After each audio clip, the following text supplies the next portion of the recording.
Hello everyone.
Hello! Hello! It's me. I'm here. And guess what, guys? We've completed... Scratch that. We've played 300 games for the Famicom. We've played... Damn, don't get distracted by Google searches. We've played 300 games for the Famicom. 300, that's a lot. And we've even beaten many of them. Not all, but many. So that's pretty good. That's pretty good. How are you doing, Tam? How's it going? Welcome to the special. It's happening. Can you believe it? Yep, we've played, let's see. It seems like 2 months ago. I know. Yeah, the last, because of delays, the last bunch of games have taken a long time. But, we had to do Horror Month, so that delayed things by a month. But, yeah. The path from 200 to 300 has taken a while. I think that we finished game number 200, somewhere around... March or so. You're really tired and in a depressing fit. Well, maybe this will lift your spirits then, Tam. There you go. This could be just the thing that you need, hopefully. Yeah. Hold on a second. Let me bring the guide up. Yeah, I don't know the exact. I should also look at my video guide.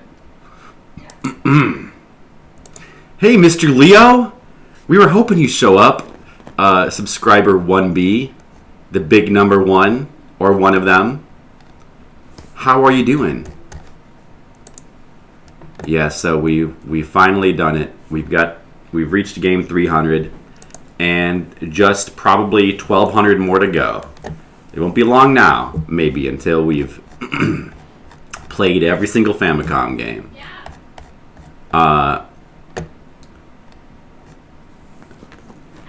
Of course, beating them would be something different, but that's okay. I'm feeling better. I'm feeling less sick now. My throat feels better, and I'm starting to feel more normal again. So that's why I thought I could probably make this work. Oh, Arcade Week, remember that? That was fun. Should do another one of those. So... yeah, let's go back and see when we started game number 201. It was a while ago. The path from 200 to 300 took about as long as 0 to 200. And as the games get more complicated, things slow down. Also, as my desire to beat them does not waver, which is maybe a reason why it should waver. But I should also do more viewer requests at some point. We should do a viewer request week, maybe. Games are getting longer. They are. Yeah, so let's see. 200 should be right around here somewhere. Oh, that's where it's a little glitch in the uploads. Yeah, it should be right. Right, here's the 200 game special. We had the 200 game special March 12th. So it's now November, so it's taken... what would that be, 6, 7?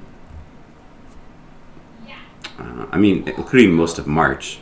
March, April, May, June, July, August, September, November.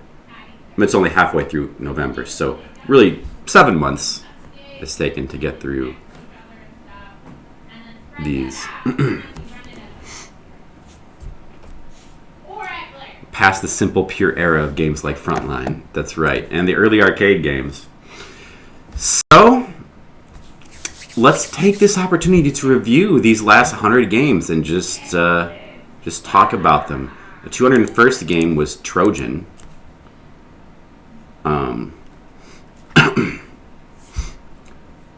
That was a Capcom game that I'd never played before. Remember that one. And we did beat that one. That was a pretty cool game.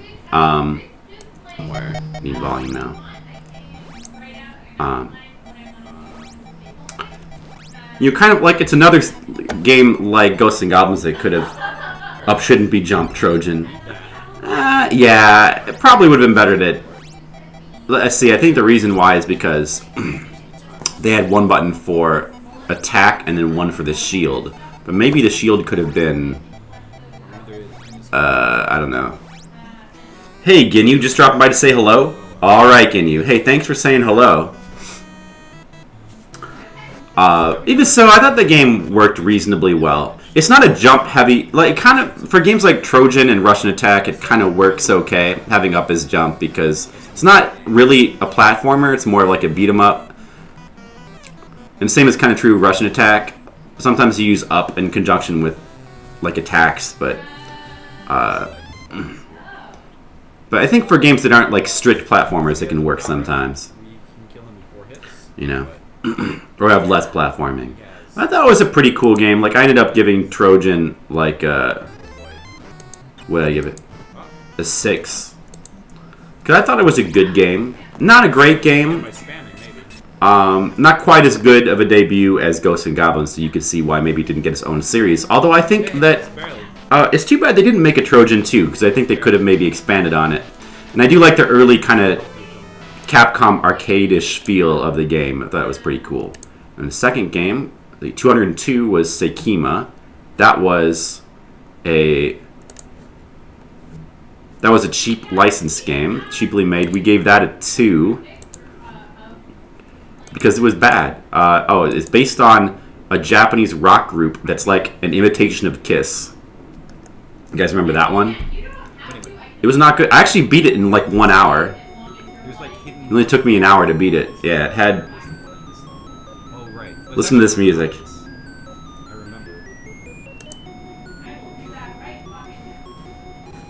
Here, let me do this. This part here where there's just nothing. You can jump here and then the secret money bag appears like it's a 5. Normally the money bag's going to give you... Take that off. Also, your money, your health, notice how it counts down just like in Gauntlet? Make it so it doesn't show that. So, I don't know, did Gauntlet come out before this game? I guess it must. Oh. It's not working. I wanted to take the address bar away too, but I can't get the menu to come up now. Oh, well, whatever, it's good enough. Skittles! Hey, I am feeling better, thank you. How are you doing? The horrible music? You were helping a guy debug a bot game. Cool, Ginyu. So recap the game you haven't... recapping all the games from 200 to 300. This is the 300 game special. Ginyu. Yeah, we're just... Now that we've played another 100 games... Look, I'm wearing my Mexican runner shirt. We're looking back at the past. 2 flips! What are 2 flips doing here? Yeah, so we actually managed to... also, we beat Trojan, I didn't point out. Let's see, the music does, at least the music changes on the different levels. That helps a little bit. Yeah, music is pretty bad. Very low effort, just a very low effort game. I mean, also the jump controls are really weird. I mean, it's not the worst game ever, but very low effort game, and I think it deserved its 2. We did, let's see, but we did get to the end somehow. See if we can show off the final boss here for this game. By the way, so for this special... Oh, yes, right.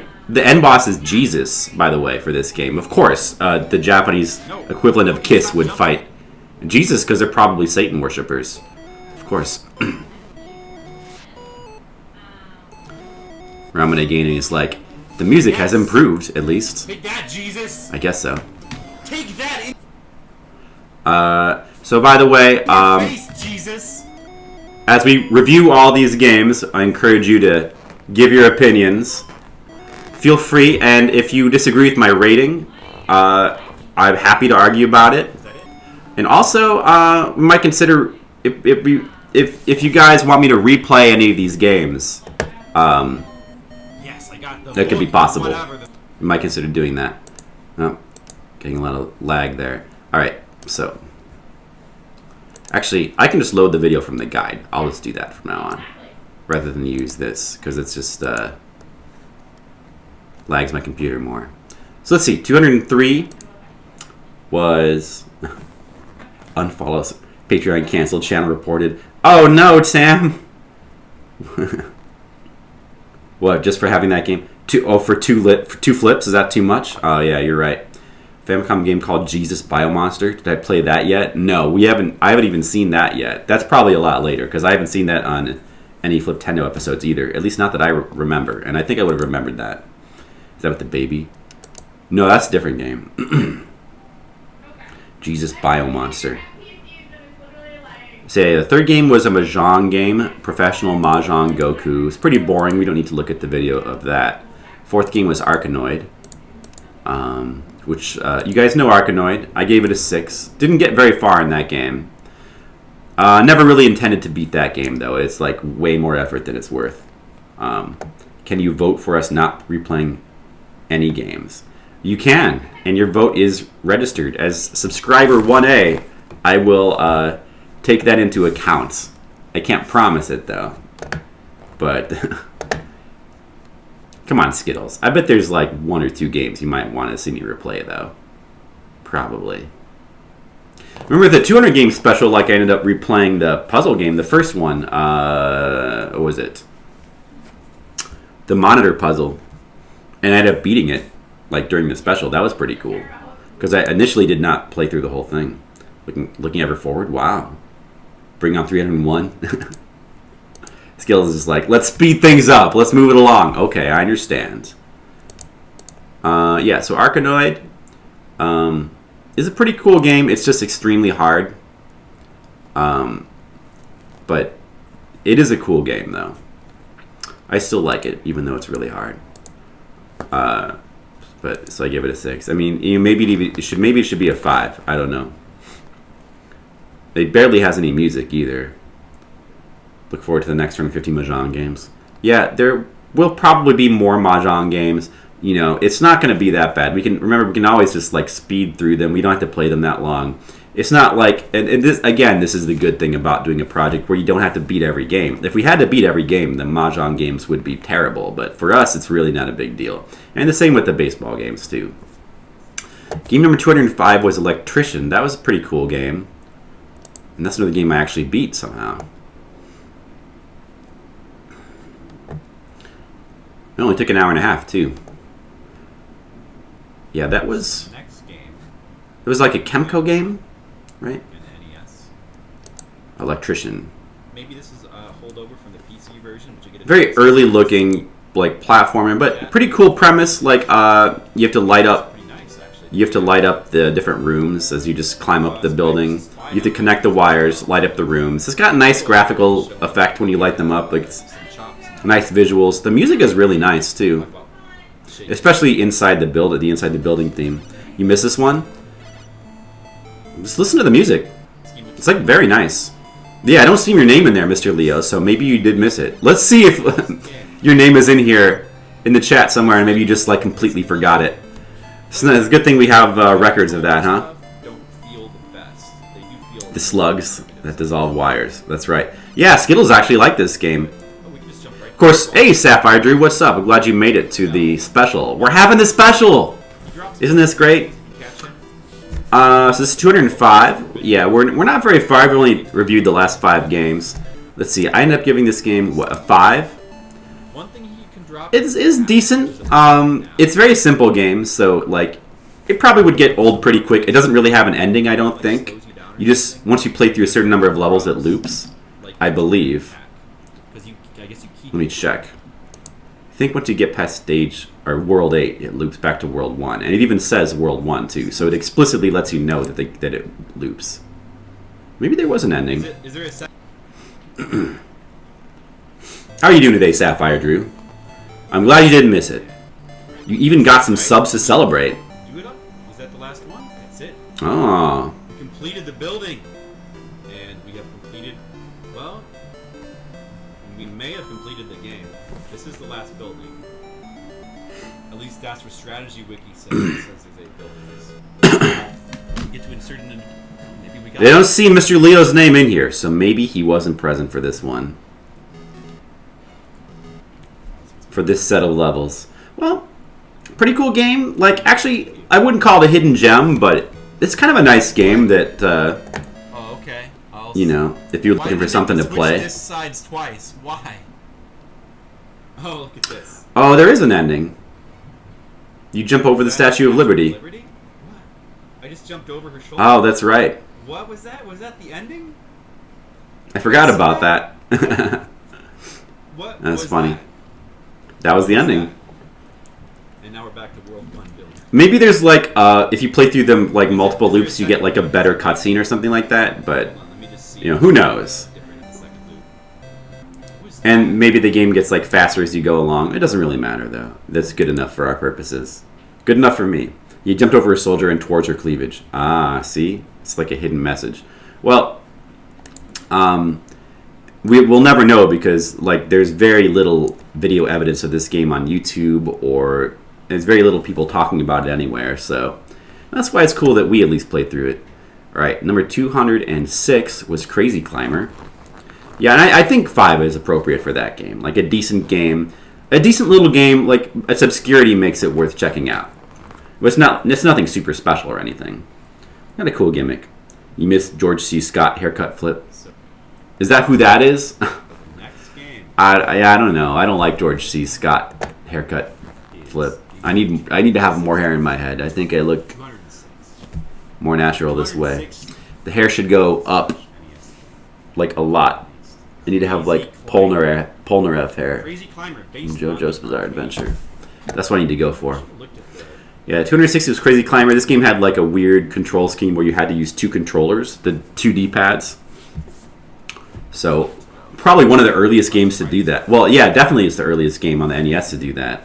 You know, way before, what was that? Oh, I'm blanking on the name. The one where you play in an arena, Smash TV. Smash TV. That's it. No, I messed it up. That's the oh, one. no, I'm confused now. Wait. Here's me trying to figure out the controls. Maybe it's because... Did it take me like a full half hour to learn them? It probably did. Nope. You missed this one too? Yeah, it must have been part of the same day. I don't see your name in there, Mr. Leo, so I guess you... Yeah, this game is... Shit in my head. People who try this game, who don't understand how to play it, are just like, what is this game? And yeah, I think... like, some people would say, like, what's the point of having this weird control scheme? But, I don't know, it's kind of interesting. I think once you, like, learn the controls, it's kind of an interesting game. I mean, the game basically is learning the controls, and that's fine. They fucking blitzed me. This game you did not like. Yeah, it's probably not a game for you, Skittles. It's probably not a game for a lot of Oh, people. by the way, I don't know if you guys have It's noticed, kind of there's a map on the left-hand side. Up to you whether it's worth the effort or not. More than halfway now. But, I don't know, I kind of like the game. I think it's kind of well made once you get past... No, it's King Kong! All those have some bullshit in it. Shit. But it's interesting. It's also interesting. I like how there's like secret zones you can find. Like if you find the certain windows, you can go in. You can these platforming stages, which was an addition from the arcade. I think the arcade did not have that. And then if you complete all those, there's like some bonus special stages you can find, which are like weirdly shaped buildings. I don't know if that's shown off in the video somewhere. Ooh. I do like stuff like that. Oh, we made it past the dynamite. We made it past the dynamite. That Wow. was the first time ever. This is just me on level 2. I'm celebrating because I'm getting far in level 2. Oh, I think I warped to level 4. That's right, because there's warps too. Oh yeah, here's the special stages. There's dragons. Weird control setup. Yeah, it does. I mean, it's trying to... Because the arcade had a weird control setup too. The arcade had like Special 2 stages, arcade sticks you had to use. One for each hand. Game over on any So it was a weird arcade, and they were trying to simulate that with that. And I think they probably did a pretty good job. I mean, if you had 2 NES controllers, it would final building. side by side, it would seem more natural, I guess. This happens. Oh, I think the game also came, it didn't come with its own controller, but it came with like some sort of Grab onto a peripheral like thing where you could put your controllers into, so that they'd be set side by side You get to in a way that climb made it like a little bit space. more natural to hold the D-pads with your hands. Something like that. I remember seeing that. Cue that yodeling from the Price is Right game. Oh yeah, I used to love. That's my favorite Price is Right minigame as a kid. Tried it, seriously. So It's kind of a fun game. yeah, to like actually beat the game, you would have to play through the special stages. It would be really difficult, and I could have done it, but the interest doesn't seem to be there, so I moved on. See, game number 207 was Toki no Tabibito. Just recently learned that Toki means time. I forget what Tabibito means, but probably something like. I'm trying to what did this game mean again? Toki time travel. Was it just time traveler? Hey, Nachos. Or something Isn't like that. Great when you come here? This is a game that was based on an anime movie from the 80s, which I checked out. It seemed pretty cool. Unity? That's why the That's cover what has it this is. It's a sentence. this like anime movie poster. It was a visual novel. We couldn't really play through it because it has no translation. It was one of the first games that we couldn't play. Because, Oh, here's me showing off the anime, well, people's heads get chopped the off. violent anime. Or the movie, I mean. The game doesn't probably have that. It might. I don't think so. It looks like a really cool movie. Yeah, I have our version of that where we beat what Florp will rate a game. Oh, you bet what I'll rate a game, and I yodel to my doom based on how wrong you are. I do like stuff like that. Yeah, you should. You should do that.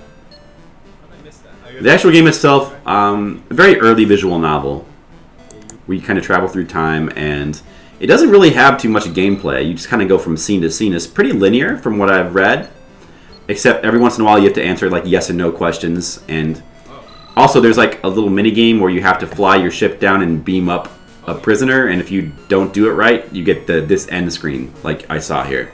So, would like to play through it if I... Oh, it's called Time Stranger. Oh, okay. That's what it's... I knew it was something weird like that. So it's kind of a shame we couldn't play through it. I only rated the music since I couldn't actually play the game. It would be hard to rate it. Let's see. Game number 208 was Phoenix, or Hinotori, as it's called in Japanese. The name Phoenix is based on the localization of the manga. It's called Phoenix in America. You remember playing that? Yeah, I didn't play it for long. I mean, it's untranslated. So we probably spent as much time looking at the anime as we did looking at the actual game. Okay, Ginyu. Good jorb. Thanks for coming, Ginyu. Hope to see you again sometime. Oh, good luck on your stream. Yeah, Phoenix was a pretty cool game. This is a Konami game. And definitely a bit of a lesser Konami game. But still, even a lesser Konami game is still fun. And I gave this one a 6. The gimmick is that you could place blocks. You could pick when you kill enemies, they would become blocks. You could pick up the blocks, store them, and then you could use them to your advantage, like this. But you couldn't just place them anywhere. You had to place them in order to build with them. You had to make a staircase out of them. They had to be supported by something. But pretty cool gimmick for a platformer, actually, that you don't really see too often. The game itself is okay. It has a bit of a exploration kind of, because you can go back and forth between timelines. There's a present set of levels which takes place in Japan, which is these. Then there's a future set of levels and a past, like a prehistoric time set of levels. And each set of levels is linear, but there's warps that go back and forth between them. So you had to find all the paintings, plus there was one hidden level that I don't remember how you got. You had to find a specific warp to get to it, which is the big roadblock for beating the game. Hinotori makes sense as Phoenix, Firebird. Right, Hinotori. Oh yes, exactly. This guy and the Solomon's Key guy need to be friends. That's true. It's like the Solomon Key guy's big brother. Literally, because he's bigger. It's the big guy from here. He looks Hagrid. No, yeah, now she mentioned it, he does kind of look like Hagrid. This could easily be Hagrid's adventures.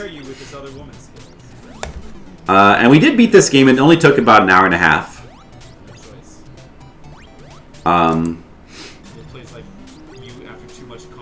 Because once you know, all you really need to know is where to find the hidden warp to take you to the hidden level. Which I think I did look at a guide to figure out, because I I remember from watching the Game Center CX episode that Arino was tortured by it, so I didn't want to be that tortured by trying to find a hidden level and not knowing what was going on. I guess we beat the game. But yeah, knowing that, it's not too hard to beat, and then you get this flashy ending. That's it. Look, Mr. Leo, you were here for this one. Oh, you can't. You're. Phoenix. Yeah, you can see yourself, right? There you are. Yeah, that's You're there, Mr. Leo. What are you calling me? See, not really that hard of a game to beat. I call you Mr. Sub 1A. Easy side. That's what I call you, Skittles. Mr. Big Important Sub 1A. So, it's a pretty cool game. Yeah, 6 seems about right. So far, any of you guys disagree with any of my ratings? Does it all seem to make sense to you so far? Any games you'd like me to go back to yet? Or are we good? I mean, a lot of these games I've beaten so far, so. Alright, game number 209 was Dragon Buster, which I did not beat. And that is because that's a pretty hard one. And also repetitive. This was during that dark time when the couch blanket was stained, awaiting me to clean it. Oh yeah, that's right. So I was using like just a red Afghan blanket instead, which doesn't quite have as much character. So far, Mr. Lee's in agreement. Yeah. Also, a lot of these games so far are pretty obscure, so like many of you guys probably haven't played them. Yeah, so this was Dragon Buster. It was a port of an arcade game. Very early Namco arcade game. One of the first like sort of non-linear games. And also one of the first games to have like levels and like it was sort of, I guess, one of the first games to like kind of take stuff from Dungeons and Dragons and try to, you know, make a video game out of it.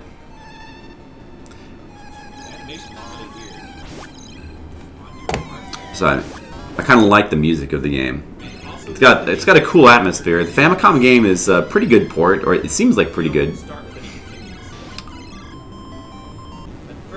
I like the music. I like how it seems like they were trying to do something with the music that was almost like like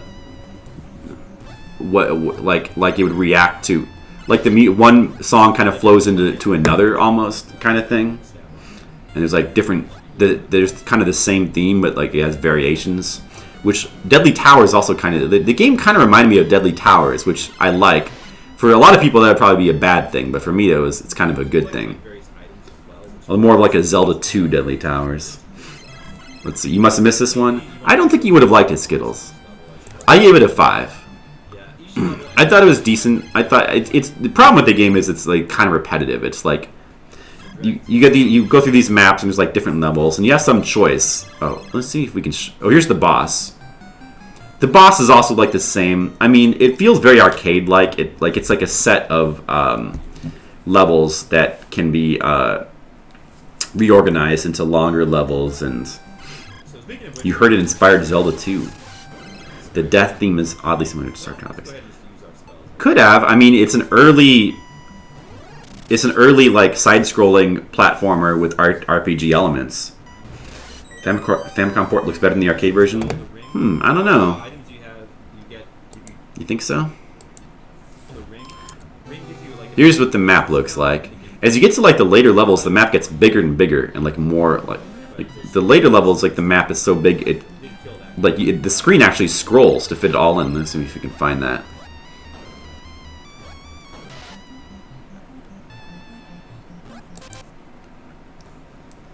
It's get pretty crazy. So like, yeah, the game is kind of repetitive. That's the skills. And obviously not a fan of Zelda 2, so something that's like Zelda 2. Although, you know, in structure this is pretty different. It's a lot more arcade-like than Zelda 2. But I don't think that would be in its favor for Skittles. I don't mind it. I mean, it's a bit... the weakness of the game for me is just the repetitiveness of it. But, yeah, it's decent. It's decent. Especially for the time it came out, it's pretty cool, I think. Although, like, for now, like, for playing it now, to me, it's a 5.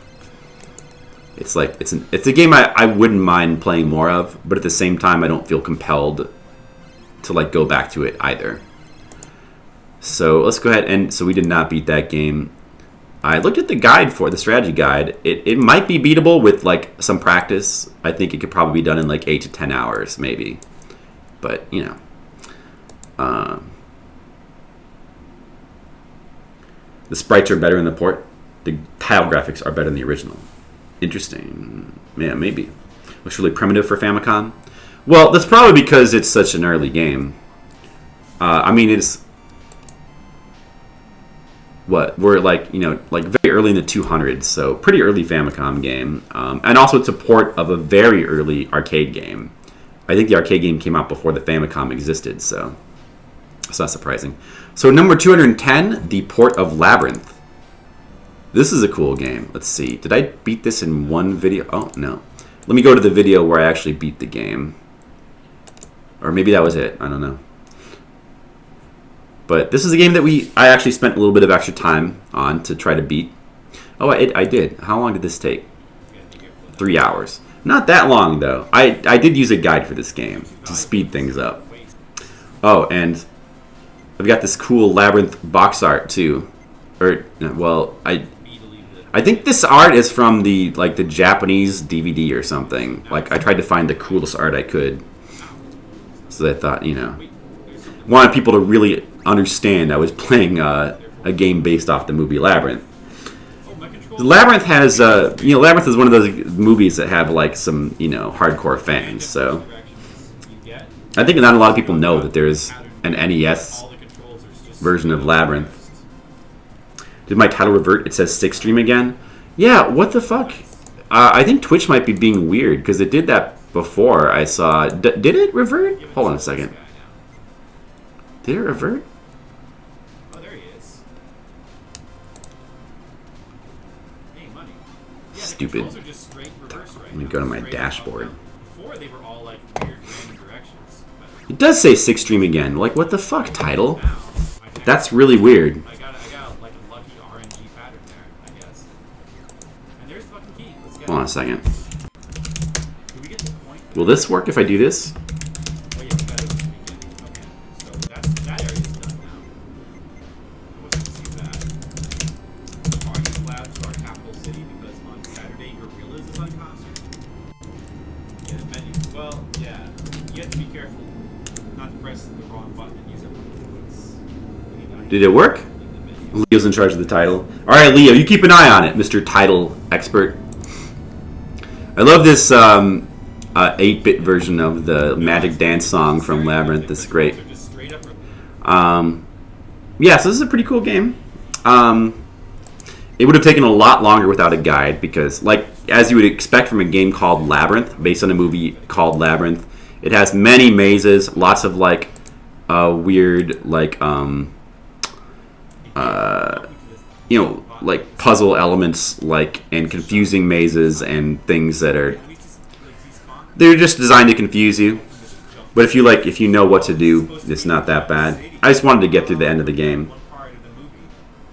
Play this one for maybe it felt like a long time to use Skittles, but it was only 3 hours. Like, I don't consider 3 hours to be a long time. That's pretty short. I mean, even if I don't beat a game, I try to give like games that are substantial like an hour. Games that are interesting, or games that have any kind of like substance, and aren't just like mahjong or sports games. I try to give them like an hour. I don't think 3 hours is that long, but I guess it felt long to you. Yeah, sometimes maybe it's not the most exciting thing to watch a game. Really, you swear this went across 2 streams? It did go across 2 streams, but it was only 3 hours total. Like, one of the streams was like, I think I initially started out playing at 2 hours. I got a certain distance, and then the final one was only an hour. I don't know, a pretty decent game. Like I gave it a 6. The music is pretty cool. There's a lot of different tracks, especially how the representations of the music from the movie that they did a good job with. You see them a really nice rendition of like the dance song from the middle of the movie as the credits. It sounds really good.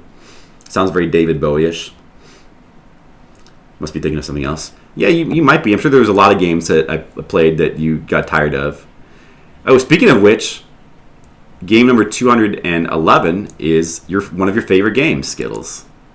Look at this. It's one of your favorite games right here. That's right, Mr. Leo. Here's Skittles' favorite game.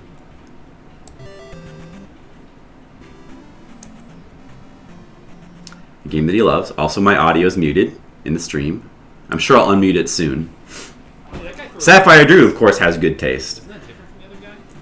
Remain silent in honor of the 300 special. Oh, thanks, Skittles. Have you been here? A moment of silence from subscriber 1A. Of course, Zelda 2 is a game that I personally, love. I actually gave it a 10. You can see this is one of the few 10. I think this, as of now, is... If you look at the rankings, I've actually been ranking all the games as we go along. Like, I take the score I give them is, it's a number between 1 and 10. I added, like, a decimal to try to approximate where I feel exactly it goes for the purposes of making an overall ranking. So we have an overall ranking of, like, best to worst here of all the Famicom games that we played so far for this special. Obviously not including games like Willow and other NES games I played from before it. From before Fliptendo, I mean. Not counting, just counting the first 300 games we've played. And out of all those games so far, Zelda 2 is number 1. Sorry, Skittles. Skittles takes a knee. We're definitely gonna get a game. I even put it above Legacy of the Wizard. That even surprises me a little bit. That it's that high. But I guess, yeah, I guess so. I mean, once when it comes to like trying to decide what game you love more, like if you love both games, sometimes it can be. But yeah, Legacy of the Wizard also really high. It actually got 2 10s. We'll be getting to that one soon. Well, there's not really that much more to say about Zelda 2. Obviously I love it, and many people love it, and I've been pleasantly surprised lately to see like a lot of love for that game. Like just in various places, just seeing a lot of people kind of chime in with like, oh, that's my favorite Zelda game too. Like I'm seeing that a lot more than you might expect, considering that like by some people sort of considered a black sheep of the Zelda family. But there's a certain subset of people for whom it's the white sheep, I guess. I don't however that phrase goes. Hey Briggan, what's up? Hey, welcome. 300 game special, Briggan. Are you excited? You don't think you could rank games anymore? Each one does something different. Well, I like to rank games. It's fun because yeah, I mean it's hard to rank games because it's all comes down to like turning your feelings into numbers is hard. But if you think about it, though, there's always little differences in your preferences. I mean, there's always going to be like if you go to there's always the desert island question. You take 2 games, you can only take one to a desert island, and if you really think about it, you're going to be able, you're going to be able to at some point you can make a choice. You're going to have to make a choice, which is the better one. You can do that, if you think about it. Do you realize I like Super Mario Brothers 2? Yeah, I do.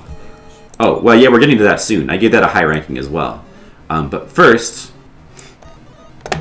Oh, wait, where did you see that? Well, that's not until later. But, yeah. Oh, you on the overall rankings, it's really high, isn't it? Yeah. I'm sure it is. Right now you're feeling 746.32 emotionally. That's fair. No, but I mean, you know what I mean though. Like, you could always, like, you'd be fucked. But yeah, but see, if someone holds a gun to your head, you could.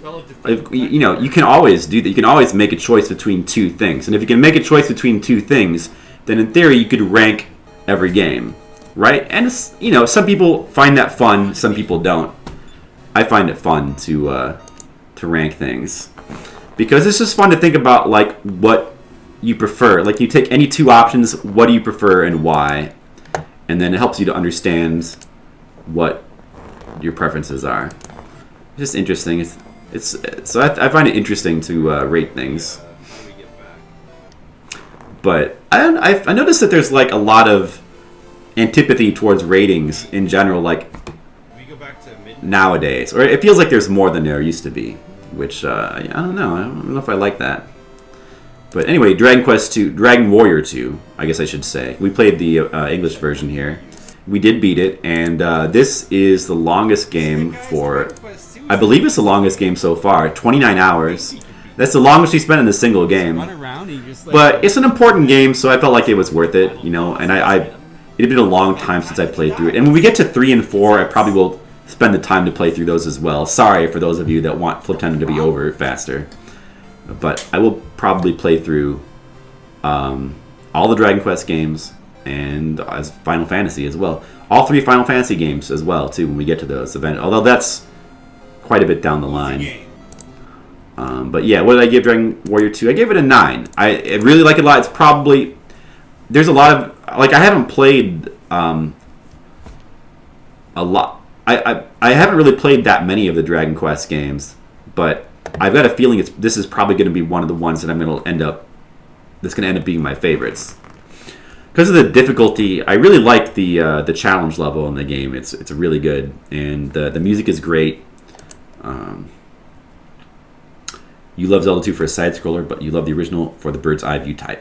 Your mood changes. Yeah, that is one thing, is that your mood is always changing, and you can get sick of things. So, like, that's another thing that makes rating things difficult, is that there's a fluidity to how you feel about things.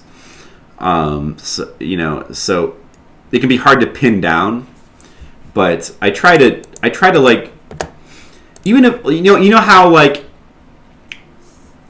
even if you have like a favorite food, you know how if you have a favorite food, it might still be your favorite food, but you might not want it. You might start to get tired of it if you eat it too much. Like, if you really love spaghetti, you don't necessarily want to eat spaghetti every day, because even your favorite food you can get sick of. So that kind of, but you know, your core feelings don't change, you know. But yeah, feelings can change. You rate me a 10. Hey, thanks, Skittles. The Couch Blanket is back. Look, you're watching the progress of the stream, the evolution, the journey through the couch. Like, and this is the old couch. Eventually, we're gonna get to this new couch behind me and those new curtains.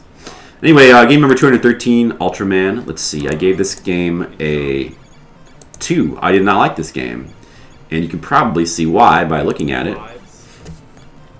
Hey, Wham! What's up, Whamu? Welcome to the special. We're currently reviewing the last 100 games we played. We're on 213. We're still pretty early. Just started a little while ago. I didn't like this game very much. You can probably tell why by looking. I mean, obviously, this is another cheap licensed game. The controls are not good, as I remember. The music is pretty bad. It's very repetitive. The levels are pretty bad. Enemy design, combat. It's all pretty bad. One cool thing. Also, the version we were playing is like glitched somehow, because you're not supposed to always have a full Ultra meter. You're supposed to have to charge it up. But for some reason, my version of Ultraman, you like automatically always have a full meter, and I couldn't figure out why. Maybe it was like an emulator glitch. I don't know if we were ever able to figure that out. So it kind of made me want to like not play the game too long. But listen to how repetitive that music is.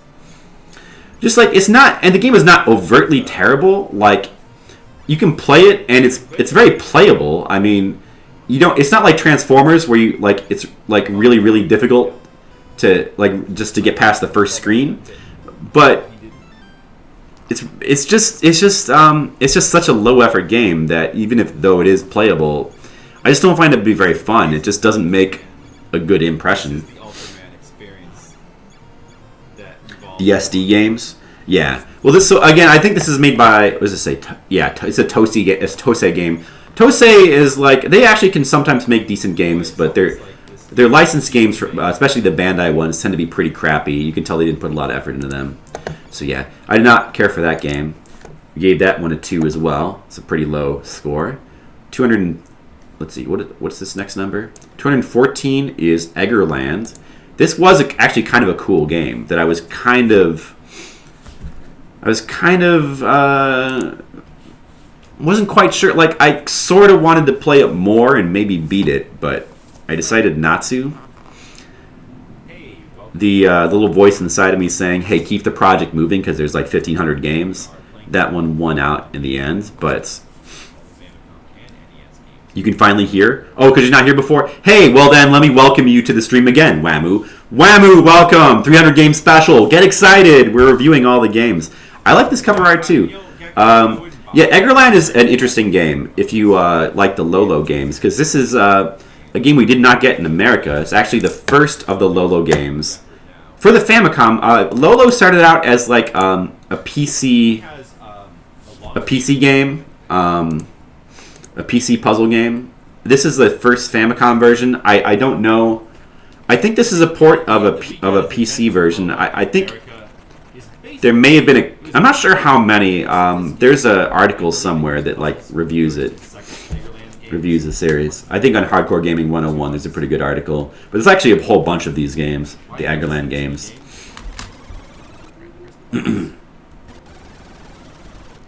Oh yeah! Oh yeah, it was your birthday.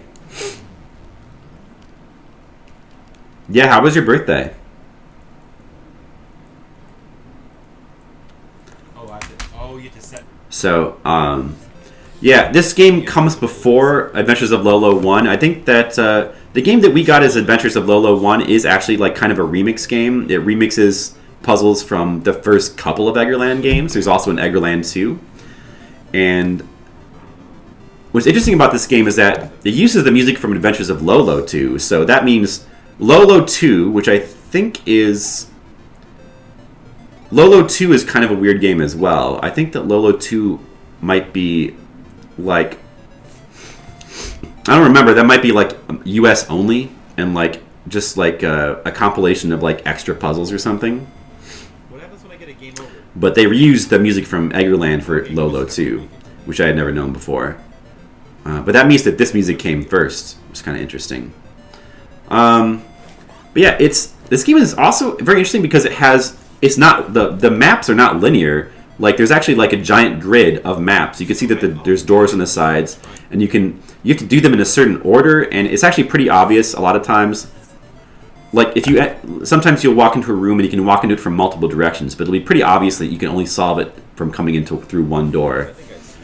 But there can also be like secret side paths and items you can find, and it's very interesting because it adds a certain kind of depth to the Lolo games, but it also makes them even... It adds a certain level of confusion as well, which kind of complicates things. So I'm not sure whether I like it better or worse, but it's definitely interesting.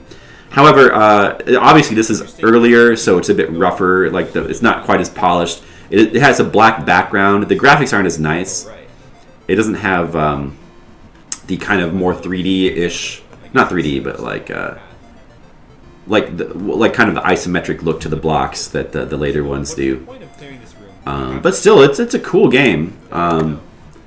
And I think, what did I give it? Like a 7? Yeah, I gave it a 7. I liked it a lot. That's a game I wouldn't mind going back to someday and trying to. And even in the chat there, Mr. Leo is like, going to beat this one, and I probably would give some answer like, well, I don't know. I kind of want to, but I probably won't. Your birthday consisted of you having to call a plumber. You didn't want to spend 150. Oh yeah. Oh well, that's great. Yeah, where's your present, Skittles? Oh, that's your present? Okay, good present. That was not right. That was not Lolo 1. They remade Lolo 1 using some of the puzzles from Eggerland 1 and 2. It is confusing, like, once you start... it's a confusing series. Yeah, Lolo and Lala do appear in one of the Kirby game as bosses. I think it's 3, actually. I'm not sure. But pretty cool game. Wouldn't mind going back to it. Although it would be pretty tough to beat that without a guide. I think that was the thing that was... And I didn't know... Yeah. Anyway, the next game, 215, Black Bass, I gave a 1 to. So this is another game that was pretty bad. It's the first fishing game for Famicom. It's got the price tag on it. It's like a real... You shed it and emerge into raw manhood. Awesome. The authenticity, right? Yeah. So the first fishing game for Famicom, it's kind of what you would expect. You press the A button to select one. You can like choose lures, you can swim around the map, and then you try to fish. The actual fishing, maybe I just didn't get it, but it seemed kind of just, I don't know, lame, uninteresting, unengaging, very luck-based, I think. Or it felt luck-based, like you could kind of move the lure around, but like it's really hard to get the fish interested, and probably you have to know lots of specific things like which lure to use for which fish, which actually might give it depth, but I don't know, the presentation of the game is also pretty poor. I didn't really find it to be fun at all. Just was not a fan of it. And it's possible I didn't really give the game enough of a chance, but I don't know. I don't think this game has a lot of fans. Also, just and it's worth keeping in mind that this game, Black Bass, never came to America. The game that we got as Black Bass was actually Black Bass 2, which is a little bit more polished of a game from what I've seen, although I never played it. This actually ends up being cheaper if you do. You had numbers in your name too, Skittles? I don't remember. Yeah, Skittles? Yeah, Mr. Leo used to be Mr. Leo 7, and Skittles, I don't remember either, but I think he might have had a number at some point. I don't remember, though. Yeah, let's see. Number 216, Nizolarlands. This was the first of Sunsoft's magazine-exclusive Famicom games. There was this puzzle magazine called Nizolar. Nizolarland, I think. I think Nizolar means puzzle, so it translates to Puzzle Land. So this was a game made for the magazine. It was a disc. This is a disc system game. It came with like a certain magazine as like a, an incentive type thing. And it's basically a collection of like a bunch of like different puzzles. Like it has this maze with the little turnstiles, which is kind of an interesting gimmick, although very confusing. And you can go back, the numbers here represent the floors. So the game has like multiple floors you can go back and forth between. So you can really get stuck if you find yourself like on the wrong spot. Like this game can have like really devious dead ends since it has multiple floors. It makes it very confusing to play through. There's also, what else does this game have? Played the maze game for a while. There's like a horoscope Codebreaker type game.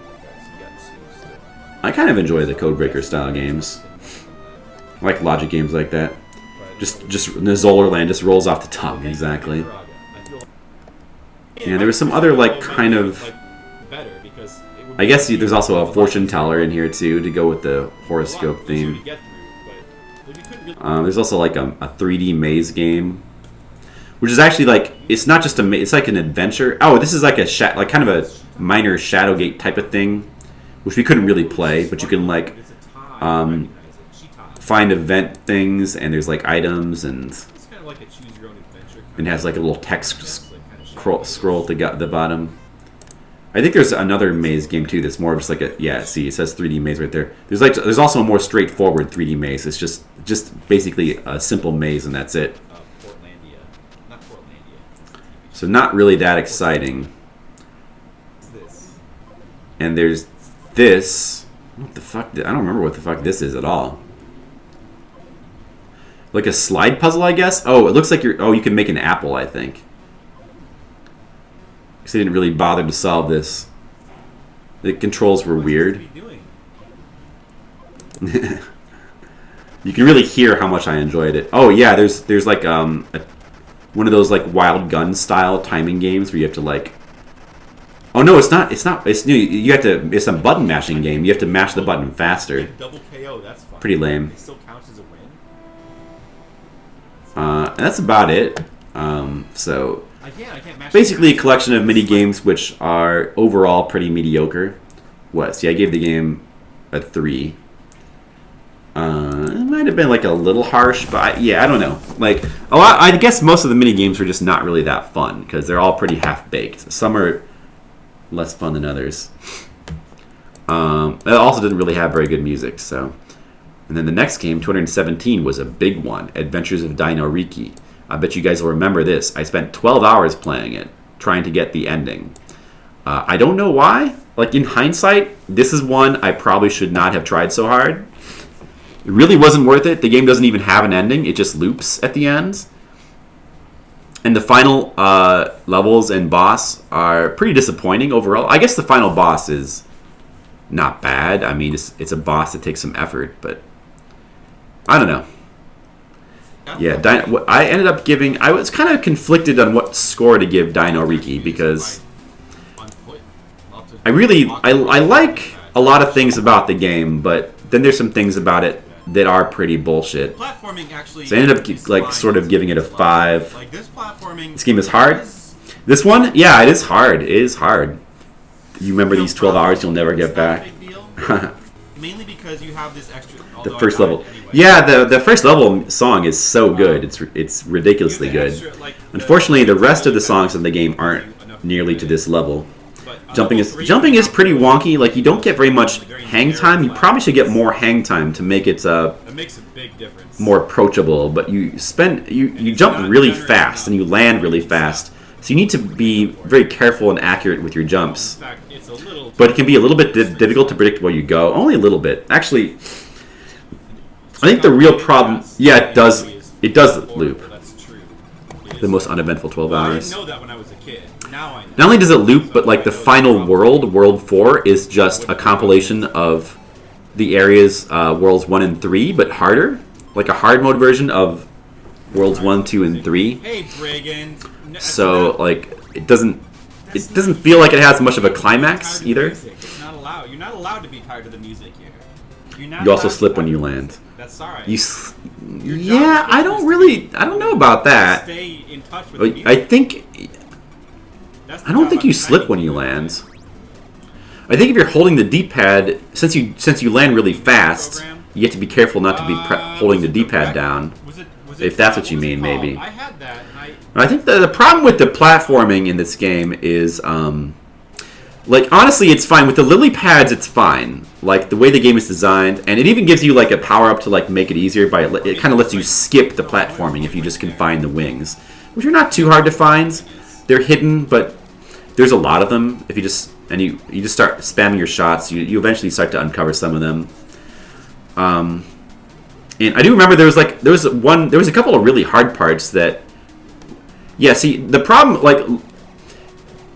Here's the big problem with the game right here, is these level 3 platforms. Like, the lily pads in level 1, they're all block-shaped, so vertically they have a certain length to them that makes them, like, fair to land on, giving your controls. Because it's hard to accurately... Another problem with the game is that your jump is not consistent, so... Depending on how hard you press the button, it's one of those games where the jump could be short or long. And that's really bad because the long jump...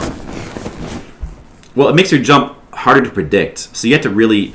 You can like either jump... You can press the button really hard and try to get the same long jump every time. But the long jump is like more than 3 blocks. So it's a little bit tricky to figure out where you should jump to land on this platform. And then the fact that it makes it like really short like this, it's only 1 block high as opposed to the 2 blocks of the lily pad. It makes these jumps right here very, very tricky and very easy to mess up. And you get punished hard for messing up in this game. There's no continues, and you only get a certain amount of lives. So the platforming on these stages, the green ones, which is the World 3 levels. And then, World 4 also reuses this tile set, so it has another set. Really sucks. Like, honestly, it's just not fair. It's just the way it's designed. Like, you should have more hang time in the air. You should have a consistent jump length. When you press it shouldn't matter how hard you press the button down. You should always jump the same length. And that's it, And then if they did it that way, it would probably be more fair. And also, it sucks that the game doesn't really have like a real ending. Like, it just doesn't have a payoff, Those type of games are they're not as satisfying to beat. But You don't belong in this world! I did eventually manage to beat the final boss. I don't know why, I just always wanted to beat this game for some reason. So we took the time. It took a while. It took 12 hours.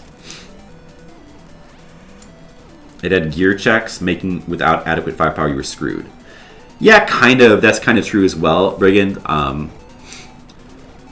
It kind of does have gear checks, but also you can take a lot of hits potentially if you can build up like a lot of hearts, because you can build your hearts up in the game.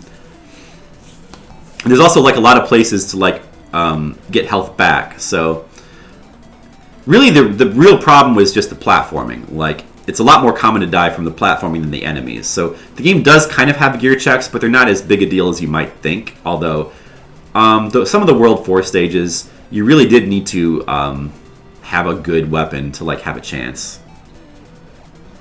So it kind of does. But as you can see here, we're on the last boss with not the best, like actually the worst weapon. We lost our weapon, but we're still going to manage to win even with the base weapon. Because I certainly didn't want to give up. I didn't want to have to play through this game yet again. Oh, apparently I got the hammer. Let's see. Should be beating him like right around here. This game would have really improved with a few refinements, and also like like a real World 4 that's like its own thing. These hands, they can't take much more of this. Whatever, Flipside, you dork. Yeah, with some refinements, it could definitely have been better. A much better game. I really like I do like the concept of like an overhead scrolling sort of shooter-ish game that has platforming too. I really like the concepts, and there's not a lot of games like that. That's really cool. So it's a game that I want to like, but yeah, I just needed some refinements. Anyway, but I did put the effort into beating it, so it's beat. It's beat, and I'm not going back to it. I'm not going back to that one. Sorry. Flying Dragon was 218. This is a game, especially after Dino Riki, I wasn't really in the mood to be putting a lot of time into tough games, so we didn't spend too long. It's too long on this one. And I'm kind of okay with it. It's kind of an interesting game, but also like not necessarily the kind of game you want to beat. Maybe I don't know. There we go. Okay. I think TMR spent a long time on this game, so this game is like half platformer and then half fighting game actually, which is pretty interesting. I think this is. I don't think there's been anything like this for the Famicom so far. So the fighting game part is pretty original too. It's not like a modern fighting game. Rather, like you have these targets that appear sometimes, and it's almost like a miniature QTE event where, like, depending on where the target appears, shows you what button you need to press and what direction. Something to combine them. So it's kind of interesting. A little bit awkward too, but at least it's different. I didn't mind it. It can be either up an A or B, or it needs the A or B button to attack. I think. Not a game that like I would probably want to go back to necessarily. Let's see. I gave it. What did I give it? A 5, I think. Yeah, decent game overall. Like very unpolished, very rough, but kind of interesting. Game number 219 was Esper Dream, another Konami game. This is actually a Konami RPG, which is pretty interesting. Also has a pretty cool cover.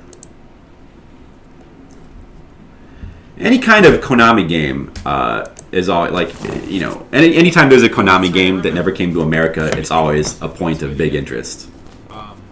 You go through the house in the and this game is pretty cool. I think that wasn't quite. I wouldn't call it one of the better Konami games, to be honest. But the fact that it's a Konami RPG, which is pretty rare, definitely makes it interesting. And I really like the way the combat system works. Like, you'll be on the overworld. Okay, let me see if I can switch find it here. It's probably the best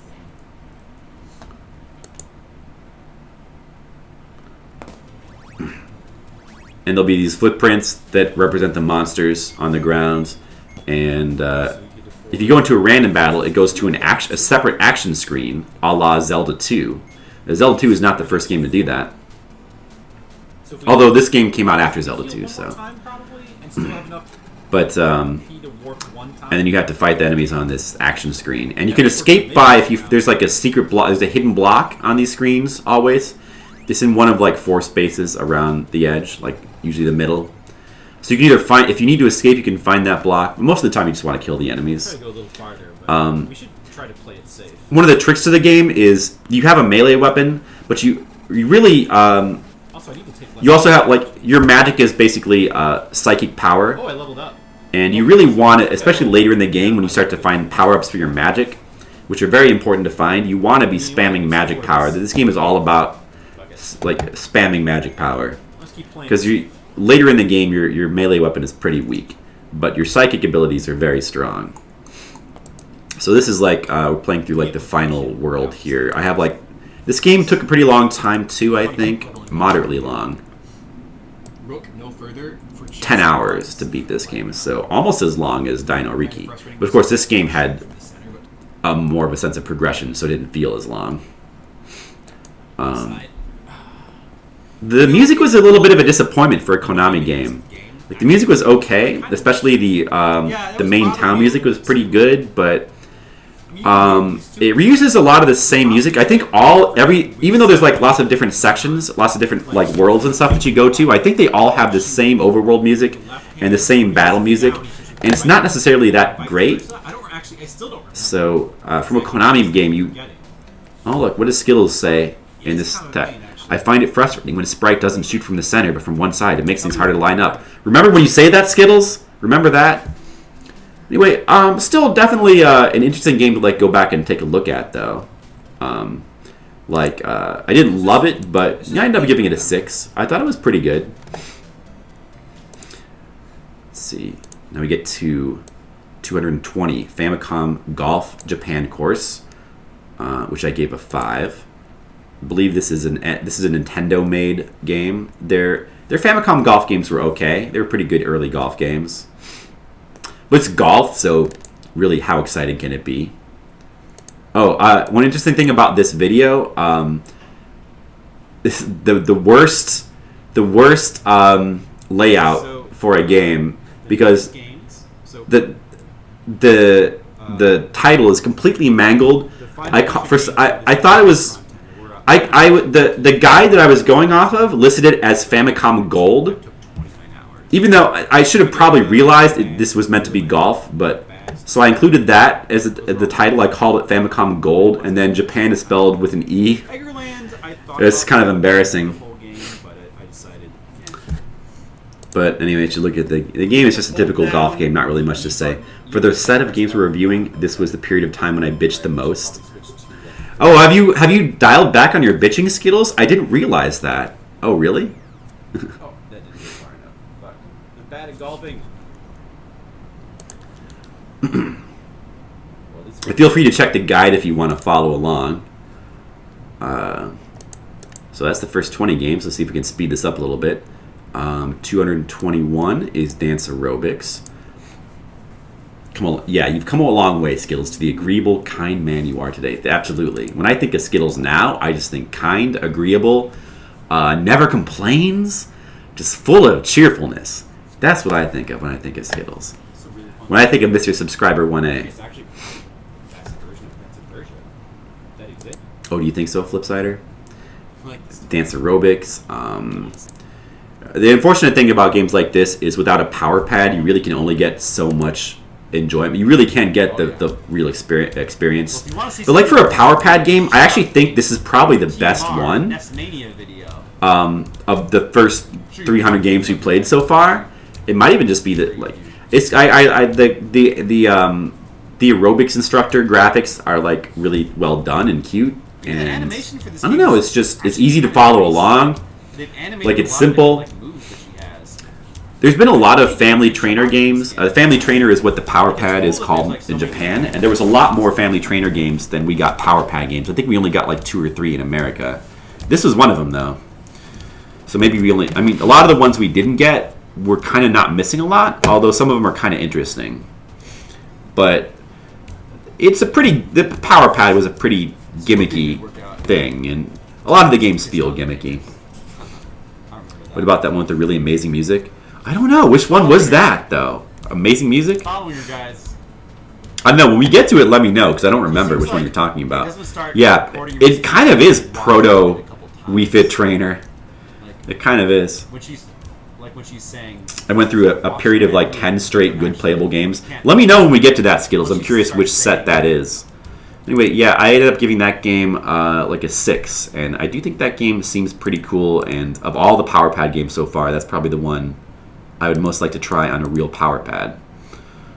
All right, so moving up again, number 222, Pocket Zorus. This was based on the Pocket Zorus was like it was like a set of like Japanese school supplies, I think. No, yeah. Anime Central.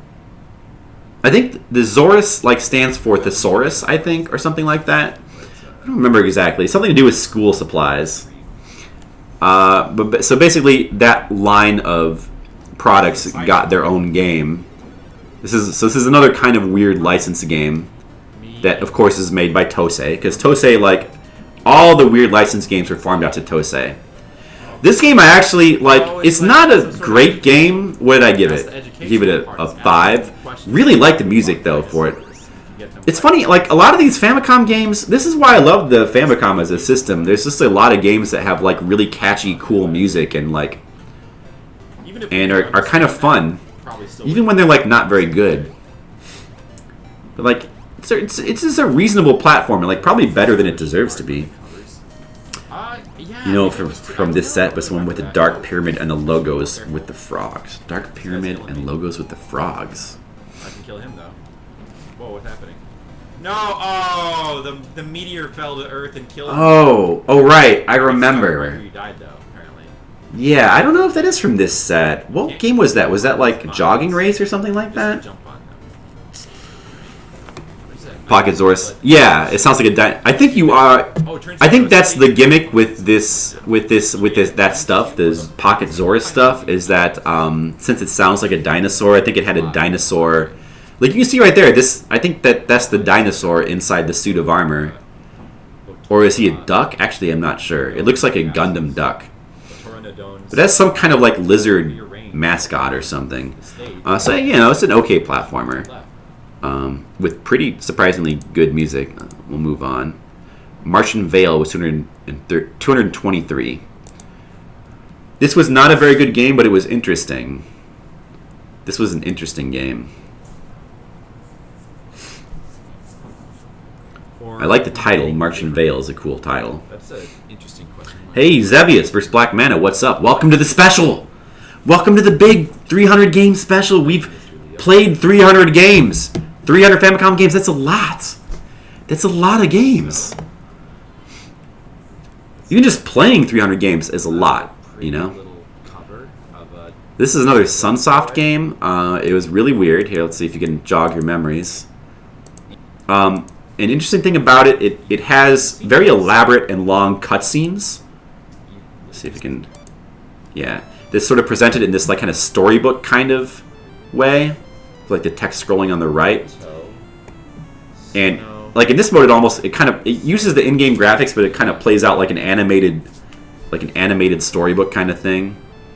So I like what it's trying to do. It's kind of cool. And then you get to the actual game, and the actual game is not so good. Very choppy, very slow. The controls aren't great. The mechanics are weird. Those are cliffs. And unintuitive, like, these look like walls, but they're actually meant to be cliffs, and you can fall and die instantly. This pink stuff looks like walls, too, but you can actually walk on them. Like, it's hard to tell what is what. And look at how, like, jerky the enemy sprites are as they move around, how choppy they are. This hole, that just kills you. Lots of, and also to progress in this game, there's lots of, like, weird, obscure stuff you have to do. Like, I couldn't make it past the first level. I couldn't figure out how. What you have to actually do is there's this part where you have to walk off the cliff, where normally you would die, but there's a part with an invisible floor that you can walk on to get to a secret room. And that's how you pass the first level. So with stuff like that, this is a game that really cannot be played without a guide. And even with a guide, I don't think it would be a lot of fun.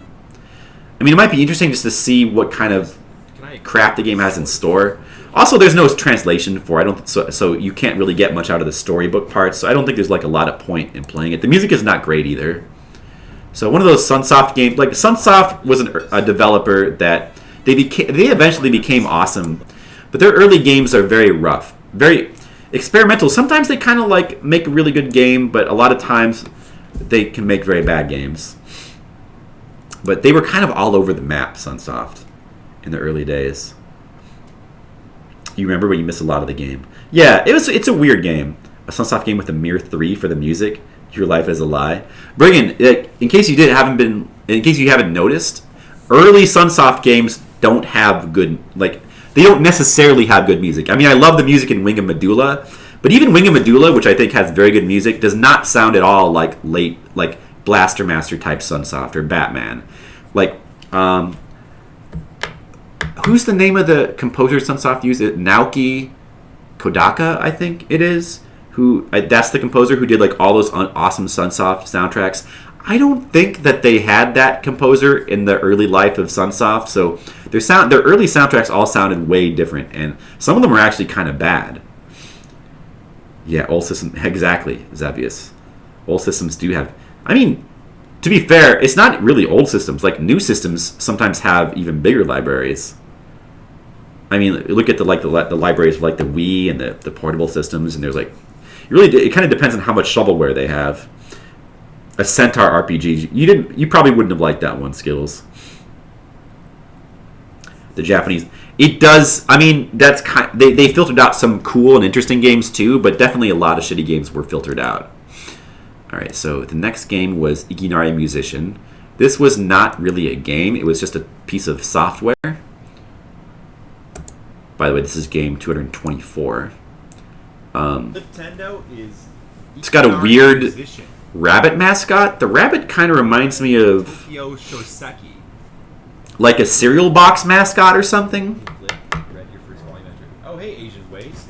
Hey, he's got that kind of annoying early 90s mascot look to him. He showed up along oh yeah, I met Asian Waste at an anime convention. Too bad he's not here. Well, as far as like the Nozomi server, you gotta mention. You can just download it and play. Yeah, Wing of Medulla's music is really. I don't remember if Wing of Medulla is in this set of games. I don't think it is, but that was a great game. That was a real hidden gem for me. Yeah, so this is just, you get this keyboard with all these like knobs and stuff and levers, and then you can go to the various. The places on the map serve as like filters for the music, kind of like on the basis of like. You get like different like ethnic types of music. It's kind of interesting. Kind of fun to play with. I gave it a 5. You know, it's okay. Like it probably wouldn't keep you occupied for very long, but I appreciate the creativity that went into it. 225 was Super Load Runner, which I believe is the 4th Load Runner game. Yeah, because there was original Load Runner. There's Championship Load Runner, which is just an expansion pack of hard levels. 3rd game in the Load Runner series. And then there's like 2 other Load Runner games. This is one of them. There's Super Load Runner, and there's like another one. I think there's one coming up after this, which are just like different Load Runner games. Actually, it's actually not. The original Load Runner was made by Hudson. This was made by IREM. I don't know how IREM got the rights, but the reason why there's so many Load Runner games is because Load Runner was super popular on the Famicom in the early days of the Famicom. It was like really popular, like hideously popular. So I guess IREM wanted to capitalize, so they somehow acquired the rights and made their own. And their game copies more off of the Hudson Load Runner than it does from the original PC game, which is an interesting. I mean, it makes sense since that's what the Japanese were used to. But yeah, I don't know. This is a game. It's basically a rip-off game. It's an officially licensed rip-off game, and that's. But it's fine, you know. It's a little bit weird how the human sprite looks a little bit more human, and the enemies look like giant walking vacuum cleaners or something. And I don't know. It just feels a little bit off. The music is kind of catchy, but almost kind of in between a bad and good way. I mean, I guess it's okay. I gave it a 6 and a 5. Actually, looking back, I feel like maybe my score for it, I almost feel like it's too high. As I'm talking about it, I feel like it wasn't good enough to receive a 6 and a 5. But Did I get it all? I know I gave original Load Runner I guess my thinking is it's basically the same game as Load Runner. So it should get basically the same score, but it really, I don't know. This was not a 6. Maybe one of them still has gold. I don't know. Yeah, I don't know. This is the first one, the first case of this. So I'm kind of feeling like I might have scored this a little too high. Just like looking back on it now, I feel like it should be more of a 5, and the music should be more of a 4. So I don't think this music is actually really that good either. I mean, I kind of like it, but it's definitely borderline annoying, though. Yeah, the sprites in this version... I mean, it's not annoying, but it's right... It's like one step away from being annoying, is what I mean. They look as good as the sprites. Sega Saturn had a huge library if you include the Japanese game. Yeah, right. I mean, yeah. Like, even modern systems, like... I guess it's different. Like, obviously, if you were to take, like, the Microsoft systems, like Xbox, the Japanese games wouldn't make a dent, because those systems don't register in Japan. People don't play them there. But like some systems that have huge Japanese libraries that don't come here, yeah, it can really vary a lot. But certainly like there's a lot of systems that are popular. If a system is popular, it tends to get a lot of shovelware. So libraries can tend to get very bloated by that. Anyway, this game is not interesting enough to spend a lot of time on. We should move on. I'm going to lower my score though. My first score change. What do you guys? I guess that feels fair to you guys. What do you think? We've reviewed the first 25 games now. Any disagreements with any of these scores? I mean, I know obviously Skills would not rate Zelda 2 a 10, but if you do, just let me know. Or and once again, if there's any games you would be interested in seeing me replay, feel free to mention it. I would definitely consider it. Yeah, we had a lot of shovelware. You're not sure about how I feel about changing my scores after the fact? Yeah. I know. Well... Oh, yeah, and if I change that... I've done it before. Like I was saying, scores are... I know. I guess you should probably... Hindsight is 20/20. I know. Well, how about this? Let's... Well... I don't know. I'm not... The thing is, I'm not sure how I feel about it either. Because I know what you're saying. I know why you would say that. I know exactly why. But I think the thing about me is I'm not reviewing the games for like a magazine, right? Or like a website. I'm not like an official reviewer. These are just my scores, like my personal feelings on the game. So that's why I kind of feel like I should change my scores if I look back at a score and I see that like I don't like change my mind about it. I feel like I should change it because they're my This is just meant to be a current representation of my personal scores about games. But on the other hand, it kind of like if you're like watching I don't know why. I mean, probably this is something that not a lot of people would do because Fliptendo is like not going to become like a very popular video series. But like if you're watching a Fliptendo and it's like, oh, I gave the game a 6, and you look in the thing and it's different here. You're like, it kind of makes you wonder like why. It's like it feels a little bit weird, right? But it's definitely a little bit weird to change. But I don't know, like it might be kind of cool if it were something that professional reviewers would do, like release corrections on their scores, like because a lot of like modern review, like gaming review sites.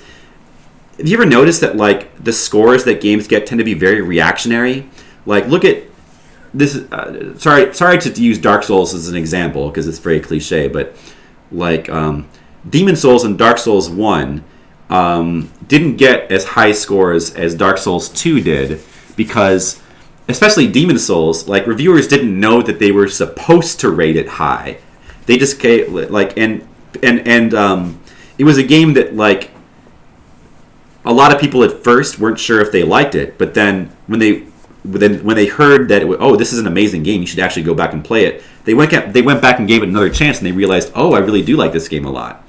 So a lot of their initial reactions to it were kind of skewed to the negative, whereas like with Dark Souls 2, a game which we now consider to be one of the worst Souls games, got some of the best review scores when it came out, because when it came out, it was right after it was on the heels of Dark Souls 1, which is a game that like people were saying this is the best game of all time. So people felt like they were expected to give Dark Souls 2 good reviews. So it got really high reviews, way higher than it probably should have. You know what I'm saying? So reviews can be very reactionary, and it might be it might be better, if reviewers like would release corrections. If they would if review sites would say a couple months later, we thought about it, we played the game more, and we've had more experience, and people have raised certain issues, and we realized this game is not as good. We gave it a 9. We were wrong. It's a 6. Wouldn't that be cool? I don't know. I think maybe changing review score. I know it's not a thing that people do, but maybe it should be. You know what I mean? Yeah, but definitely scores are skewed by a lot of things. Ryan, What's I up? noticed that you're streaming. I am. And you're talking very loudly. Yeah. Now this is relevant because this morning and today, up until an hour or so ago, you were like, I'm so sick and my throat hurts. It feels better and now. I can't do anything. She's and exaggerating. I need help. And I'm so sad. That is a big exaggeration. Terrible, and I'm dying. All I said was that I wasn't feeling and it's not okay, great. And my throat is so sore. That thing is so sassy. Yeah. You get the point. So, that What? you're streaming and talking loudly, I assume you're better now. Yeah, I am feeling So better. I assume tomorrow, when I need your help with discharging Nani and getting her in the car and stuff, obviously. you will be around. No! Obviously. Okay. Obviously. Because if you're well enough to stream, you are well enough to, help out tomorrow. Yeah, okay. Thanks for coming to bother me when I'm on my stream. Yeah, I will. Okay. Someone has to keep you honest. Shit just got real. Take out the trash. I'm so sick. He's so sick. First impression is uncanny. I said my impression of me is uncanny. Yeah. Wow, yeah. Good job. My throat Yeah. hurts. I'm so sad. Yeah. That's just why I sounded like sure. Yeah, exactly. Love you. Yeah, you should be happy that I feel better, shouldn't you? I am happy you feel better. I don't know. You seem a little passive aggressive. Well, I want to. I don't know. I don't seem happy. It could be more happy. How was the ramen? Was it good? Yeah, it was really good. Yeah? Should I get it again? I was sad you didn't let me try any of it. That seems not cool. Well, you were on the computer. Yeah, but you could have been like, here, try some. It's just a cup of ramen, You could have been like, here, try some. Yeah, I could have. Sometimes I do that. But I didn't in this case. You son of a bitch. That's okay. You can just get that brand again. I don't remember where I got it. Really? No. Can you just get it like a supermarket? We have 3 different supermarket chains around us. Probably got it at Mariano's. I don't know. Butera also has a strange selection. Well, if you see it, get it again. It wasn't really anything that special. Mm-hmm. It's not something where you would need to try it. Oh, this tastes different. Pretty much just a cup of ramen. Okay. I wouldn't get too excited. Okay. What made it better though was putting some of that chili oil in it. Oh. Yeah, that's the secret to making even a cup of ramen be really good. I would recommend that to all of you. If you have a cup of ramen, a little bit bland, putting soy sauce in it can be good. Putting certain things in it, like pepper, can be good. But chili oil, if you have some chili oil, which maybe you should buy some, it really is quite good. You think it was the Surge that was similar to Dark Souls? Yeah, the Surge was a game that was made by the people who made that really terrible Souls clone, Lords of the Fallen.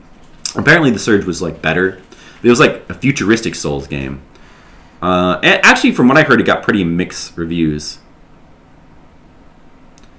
Yeah, well, the people who made that game, that's the second Souls clone they made, so it was not. Oh yeah, Ralph's. That's a California chain, I think. We have Sam's Club here, and we have Costco, but those stores require you to have a membership, which we don't have. So we basically go to either Jewel or we have Mariano's is good, and we also have Butera here close by, that's a new for us because now we live by that.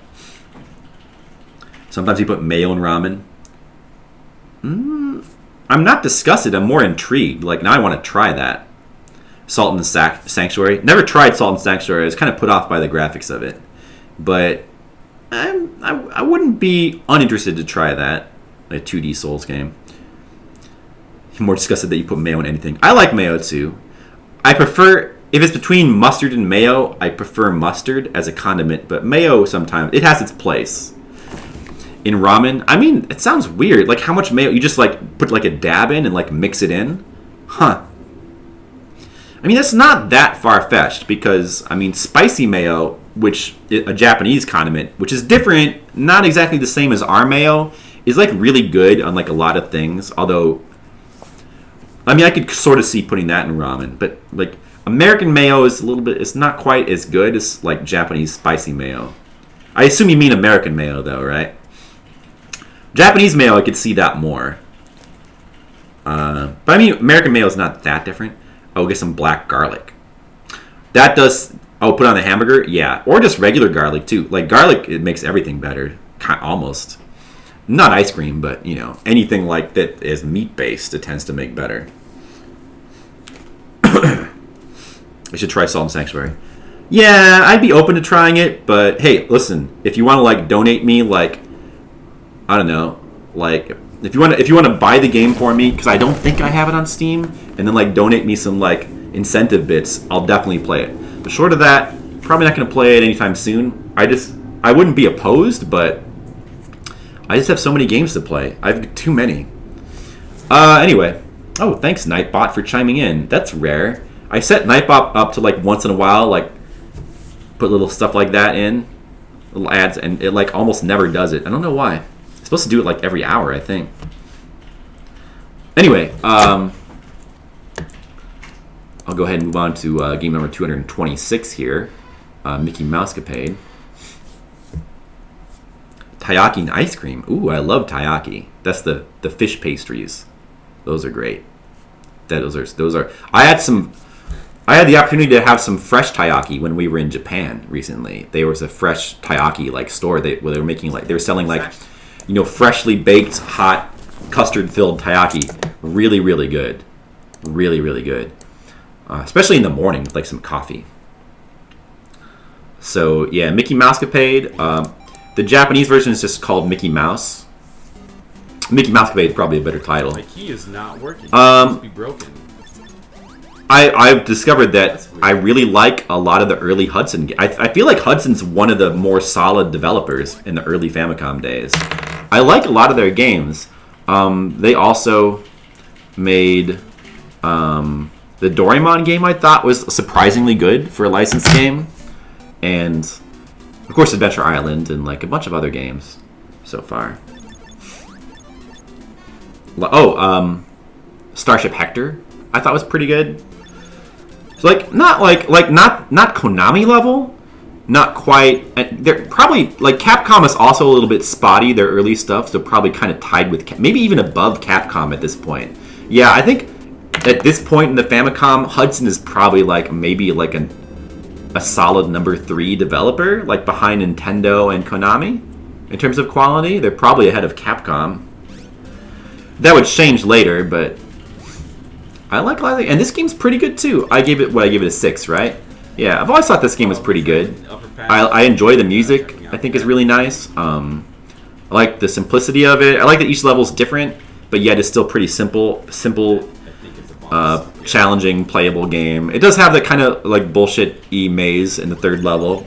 But once you learn it, I mean, Doraemon has like lots of weird, obscure stuff too. Like a lot of Hudson games have those kind of like hidden secrets, but they're not really that evil. Like the maze, even the maze in level 3 is not really that evil. It's if you have any kind of like decent amount of game sense, it's not that hard to figure out. It's pretty enjoyable. Early Hubs under slept on. Yeah, very solid developer. So yeah, I like Mickey Mouse, and I think it definitely deserves its 6. See, 227 was Law in the West.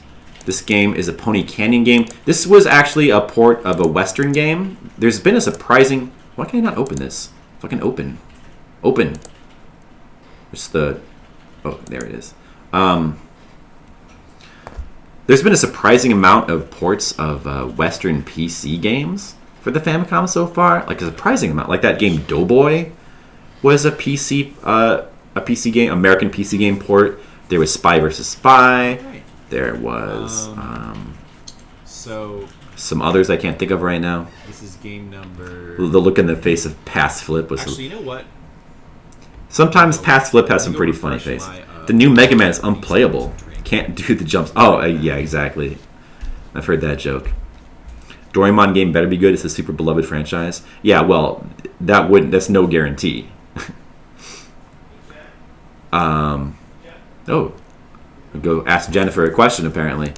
So Law in the West. This is a reaction channel. I react to. Yes, I react to.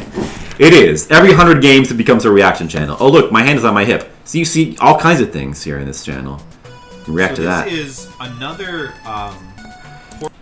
This game. Oh, also there was that Mississippi game, Murder Mississippi Mystery. That was a PC or game originally. So this is like, it's a weird game where like it's like kind of an adventure game. Like the dudes will come out and you'll have a series of choices and you have to pick, depending on the choice you pick, like different events will happen. And I think there's also like some action mini game type stuff going on. No result. Not it's very hard to play if you don't know Japanese. Unfortunately, there's no port, so this is another game that we just couldn't really play. Since as you can see, I couldn't really rate it. That's unfortunate. If it ever does get a translation, I might want to go back to it and check it out. We couldn't really experience that one. Those react videos often get more views than the original. Yeah, it's true. Very true. People like to see people react to other things. I can kind of get that sometimes. Until you try to patent every damn word. RoboFlorp versus RoboFlorp death matches. That was, you're thinking of that. What was that game called? Breeder, and we did that in the 200 game special, and that was your request, Sapphire Drew. So I'm surprised that you don't remember. Game number 228 was 3D World Runner, which is another Square game. Now, Square, unlike Hudson, unlike what you might expect, took a little while for them to like get into their groove. I'm actually not really a big fan of this game. I believe I gave it a 3. Yeah. Back a little bit early. I think I might like this game a little bit less than some people do, but some more flip. It's cool. One thing about the game, obviously, it kind of takes a lot of inspiration from Space Harrier, even though you're not flying. You don't like this game either? It's a worse spirit. Yeah, Space Harrier where you're like on the ground. And although I think having platforming for a game like this is a good idea, the problem with this game is you really can't, in terms of like where the horizon is and like how much time you have to react, stuff spawns very quickly. Like it spawned, like the pits spawn very, very quickly. You should, since this is supposed to be a horizon, and obviously there's technical limitations at play, but logically speaking, this is a horizon line, and you should be able to see, the whole point of having a 3D view is you should be able to see really far ahead of you. So if a pit is coming, you should have plenty of, but some pits are like so big that you can't even see the end of them before you start to jump. And some of the platforming you have to do, like, so it kind of sucks. It's a game where you have to memorize a lot of stuff.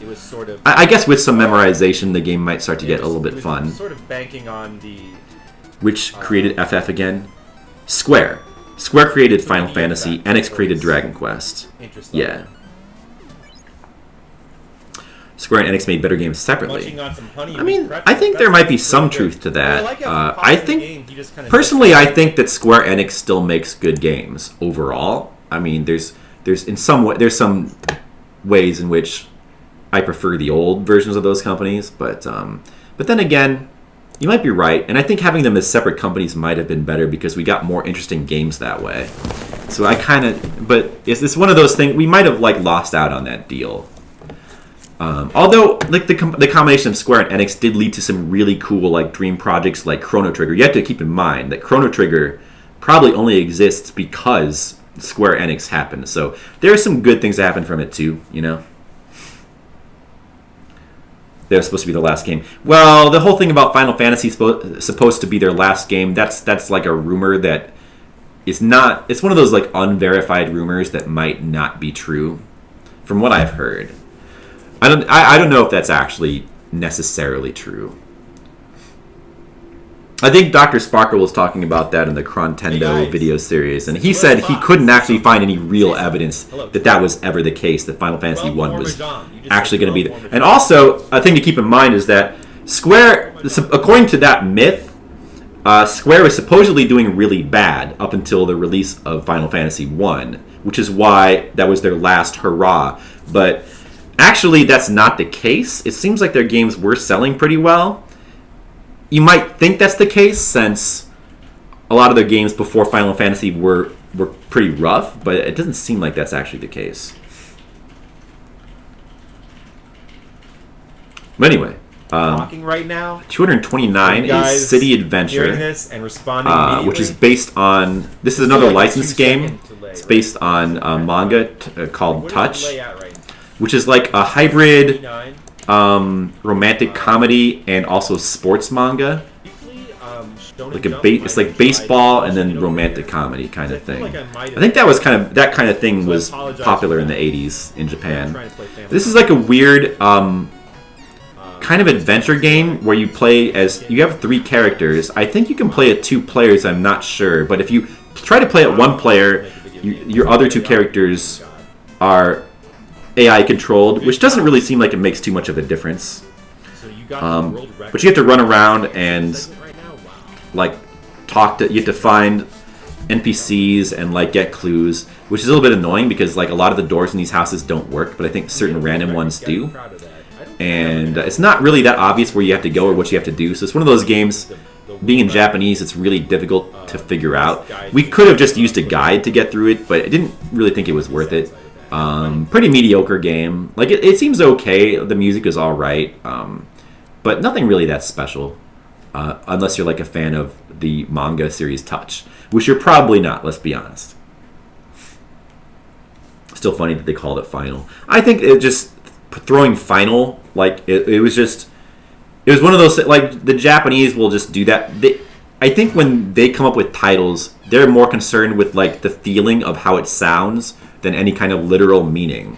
So like I think I don't know, I could just be making this up in my head, but I feel like Westerners, when they name things, when they give things titles, they tend to be very literal, like, oh, this has got to be a representation of what is in the game. But the Japanese tend to be more like, they tend to name things more based on like a feeling of how it sounds. Just, my observation.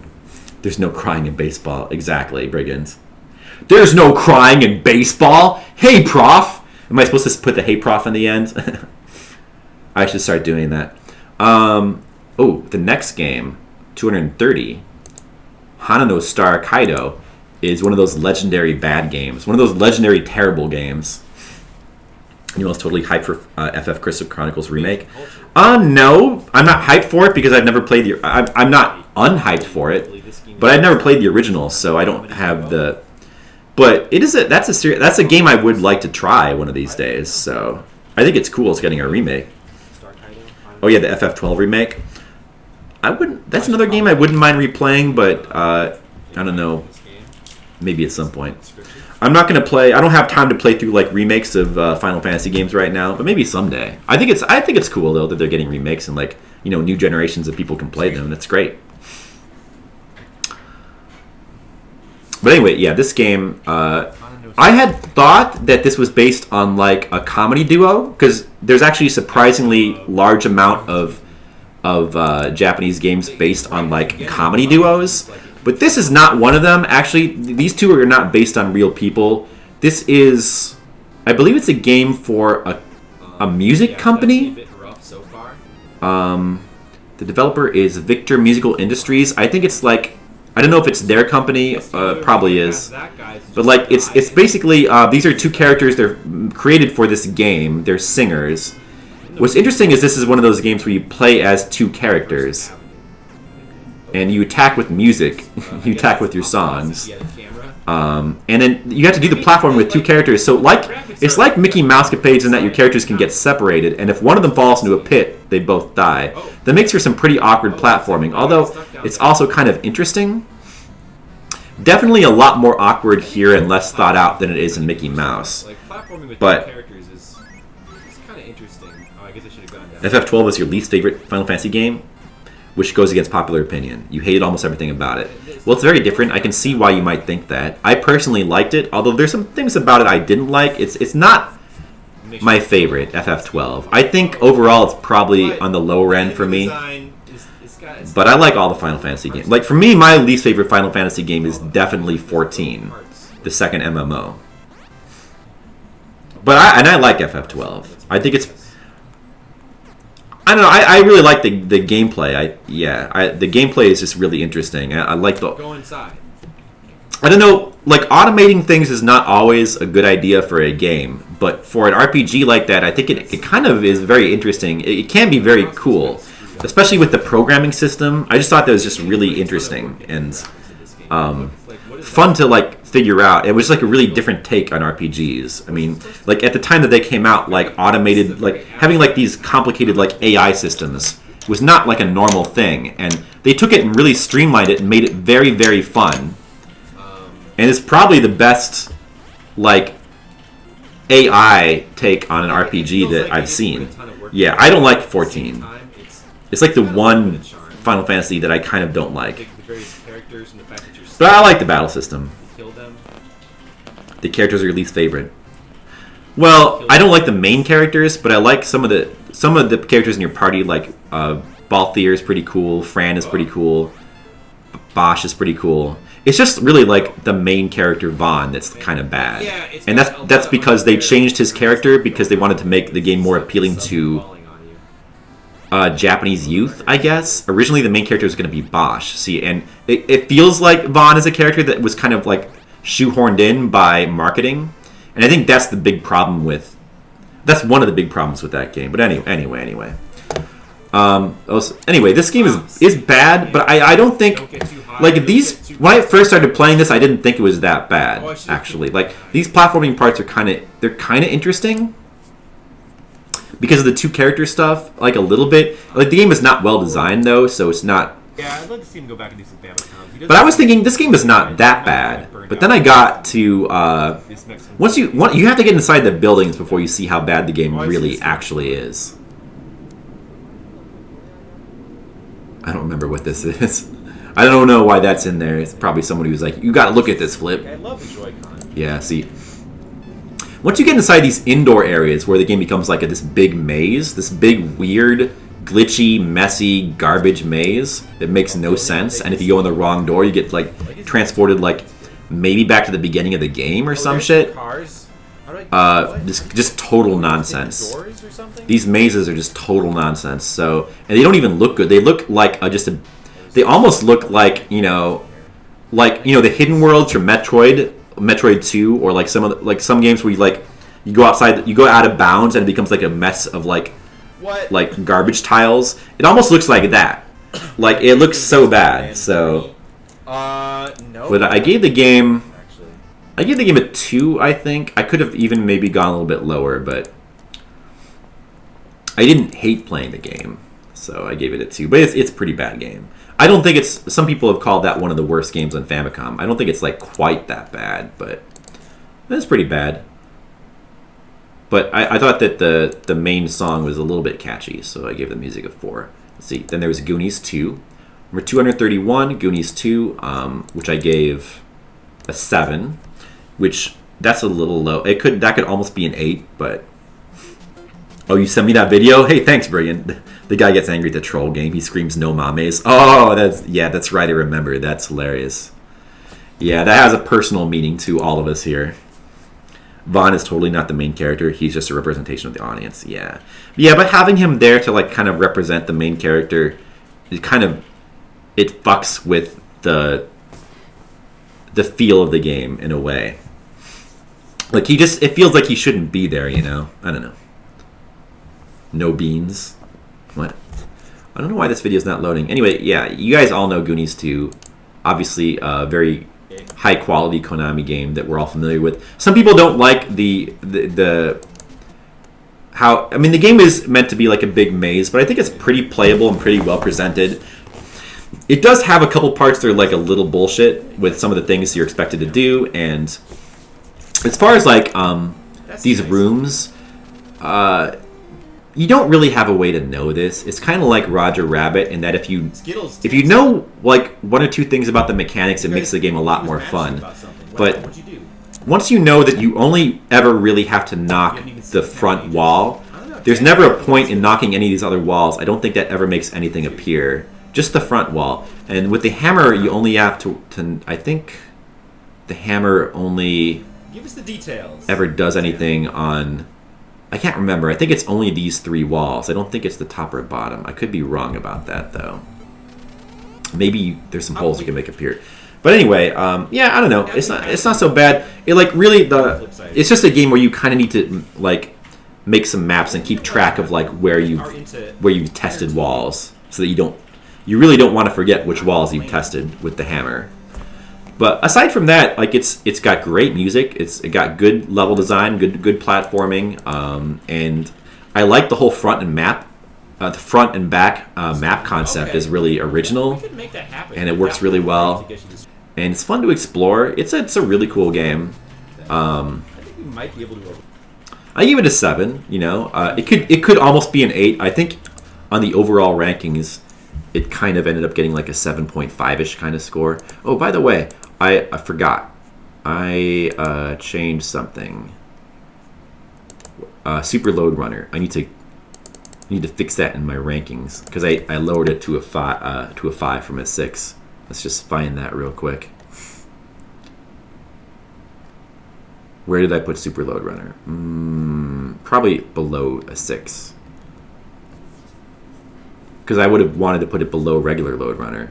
Yeah. See, so I already, like, even though I did give it a 6, I knew that was a little bit high when I gave it to it, which is why it's, like, on the low end. It's because once it dips below 5.5, it should average down to a 5, so... we just have to lower its decimal score just a little bit to like bring it in line to where it should be. So let's put it like, although you're thinking about it now, I feel like it actually is more of a solid 5. So let's put it like, let's actually move it down to like here. Let's put it like right above Sky Kid. Sure. Oops. Oh, I guess I didn't copy it. Super Load Runner. I'm gonna go with 5.1, and the music was a 5, right? Or was it a 4? I think I lowered it to a 4, didn't I? So there we go. Now it's in line with where it should be.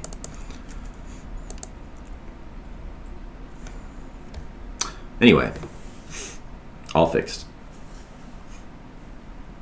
Is an edamame? Oh yeah, somebody explained the no mames thing to Whamu. I get Wham. So I guess Wham, you came here through Flipside, didn't you? You didn't. A lot of the people on the stream actually came from TMR's stream, the Mexican runner. So they would know what no mames means, but it's kind of an in joke to his stream. Anyway, moving on. Lost Word of Jenny is number 232. That's a cheap license game. Thank you, Mr. Leo. Whoops. Oh, no. Load. There we go. This is another cheap license game by Tosei. This one is based on the Japanese version of Barbie, the line of Jenny dolls. And this is a pretty bad game. I gave this one a 2 as well. Wait, what? This is the Goonies. Sorry, hold on a second.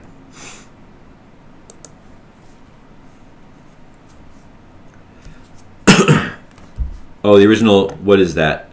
With TMR? Wait a second. Oh, man, I think this link might be messed up. Okay, well, I'll have to go back and fix that later. Anyway. You remember. If not, you can look at that later.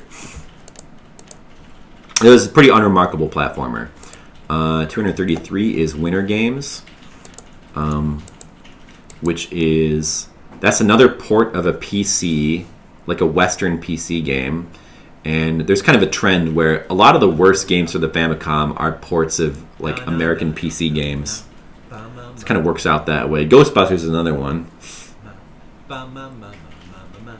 Oh, the one you saw in my VOD? Oh, okay, Briggan. Thank you. Although apparently, as you can see here, I found the music to be catchy in The Lost Word of Jenny. The music was catchy. This game, Winter Games, is like really bad. Yeah, it's a collection of mini games. They're not really well done. Especially like the figure skating, although graphically it looks kind of nice, but This game would be frustrating. or it looks okay. But like it's really hard to know. You're supposed to press the buttons in a certain way with a certain timing, and there's no way to know what it is. So obviously, it's a game that like not a lot of people don't like that much. Superboy Alan was 234.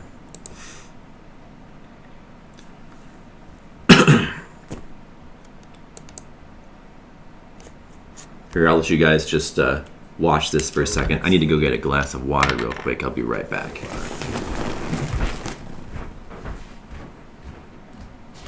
Fliptendo is look at that cover. It's kind of nice. It's kind of anime. Next game is number 234. The 234th Famicom / NES game to be made. Another Sunsoft game, Superboy Alan. So if you guys remember, way back there was a game called what was it called again? Adian no Sue. This is game number 8.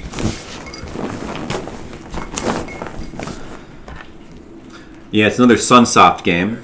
Translation of the staff of Adian. Superboy Alan. This is one of their this Sunsoft. You know, you remember they had this series of like magazine puzzle games. They also did this series of 3 educational games. And this is one of them. They're all pretty cheaply made games. Half of the game is just like this very straightforward like math thing. You solve math equations, and then you make progress in like a jogging race or something. Then the other half of the game is like this almost Zelda style puzzle game where you have to move logs around. Very confusing at first. I forget what the numbers are for. It was the second Oh, right. All the screens have like a math equation down below. Like 1 is equal to, you would have to do a 3. In this game, players are quick. And if you like, I think you have to push the 3 log into the question mark to solve this puzzle. So if you solve the puzzle on the screen, then it like gives you an item or something. And you have to, there's like a bunch of different Zelda worlds you can play through. It's sorry about that lag. It's not a very exciting game. It's okay at best. I gave it a 3. The next game, 235, is actually the very second game in that series. Like 2 in a row by Sun. I guess they released both of those games in the same day. Sunsoft did, but this is another one of their educational ones. Chisoko Taikiru Odaira, Sunsoft or Oridora. And this one was a similar thing, also with math, but this one was a platformer. This one is very clearly based off of Atlantis no Nazo. Like it has the bombs, it has these worlds with warps between them. It's a very thinly veiled copy of Atlantis no Nazo, which is itself a game that like a lot of people don't like. Oh, you don't remember this one either? No memory? No, Mr. Leo. This is actually the Look, simplest one. that's you. Oh, You're simply picking wait, hold greater on. or less than. You're in the chat. Look, Mr. Leo. See, there's your name right there. Here, let me even read you what you said. Yeah, the jump is very similar to Nazo. Skittles plus brow equals Skittlebrow. Look, you're doing math in the chat. You watched it. You watched this. Well, you know, honestly, it's not a very memorable game. I mean, it's just like a lame copy of Atlantis no Nazo, so I don't blame you, but you did watch it. You did. We got the photographic evidence. So that was a pretty lame game as well. Let's see, Spy versus Spy, the Island Caper. This is the second Spy versus Spy game. I believe there's 3 of them in Japan. We only got one of them released here in America, and it's very similar to the first Spy versus Spy, only just on an island instead of in a series of rooms. It's maybe like marginally better than the original one. Oh, this one actually has scrolling. The computer It's you still move up and down though, like there's still like kind of like a big maze that you're exploring, but it does have left to right scrolling though. Well, you won. And you just have to find a series of. I think I actually did manage to quote beat this game, which for our purposes just meant like completing all the levels because there's no ending or anything. It's just a series of levels you can complete if you want to. But I believe I did finish this game. Bomb. Great. Basically, I mean, it's all there really is to the game is just these 6 Thankfully, you items. missed out on Castle Quest. Yeah, I didn't play Castle Quest that long. I Try decided playing not it to two bother players, but, with beating that game because That's a I don't know. dream. I would have had to probably use a guide. It wouldn't have really been that much fun. Seems unlikely. It's one of those games where you pretty much need to like use a guide and then follow it word for word to be able to like have a realistic chance of beating it. And I certainly didn't want to like try to play it blinds, so I just didn't think it'd really be worth it. But yeah, the Spy vs. Spy game was okay. I think I gave that a 4, yeah, which I think is the same score I gave to the original one. It's like it's an alright game. It's probably okay to play like 2 players, but 1 player definitely not that interesting. 237 was definitely a hidden gem. Otaki, a very interesting game. Oh, it kind of resembles the Game Boy Spy vs. Spy. Maybe the Island version was ported to the Game Boy, and I just didn't know about it. I'm gonna get some more water real quick. But it's based on there was several Spy vs. Spy games in America. The Island Caper was the second Spy vs. Spy game in America, and it got a Japanese port. It was just never reported to the NES in America. So Otaki is like a music-based game.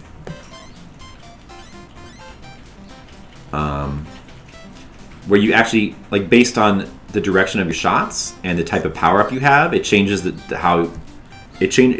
changes how you interact with the song, and the game is also like programmed so that the musical notes that you make, they're automatically sort of put on the beat of the song, so that it will like make. So it'll add to the song. So very clever concept. This is the first of these type of like music-based games that I've seen. Like the shooter portion of the game is okay. It's a little bit. The problem with the game is that the shooter portion can be demanding, and it distracts you from like what you want to actually do, which is like to try to, mess around with the music. But the game does have like a creative mode as well, where you can just mess around and make songs. So I guess it kind of has that covered. But you have to actually play through the normal mode to unlock it, though. Yeah. So how the system works is that like the shooter itself is pretty decent. I give it a 7. I mean, for creativity, the game is I think really good, and like playing it now. The actual shooter portion of the game is really only okay, but the whole music part of the game I think really adds another dimension, which makes it pretty cool. It was called Spy vs. Spy Operation Booby Trap. Oh. A Game Boy Color remake. I did not know that, which is really good, huh? That's cool. So 238 is Project Eden, Dirty Pair. And this game is really bad. This is one of those really bad licensed games. The developer is actually unknown. Bandai published the game, and they're not a developer. They never make their own game. So it was probably somebody like, I'm guessing it was Use, who made a couple of. Hey guys, I'm back. You like this anime? They made the Transformers game, like and they made a couple of other really bad especially games this movie. for Bandai. If you look at some of my earlier videos, I think you'll see some of those games the developer mislabeled as Bears. Especially for a dirty. And this is a mistake that Nintendo seems to have made as well. So we kind of joked around about it earlier on. I think what was that one game? Baltron. When we were playing Baltron, we thought that game was. So we were joking that the game was made by bears, and so for a game made by bears, it was pretty good. But for humans, it would be bad. Unfortunately, there does not seem to actually be a game developer by the name of Bears. Somebody, the developer is not known. Actually, wait, what was the name of that? It wasn't Use. I don't think. Based on the quality of the game, it's probably somebody really bad. What was it? I think that it might be the people who made the Transformers game, is my guess. Oh, Shoei System. They worked on some Bandai games. Shoei System, and they made the Fist of the North Star game and a couple others. So it might be them. Or it could be Bears, that would be my guess. who's made some Bandai games, and Or it could be pretty Use. bad. But I would guess it's where one was of I? those. We don't really know. Anyway, At least it has. Hey, there's really no information about who the developer is. at least we have those Websites will just list the graphics. developer as Bandai, which it has to clearly be wrong. So, Dirty Pair, 238 Famicom game. but yeah, at any rate, it's like a really bad game. We do take the time to the Dirty Pair Project Eden is a pretty cool anime movie that is one of my favorites, and I think did this portion of the video actually get muted, or is it just why? Maybe it's got muted, but it shouldn't be muted though. I guess it is. That's heavily inspired by. Well, anyway, I showed the opening for the speed anime runs because it's through super something. cool. I don't know. But the game Also, has some of the it's really worst sound difficult effects to I've ever heard for one the hit and Famicom. These sound effects are terrible. One hit, And you trust you me, go the back game to the is beginning no of the stage, and the stages are long. joy so to it feels play. Very reminiscent. Very bad gameplay, very sluggish, very repetitive I didn't levels. expect that guy was going If to you die, you go back to the beginning. Ping pong, best. I think we managed to get to. The game does actually have, if you get far enough, it has these stages where you go around in a maze and it changes to an isometric point of view, which seems like it would be better, but it's not really that much better. Anyway, So it's from here I could go. pretty terrible game. We did not manage to beat that one because it just would not have been worth it. Number 239 is Sama no Meitante. This is another visual novel style. Well, not visual novel. This is another one of those point and click. It's not. It's a shame. Not even point and click. Sorry. It's a detective based, a menu based detective Because game. I don't see. And of course, since it's untranslated, there was no way we could have played it. For It looks walking around. amusing. I like how this dude has. I think this guy It is doesn't say some here, kind of but Japanese I celebrity. swear, the cover of the game, it looks like it's meant to be a caricature of some real. The steps, even if you So don't it know looks like. Japanese. But at that point, it would be kind of pointless. I think maybe it's So this what do you dude. think is going on here? Are they just all pointing? Are they a bunch of detectives and they're like, It's a "You funny did it! commercial, No, though. you did it!" Is that the idea? No. Anyway, not much to say about that game since we couldn't play it. Number 240 was Appletown Monogatari, which means Appletown Story. This is yet another port of a PC, Alright. an The next American game? PC game. In America, it was called Little Computer People, Water. which is why it says that on the cover here. Big. And this game was basically, it's very simple. It's kind of like I kind of miss screensavers a because screensaver game. Essentially, it's just screensaver? you have a house and this little girl lives in it, and you just kind of watch her move around and stuff, and you have no control at all. But you can kind of indirectly influence her actions by making the phone ring, or I apparently giving her food, Exited making out food without appear, meaning to. or you can make the doorbell ring and stuff like that. Let's You can deliver her stuff. Yeah, it's kind of cool. It's one of those things that's kind of cool to mess around with for a little while, but probably gets old pretty quick. I gave it a blood type. I give it a The middle 4 one is because horoscope. The overall fun And the level bottom one is tarot is cards. not really that high for me. It's definitely something I would get bored of pretty quickly. It but says that all it these is things neat can in input- concept and like for what it represents. Yeah, it is interesting. The happiness of the girl, At least for a depending on little what you while. input. And they did kind of cuten it up a lot over the American version, Little Computer People, which they put in all like they made the little girl character the star, and they gave her like these cute cutscenes and stuff. So it's not bad. Number 241 is Russian Attack. Another cool Konami game. Very good game. Whoops. Which is a game that I have beaten. I had already beaten that game before Fliptendo, so I did not bother to beat it again. But I'll show off my original. This is a pre-Fliptendo video, probably from like a year or two before. So I don't have like the cool layout. I saw it's like still the old layout with my little business card graphic. But not really a lot to say about Russian Attack. I mean, you guys all know Russian Attack. It's a very fun game. I mean, it does have up as jump, which Mr. Leo doesn't like. But I mean, it's very well made. It feels really good to play. It's a lot of fun. It's very simple, but a very satisfying game. And I do eventually manage to beat this game. After I think it took me like 7 or 8 hours. Oh, this is before I had a good microphone too, so my sound quality is terrible on my voice. Fucking lasers. Also, I think this is like I'm like more fat Okay. in this video too, which disturbs me to look at. I don't remember what you need to do now. You need to get rocket launchers. You need to blow up that. I don't like it, but this game does it well. whole It bunch does. of things. Yeah, it's great how fast you can spam your knife.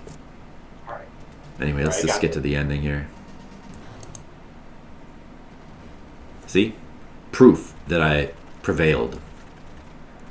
So, though not on Fliptendo. Fliptendo only managed to get... I did an encore, and I only managed to get to, like, stage 5, but it's good enough. Number 242 is Kokono World. Flippin' Daylight. You wouldn't want that. Yeah, I don't know if that was in daylight. Maybe the lights were just turned on. All right. I am going to need some more water, so give me 1 second. I got some more water right here. Actually, So Kokono World is another kind of interesting game by Soulful. Another one of those like kind of slightly non-game games. How do you? Maybe I don't have enough money. It was almost kind of Animal Crossing-ish. Like, you basically have this world you can run around and explore. There's mini games you can do, but none of it really seems to matter. Like, there doesn't seem to be a point to the game. You just kind of run around and do stuff, and it's this kind of cute world. The mini games are not particularly super satisfying. It's not really a ton of fun. The game also does have like a secret ending type thing you can find, although you wouldn't really know about it without looking at a guide. I don't get it because it actually takes a lot of time. It's not really worthwhile. Not the best system in the world. But yeah, you just kind of wander around and just do whatever in this game. I cried. Get more food, get more money I literally cried. for no reason. Yeah, it is true. So it's cute, like the just like Apple Town story. The fun value is probably pretty limited, but it's cute and it's kind of interesting in that it seems like maybe like a distant relative to Animal Crossing. Then 243 is Relics and Coco Yosai.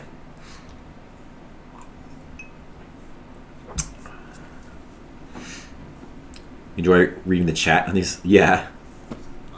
That's because I should not. I probably shouldn't like do this then, so that you can still read the chat. His dad.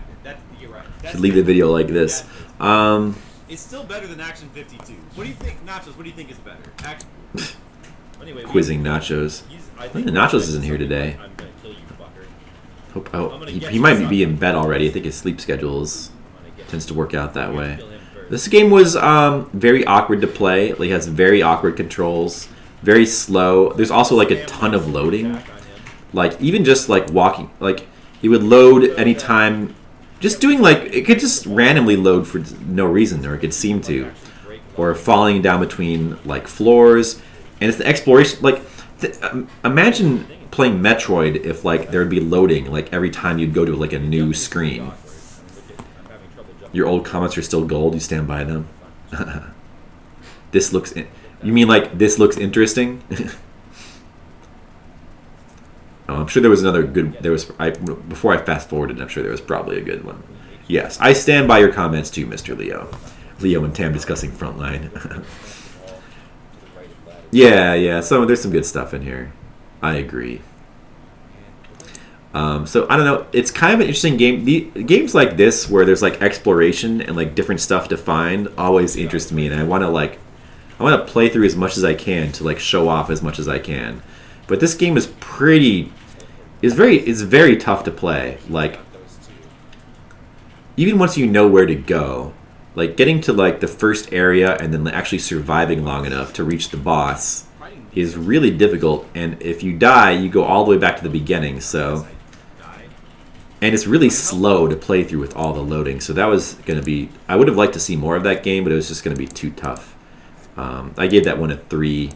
I think... And even some people might consider that generous.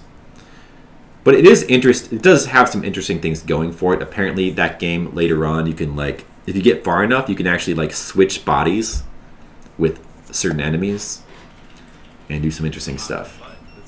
Looked interesting, but wore off quickly. Yeah, kind of.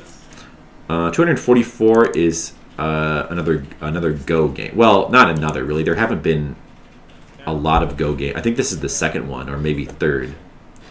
But this is... I believe it was like a Go teaching game. Or, well, it's a version of Go where you play on like a smaller board. This is like the amateur version of Go, where you play on like it's like 1/9 the size or something.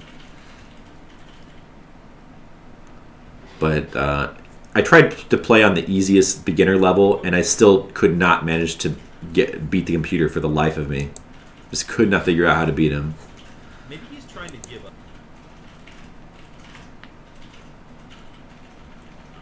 up. Like a temporary tattoo. Game number 245 is a lot more interesting because that's another Capcom game. It's a Capcom game we didn't get in America.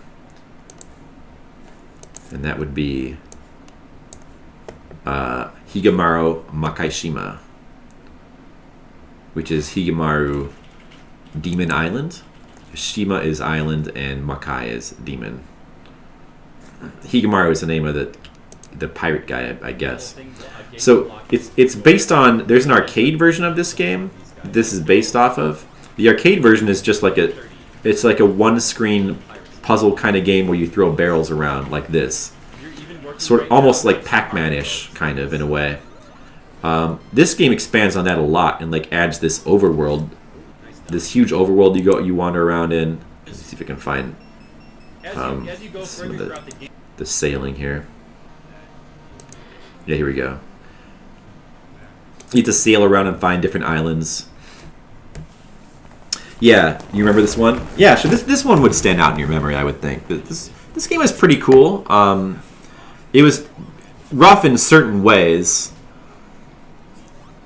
Like, the fact that you have to do the islands in a certain order, but you have this big map to sail around in. So, like, when you first start the game out and you don't really know where to go, you're just kind of sailing around randomly, and, like, all these islands are, like, closed, and you finally find the right one. It's kind of like...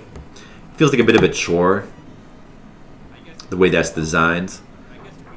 There's a lot of, like... The actual exploring on the ocean part is not the best, but when you get to the actual islands and like exploring the islands is pretty fun.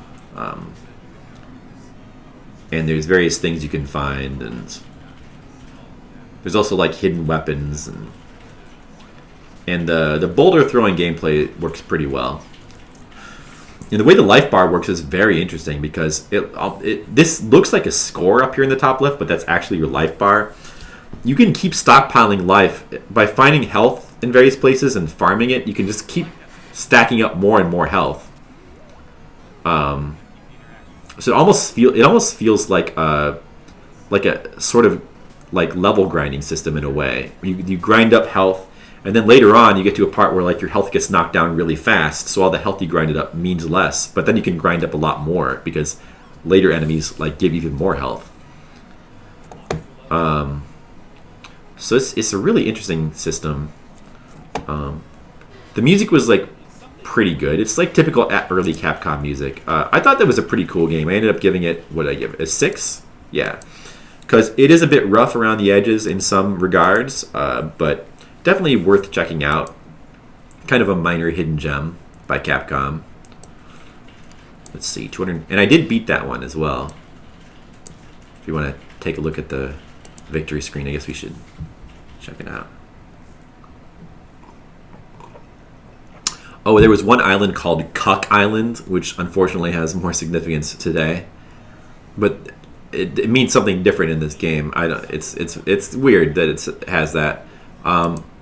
There's also a Ghosts and Goblins Island that like uses enemies from the actual Ghosts and Goblins. I don't know if it's in this video. So there's some weird stuff like that. Here's the arcade. What the arcade looked like. It's a lot simpler of a game. Let's see if we can find the ending here. Oh, I guess this is it. Oh, this is the final boss? Okay. Yeah, I guess the final boss is a red armor. I'd forgotten about that.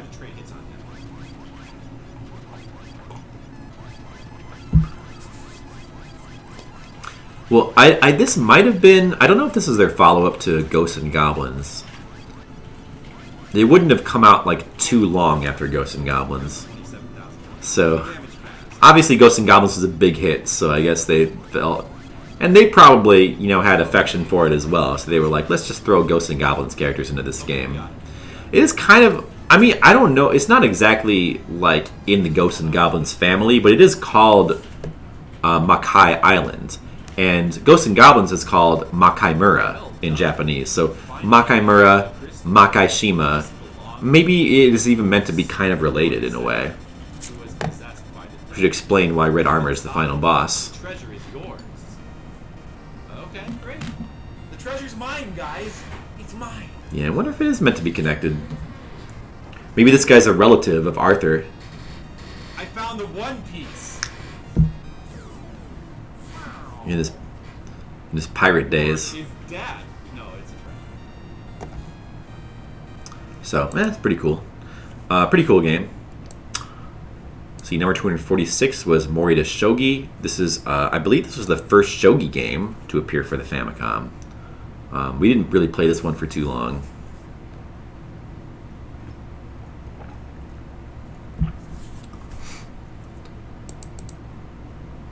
It's just, I think this one, oh yeah, this is the one where you can play against like a robot. Although it does not seem to be represented here. I think, isn't it? And then it's cute because if you play against a robot, he moves his pieces with a little robot hand. Or maybe this is not that game actually. Is this not that game? Oh, I'm playing against myself. Guys, I'm playing Shogi against myself. Oh, okay. Just have the top guy kill the bottom guy. Maybe it's because I was not playing against the computer there. I thought that was this game though.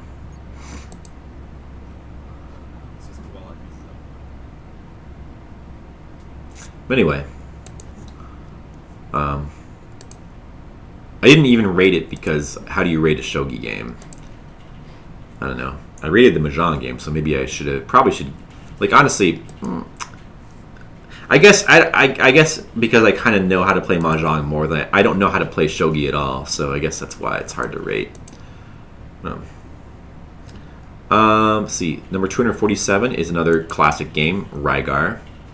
It's an actual good game, which I gave an 8 to.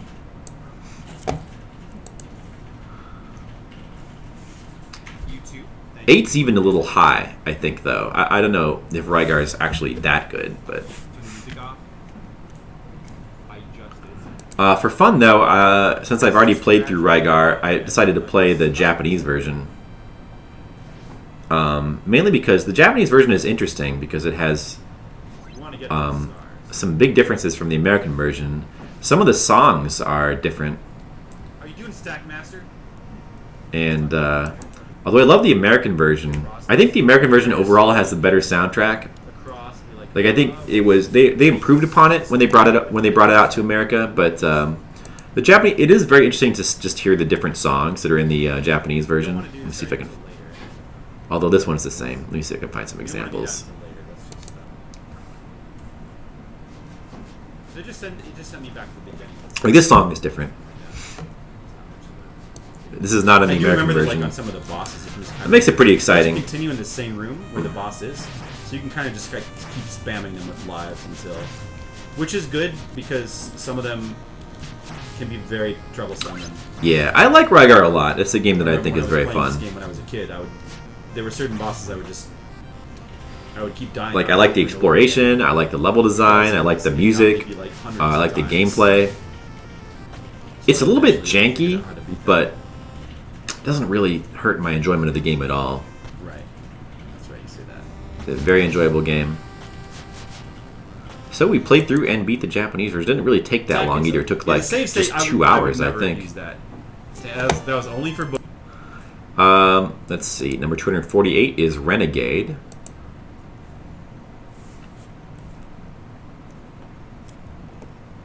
Which is the first of the Kunio-kun games. This one actually did come out in America, but they stripped the Kunio-ness out of the game. And they made it more of like an obvious Warriors clone. Which is a shame because Double Dragon is already kind of a Warriors clone. So we didn't really need like another series like that. Although Double Dragon hadn't come out yet in America. Hard too, right? This came out before Double Dragon. I believe this is the earliest beat 'em up for the Famicom. You want to try to let them get behind you on purpose so you can do. If the you don't kicks. count things like Urban Champion. You only do the kicks when they get behind you. Ow! No, I'm dead. Which Urban Champion is not really a beat 'em up, so. Like this, it's an okay game. Renegade is like once you learn how to play, it's all right. Unreal Gecko. But Thank you for the host. Welcome. yeah, it does lack some of the polish and Renegade charm slash of Double the Dragon first games. Kunio-kun game. Nakuto Koha Kunio-kun. So it's an alright game. Not really a lot to say about it. We did manage to beat it. The game where I you think jump kick I spent a over and lot of. It took me 3 hours. I probably would have beat it an hour sooner, at least, if I'd known the correct order to take the rooms at the end of the game, because that took us a while to figure out. Like the last level, there's like a maze of rooms, and you can easily get lucky and like get to the final boss within like 3 doors if you just take the right doors. But Finally. like Okay, so let's see. somehow I managed to like avoid the correct door The right door. many leads to the many same room times. again. Don't want to do that. Just for some Left reason I door just didn't should take go it. to that crazy yellow room. We eventually did beat it, which without a guide too. Like I just figured it out. I didn't really. I wanted to try to figure it out With myself. my own map. Eventually, we did beat the game and beat this final boss I wonder here. how hard he-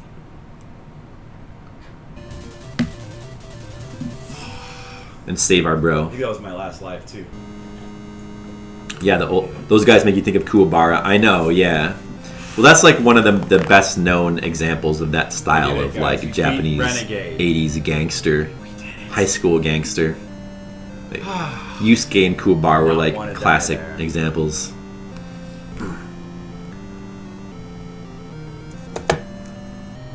But yeah, Renegade I gave a 4 to, which yeah, I mean it's an okay, like it is kind of a mediocre beat 'em up. Definitely don't like it nearly as much as the Double Dragon games. It's all right, like it's not unfun, but anyway, the next game, Foon Shorin Ken, number 249. We're almost at the halfway point here. It's got a lot of games to go through, but that's okay. Let me see what time it is. Oh wow, I need to speed up, I guess, because it's almost 11 already. So this game was this was another fighting game. You can move back and forth. I don't know if you The can't. characters are kind of notable for like looking like Ranma half to me, Jump by pressing up. at least the early ones. Yeah, Point. it's Pretty okay. It has level this one. one. This is one part where you fight this giant guy that's like twice your size. The controls are I can't definitely get a little up there. bit quirky. See, but the Although problem once is you it's, kind of really get hard the to hang stay of up there like once understanding you've which got attacks hurt you and one which you can location to fall spam, down. You have to, like, do it it gets reasonably playable. Not really anything that special though. That game we did not beat because to actually beat it, you had to play through 2 loops of the game to get like all the content, and I don't think it's worth it. I don't even know if it has an ending. It's probably not worth it. Number 250 is Fist of the North Star. I believe this is the first one. No, this is the second one. Sorry. Got that awesome Kenshiro art. Them, 9 of the 3D ones. And the Fist of the North Star games are pretty on the Although bad this game's side. not really This one's a little bit better than the first one. Power-up system. The thing about these games is it is fun for a little while to like blow dudes' heads up and to like punch really fast with Kenshiro, but the games are just not. They're very repetitive and they're not really that well designed. I mean, this game is. It is an improvement over the first game, so I gave it a 3. The first game was really bad. I think that got like an even lower score, like a 2 or a 1, probably a 2. This one's like a slight upgrade, but it's still not that great. And the music is like okay, like it's kind of cool, but also kind of repetitive.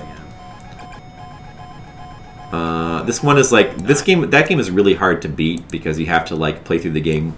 It has continues normally, but to see the final level, you have to not use any continues. So we did not bother to try to beat that one.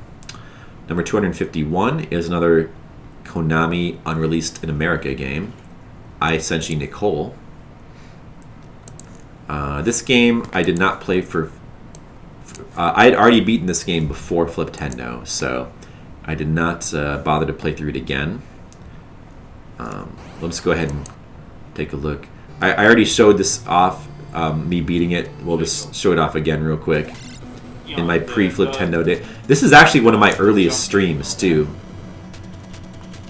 You can see the Persona 4 couch. That's the OG couch blanket right there. My Persona 4 couch blanket. Skittles. Did you ever notice that my early streams had the Persona 4 blanket? In the corner for when damage him as he's moving. No, I don't know whatever happened to that. that's crazy Yeah, classic because flip. Classic it's fast fat enough where if flip. you're not moving Anyway, I all Senshi the Nicole time, is a pretty good game. I gave that one a 6. Another pretty good. It's early Konami. Like the later Konami games are probably better, but the early ones have got some good stuff. Like, and rarely do their games like go below a 6 for me. Very rarely. Number 252 is what seems like a really cool game that I couldn't play because it's untranslated. It's another one of these menu-based detective games, but this one's a little bit higher quality than the ones we've been seeing before. And it's also actually the start of like a very, very long-running series of Japanese games. So, yeah. Tante Jingoru. Oh no, Jinguji Saburo. Jinguji Saburo. It's there's a long series of games starring that dude, and you can kind of see why. He's like Tante. he's got like kind of an aura about him. It's the dude smoking on the cover there. This introduction. It's got nice graphics. Like the music is good, although these exploration scenes look kind of comically The music's still bad. cool, but whoa. But the music is great, It's okay. and the portrait art is like really nice too. Kind of sounds It seems bad. like it's hard to know, but it seems like a cool game. And if it It's ever gets fun a to play, translation, Jeff. I would love to play it someday. Mr. Mr. Belvedere's in that game apparently. He's probably the murderer because the butler always does it, right? Number 253 is Family Jockey.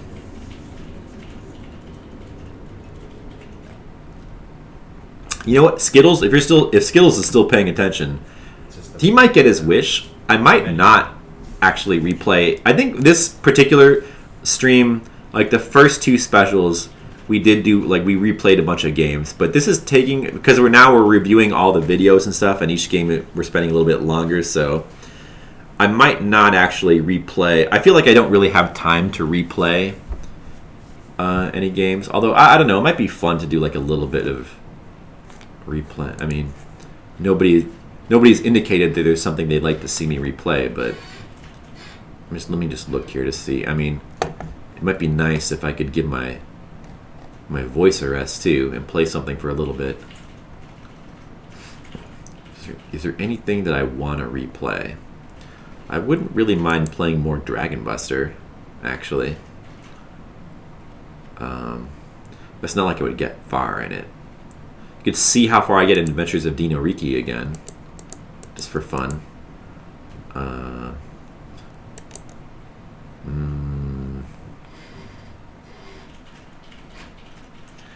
Yeah, it's true. Most of the games deserve the playtime they got. Or got more. More than they deserved. Yeah, I don't know. I mean, Otaki is a game that might be cool to play a little bit more of.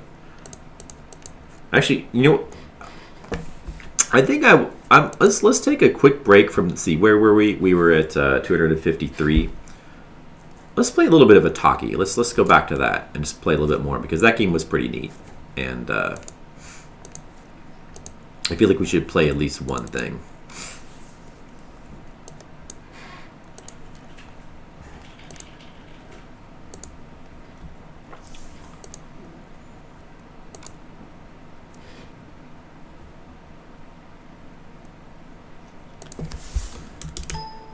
Also, I think Skittles actually liked this game too.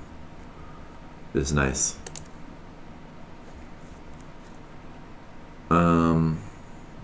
I guess this was a disk system game. Here, we'll show off this game. Maybe we'll try the creative modes this time, which should be unlocked now.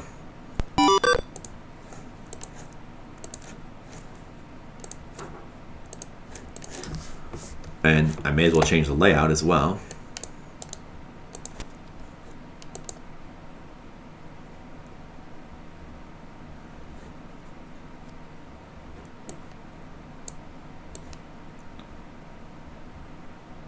So let me see, that would be, what would that?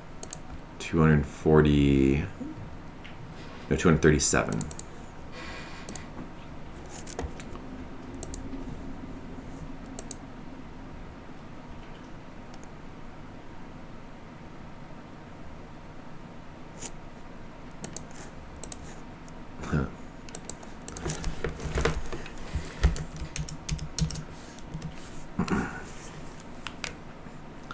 It's Otaki. I get it. See, my save file has a crown because I completed it. Now we can do BGM mode or Music Maker. Yeah, we did mess around with Music Maker a little bit. It's pretty weird. I think BGM mode is that's the mode where you can like kind of get more freedom to like make the music as you go along. Most of the games that didn't deserve playtime you gave on the first go around. Yeah, but you like this game though, Skittles.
Need to play Tempo on Sega 3D2X.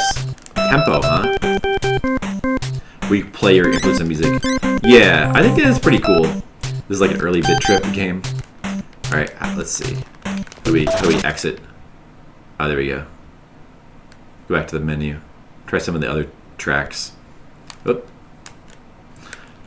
Yeah, so BGM mode, I guess it's where you can just... I think you can just... you can't be hurt, you're invincible or something, so you have as much time to just chill and like mess with the music as you want. You kind of earn that for like finishing the game.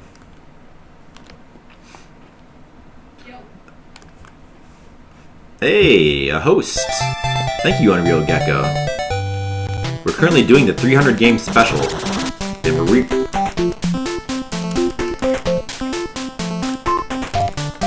just replaying some Otaki because I thought it was pretty cool. Showing off the coolness of Otaki.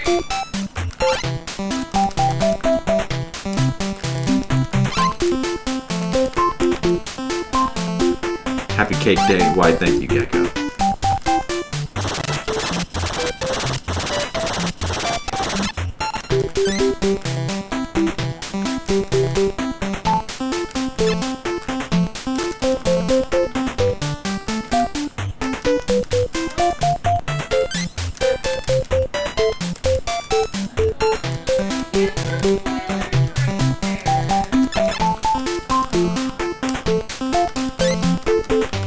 Trying to make cool songs.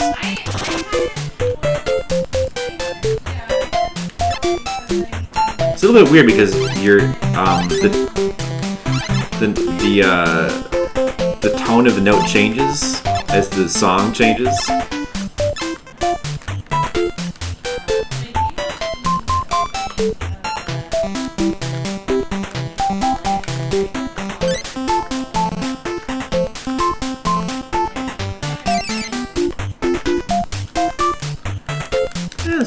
You know, it's pretty cool to mess around with, I think.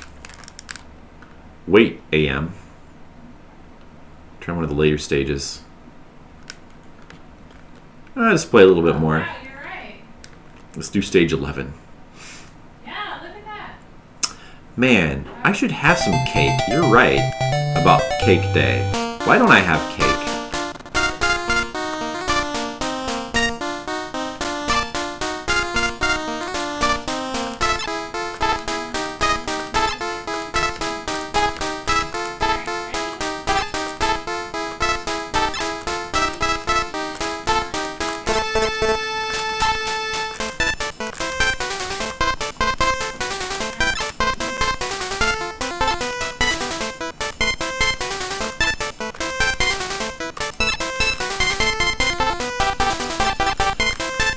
Yeah, this one you had to.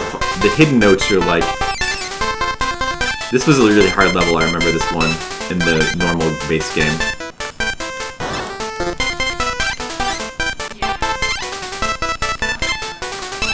If you practice, you could probably like learn to make a cool song out of that somehow. Yeah. So definitely an interesting game, Otaki, and it's cool that. The way you play it actually influences the song. Yeah, well, let's go back to the game list and continue. Maybe I'll show off a little bit of Apple Town Monogatari too, because that would not take long.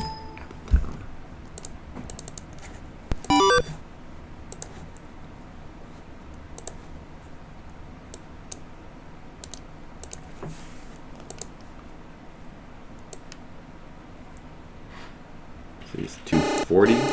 Oh. Stop that.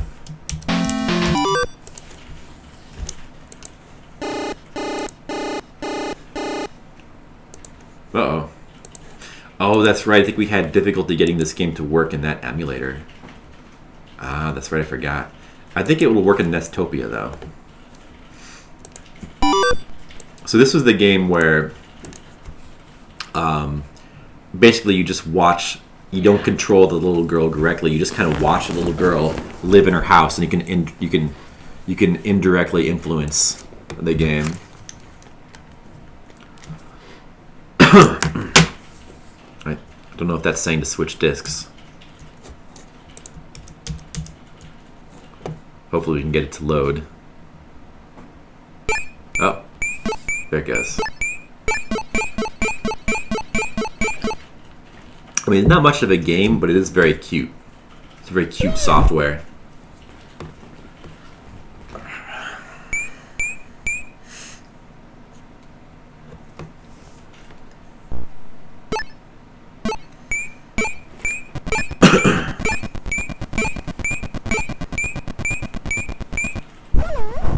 Hello.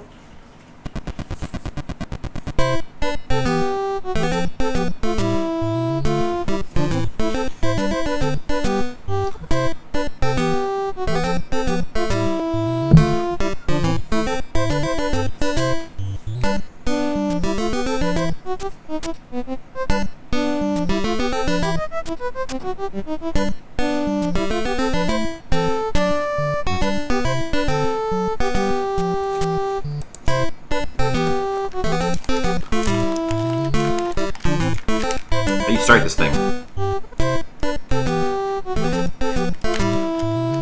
Remember how you start the game. Dude, Carl and Nikki gave me Watashi wa like, Kya so I had Kya one Kyashi Kya. Oh, okay, whatever. I almost died. Oh. I did not. How does this work? Oh, it's a different command. Right. I have to go. I forgot. It's a different hotkey in this emulator. It was crazy. I'm just like. How do you switch the discs? Move my body. Remember when Activision took part in interesting games? I I don't. That's how I don't. It was too long ago. I don't remember. Like, which was terrible because like it was like I woke up and all I could think was that I needed water or I would die. And then so like I go in the other room. There it and, goes. Like I see Justin Siston is sitting on the couch. And Well, this game I'm is not that and interesting, I'm but literally you know. stand there in the doorway, like not able to go. And also, they didn't really take part in the making of this particular port. They made the original game that this is based off of. And then, like, oh my god, and then it was so fucking terrible because, like, There she is. I'm not playing. My hands are off the controller because it doesn't really matter what I do right now. water, and then I go to lie down on the couch, and then I think she. I don't know what she's doing right now. She gets dressed. That's the door she goes in to get dressed. Let's see. See, what can I do right now? Let's just watch her for a moment. Let's just watch our little computer people and just see what she does. If this was anybody other than I mean, I guess I don't know. I mean, I guess this is the kind of game maybe you just have on in the background or something. Does she leave the house? Is she hikikomori? I think if you piss her off enough, she can get mad and leave the house, and then you just have an empty house and you have to reset. But most of the time she's a hikikomori. Yes, just stays in the house. She'll open the front door to, like, you know, answer the doorbell or like get a package, and you get to watch her brush her teeth every day.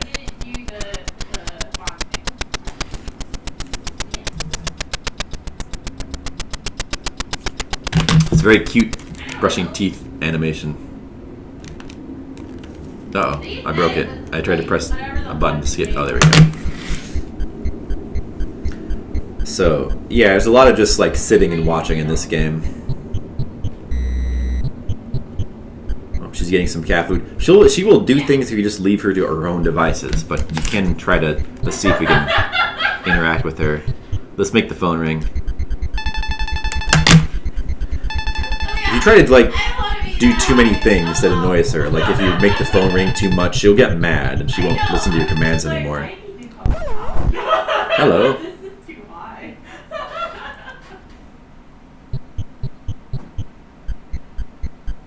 You can get various things that happen, like there's events that can happen. You can just suddenly start watching TV sometimes.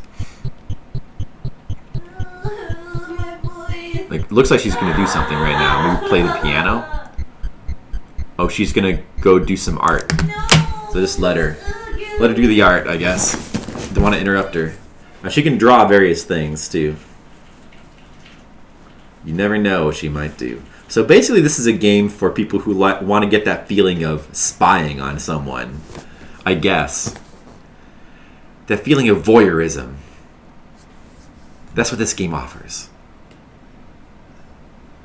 Yeah, we should change the title of this to the creative stream now, because this is a stream about watching someone make art. It's totally, yeah, so that people can request songs. Yeah, Lord. And what does she draw? I don't know what that is. It looks like maybe there's like 3 people, one blue head and 2 pink heads, I guess. But I don't really know. She can draw some weird things. This would be a good game for song requests, I guess. Yeah, so that's okay. Oh, barrier. That's little computer people. Appletown Monogatari. All right, let's go back to the list now and continue. We were at Family Jockey,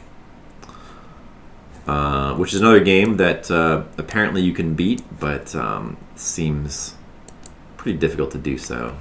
Didn't bother, but basically it's a game. It's it's one of the earliest of the racehorse betting games, and this one you can do with the whole family. So you can gamble with the whole family. And that's great.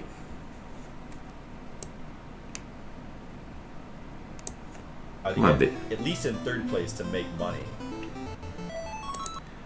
Yeah, you actually, We're at least gonna get unlike fourth. some That's not of enough to the make money. jockey games that would like come along later, you actually do control the horse, and you have to take part in the races yourself.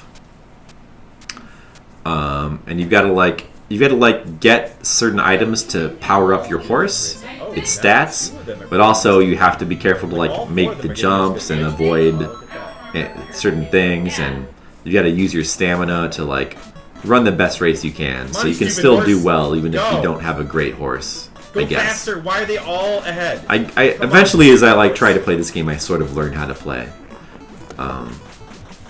It's a very simple game. There's not really a lot to it, and the actual racing it's mildly fun, I guess, if you know how to play, but nothing really too special. So not exactly a hidden gem there. But the next game, Skittles, is one of Skittles' favorites. Monitor Puzzle Volume 2, which is a game that we did that is kind of a real hidden gem. It was fun. It's a puzzle game with animated puzzle pieces. Pretty cool concept. Fortunately, the controls are not really great for a game like this. This is a game where you really want to have a mouse for the maximum efficiency of moving around puzzle pieces. But aside from that, it is a really cool concept, though. The animated puzzle. You can tell by the Animated puzzle pieces. You can even flip them. They can be backwards or upside down, so you might have to flip them around. That can make it really complicated too. entire circle part. And some of the puzzles can be kind of unfair as well, like puzzles that are just falling cherry blossoms. Only the left and right side. If you, we did play through it and we did beat all the puzzles. Extra garlic and Some of the puzzles are pretty cool like this. Some of them are weird alien spaceships that fly. Okay, so they all need to be flipped the other way then. The whole left side is not lining up. Is it? And then some of them are more abstract stuff, like lines that go across the screen. Then you can see there's one messed up puzzle piece Still, there. We're close, but something is fucked up somewhere. The whole left side is not matching up with the right side. I don't know how this isn't I solved. think I.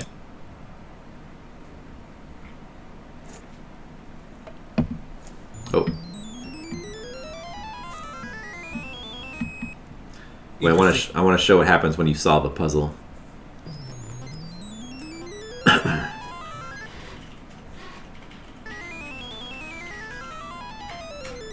You get this legendary catchphrase.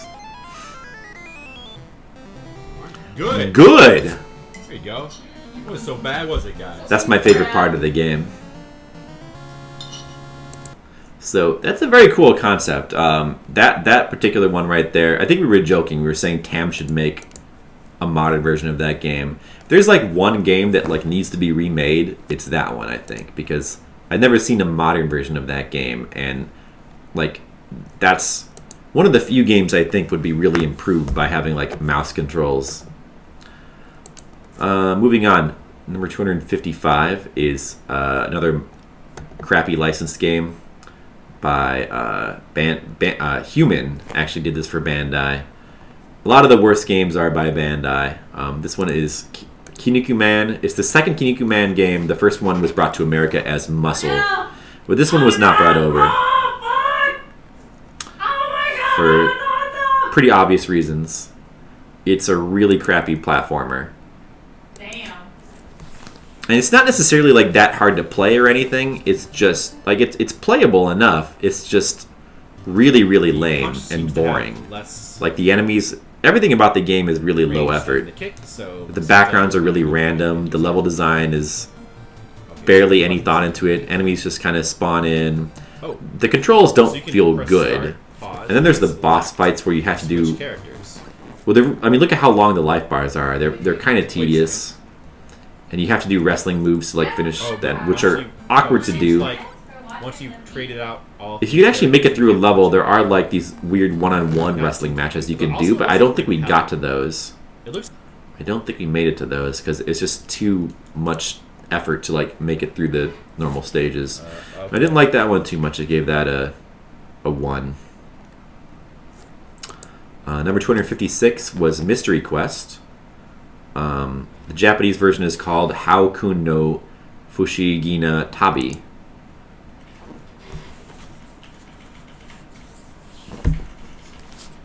And this is another one where we actually... This game was released in America as Mystery Quest, so, you know, some people might know it. But this one we actually played the Japanese version because the American version is kind of butchered, unfortunately.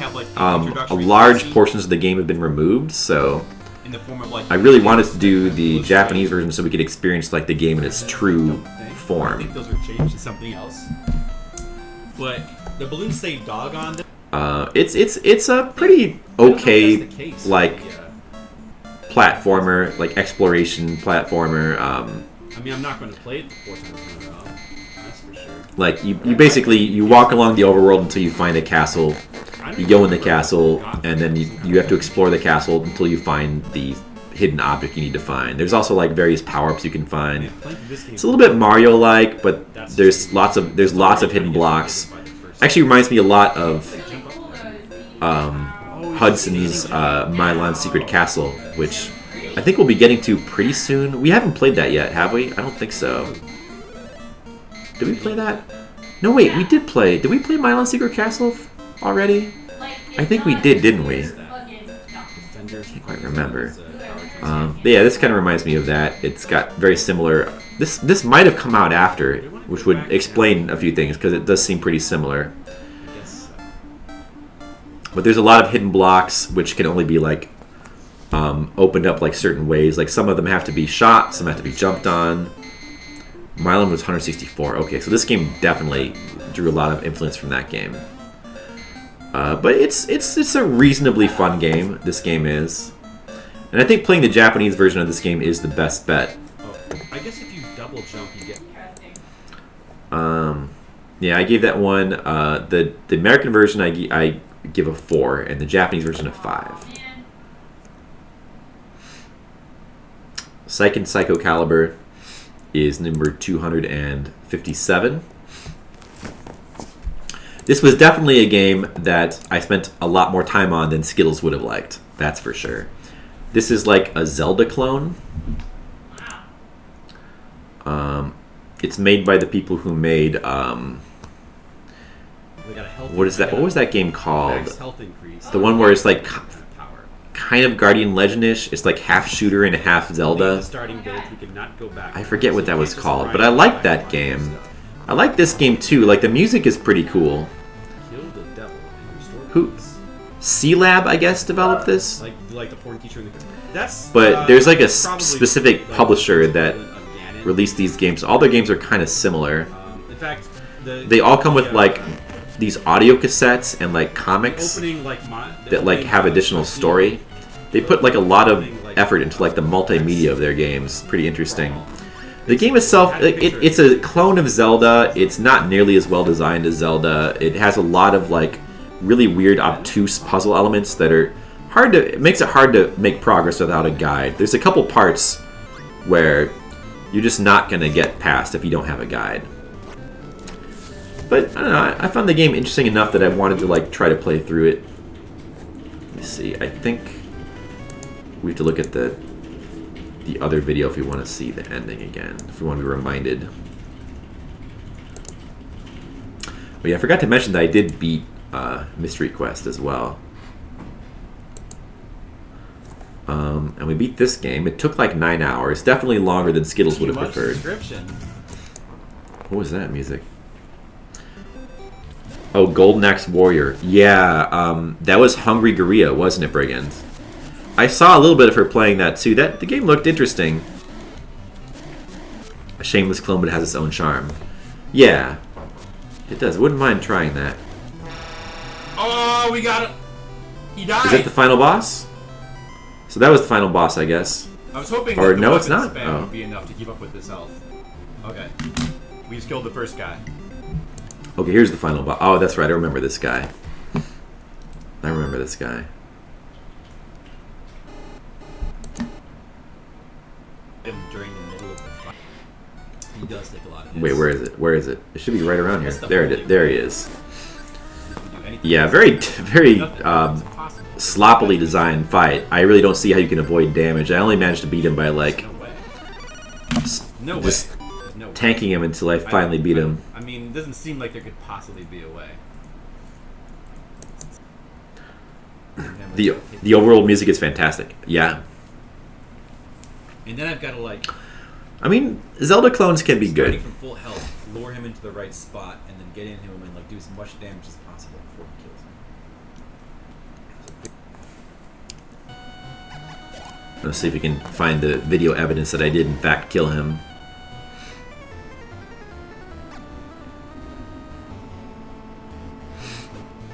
Fuck. Nope. Okay. There, I can't do that. I've got to. I don't know what to do from there.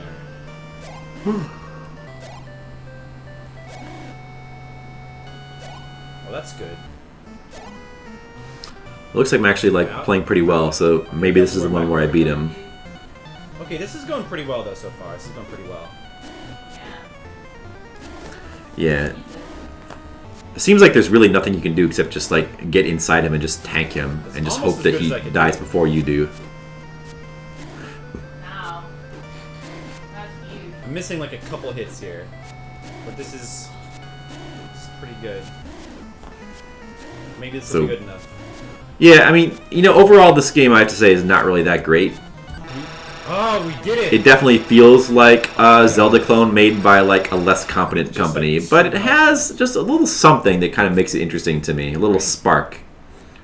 It's the kind of efficiency you need. That was the final boss, and here's the ending.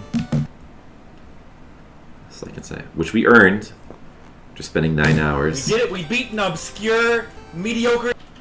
I think there might not be video of this game. Whenever there's Zelda not video of a clone! game on We YouTube, beat an obscure. it always makes me want to like put a little extra effort in trying to beat it. Fuck.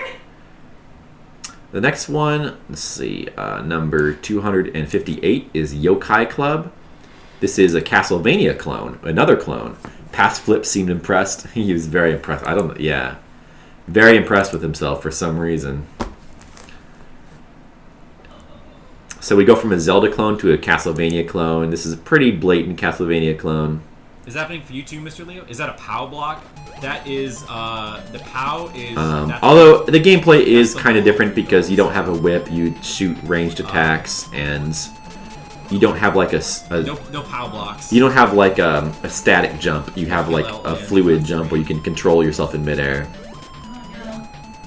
Although even with the fluid jump, the control you don't have a lot of horizontal movement, but you move vertically very fast, and that makes the jump controls a little bit awkward. Which I currently have tuned in. And the scrolling's a bit weird, so Audio is good, right? this game has a really interesting death system where if you Plug back into my... you would gain experience as you play through the game, but dying subtracts experience, which can penalize you. It can make you level down. But how many lives you get depends on how much experience you have. Because I was trying to focus on chat interaction. It's very interesting. Very interesting system. Enjoy watching the natural transitions between haircuts. It's, Man, this song is really good.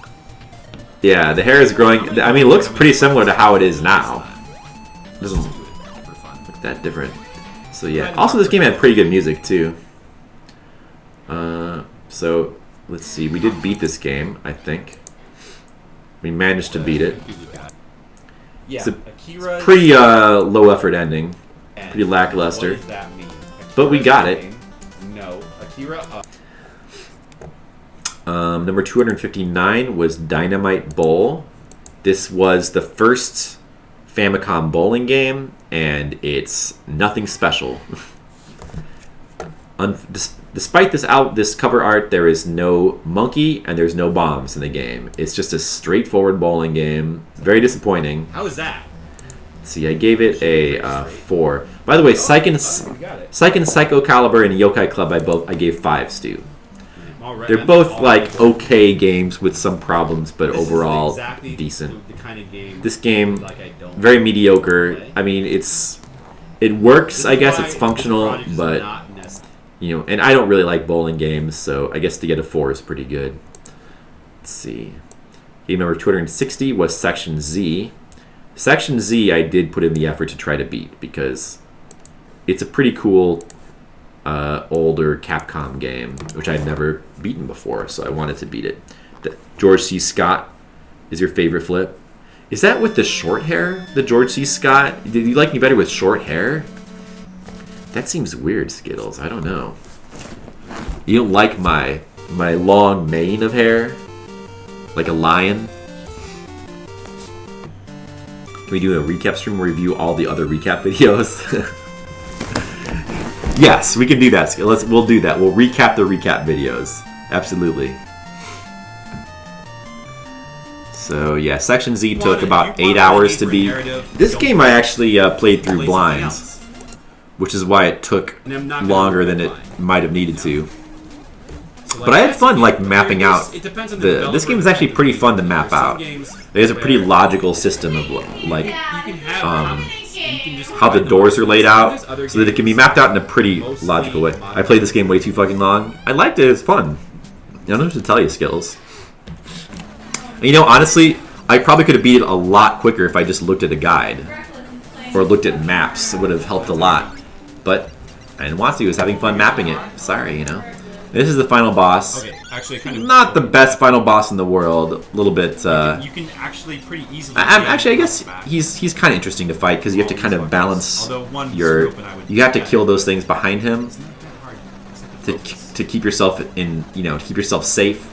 But you've got to balance that with like trying to lower his shield and getting hits in. So it's a pretty cool boss fight, I guess. So I think this is the time where we beat it. 60 games. This one went on forever. Look at all Well, the games you played. it was shorter than Dino Riki, One of the best of those. and it was also shorter than Psych and Soul Calibur. Maybe it just felt like forever. You know, I don't know why. I mean, it was 8 hours. 8 hours is pretty long, but I knew. oh yeah, the Galaxy I was shirt starting to get a little worried there. with the top button We, like, undone. Your stopped favorite, dropping energy, but Alfgasm. we managed. We had done enough damage that we were. I don't know what to tell you. It was a fun game. But that's true. I mean, you don't like most of the games you played, Skittles, but you still. But yeah, most 8 of them, hours is and I kind of appreciate long. that. Like, what are you doing? It's fair. Don't go in there! Yeah. You guys love the Galaxy shirt. Well, mainly Skittles, but I assume everyone else does as well. Number 261 is Pro Golfer Saru. This is actually a licensed game based on an anime that nobody's ever heard of, but the anime is about a monkey that golfs. Apparently a monkey that's really talented at golfing. Or no, not a monkey so boy. good. He's like, I don't know what his There's deal some is. people back Maybe to he's play half golf. monkey. I really don't know. Just for you, Skittles. I love you too. Jeez. It's actually the best golf game. Yeah, this is maybe kind of a hidden gem too. Kind of a quirky, fun, Yeah, get all the other ones. different right. kind of That's the golf first game. one I wasn't sure about. where it like has all these like different, interesting, weird courses with like pits and booby traps and just lots of just creative stuff. It definitely is kind of heads over. I'm gonna try to go just straight. It what do I want to say? It outdoes the Nintendo ones. The Nintendo golf games have all been real simple so far. Max power. So I didn't beat it. It seems like it'd be pretty hard to Here beat. To the left. Okay, well, It was fun to mess around with for a while. I guess I should have hit it. Yeah, I gave that game a 6. It was surprisingly a decent game. Number 262 is Family Trainer Jogging Race. This might have been the one that Sapphire Drew was talking about earlier, I think, with the pyramid and the dark caves. Like you, I think. Let me try to remember which Family Trainer game this is. This is by Human, like all the Family Trainer games. Like in Tokyo, Or maybe not. When we went to Japan, No, like this is like, not that big game. Never mind. green kinda grass grassy circular area. I'm sorry. where just This alleys. is just a very straightforward, Right just now? jogging game. That doesn't seem right either. Actually, I recognize this map. You're actually jogging around Tokyo Palace, I think, or Tokyo Castle, like the main government building of Tokyo. We walked around it when we were in Japan. It's got like this giant like castle grounds with like this big stone wall around it and a moat. It looks just like this. So is There's lots of is trees it saying and that I've burned people actually will 20 jog hours? around it like this. So it's actually That can't be right. This has to be. If you were. yeah. actually, You like, could say it even says feet palace down here. I don't know. Maybe I don't know if there's other maps Actual or if it's story. just that one I'll map. bet that's the case. It seems like there would be more, but apparently I only play on this one. Maybe that's the only map there maybe you is. say that. Because But calories- that seems like, to be some all there days is to the probably, like, game. Like it's a little bit too simple for its own good. So I only gave it a 3. Although it's cool that it reminded me of my trip to Japan. So that's fun. Number 263 is another Konami game. Tell Genocider she's being too loud. You want to hear her reaction? You've earned it because she gave you earlier. Okay, all right. I'll go tell her. Go tell her, Skittles. 14 months? That is 2 more than 12. Congratulations, thank you. I mean, I guess I should say thank you, not thank you, Skittles. You're the best. I'm gonna go out to Watching the League World Championship. Okay, I'll Music? I didn't hear that. Is it? Well, this is from you left before I think you went to bed before. You haven't seen this game, but this is from the game we're currently playing. There you go, Skittles. Jin the Baba. Which I is told her that you said she was being too loud. She got a kick out of it. Okay. a Konami game. Let And me turn this down. what the fuck? 263 was another Konami game, Meikyo Jin the Baba. This one I only gave a 5. That's one of the lowest scores we've given to a Konami game because I think this is probably one of the least impressive Konami games. Even though it is a very interesting As a kid, game, it's kind of an early attempt at something Star Tropics-like, where you hop between tiles. And that's pretty cool. I like the concept. But for some reason, I found the game I thought the game was all right, but didn't quite enjoy it as much as many of the other Konami games so far. I'm not sure what triggers the power. Good for me, flip good. Is it just shooting these things, or is it jumping and shooting? The game has like some kind of obtuse puzzle stuff, like you have to jump on certain blocks and like shoot certain places to make certain doors open. Especially if you want to like actually see the ending. Yeah, it's also it's a little bit difficult, but not really that difficult. And we did beat it within 3 hours.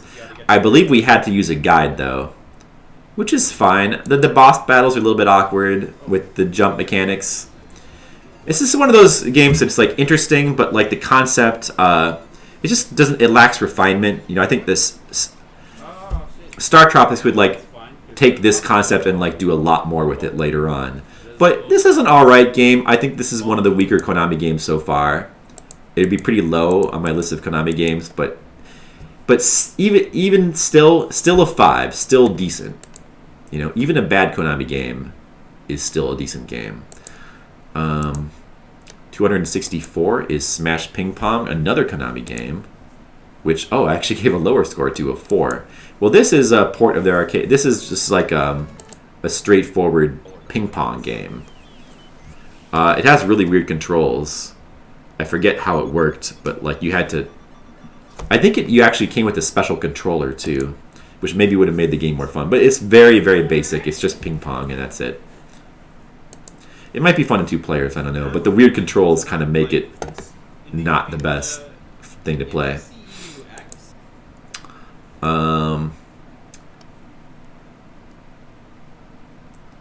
Remind you of Crypt of the Necrodancer. Yeah, Crypt of the Necrodancer also is another game that like does that kind of thing, doesn't it? Well, that game is trying to like it mixes that up with like a rhythm game to like make things more different, which is that's cool. PB on toast. Past Flip always loved that.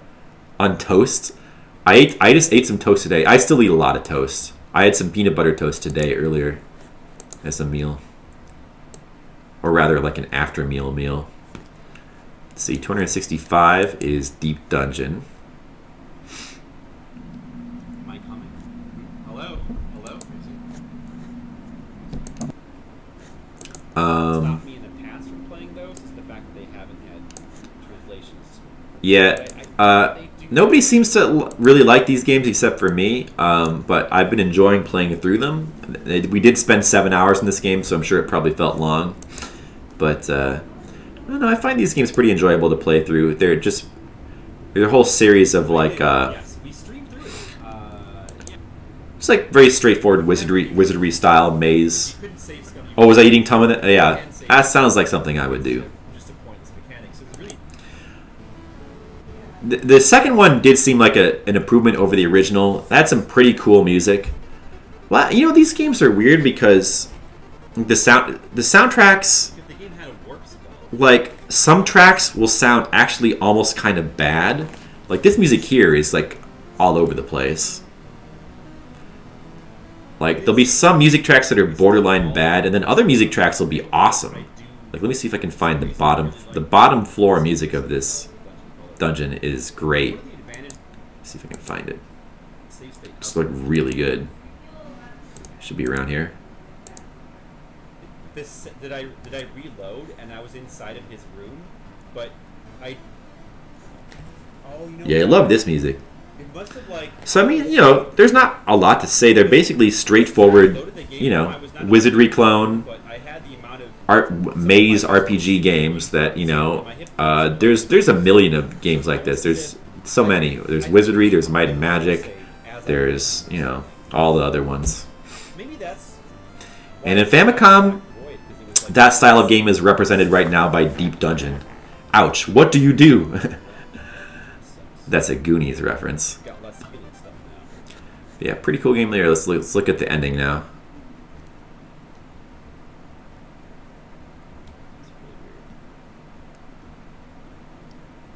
It shouldn't matter. I'm sure that you don't need all of those. Oh yeah, I think I had a lot of trouble getting to the last boss, getting him to like figuring out the final floor. I was having a lot of trouble with, That's good. but I think this is it. We did have to use a guide in various places. I mean, I didn't even make my own maps for the. Like, I think part of the reason why I can enjoy playing these is because I'm not making my own map. Like, these games would take way too long if you had to make a map. There's some games where I enjoy doing that, and some games where... I mean, I wouldn't mind it too much, but it would just take so long that it wouldn't really... And, you know, even just taking 7 hours to play through this game is kind of pushing it, because not everybody really enjoys watching these kind of games. But that was the last boss right there, I think. There was a little bit of music for a second.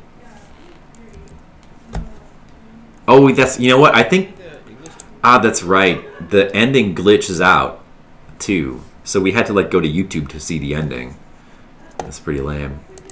See, the next game, number 266, is Reflect World. A game that I was definitely not planning to beat at all. I thought it wouldn't be worth the trouble. And then we started playing it, and when I realized, oh, I'm actually, like, making a lot of progress, and I might be able to actually reach the boss soon, I kind of changed my mind about it. But this is... I think this is the...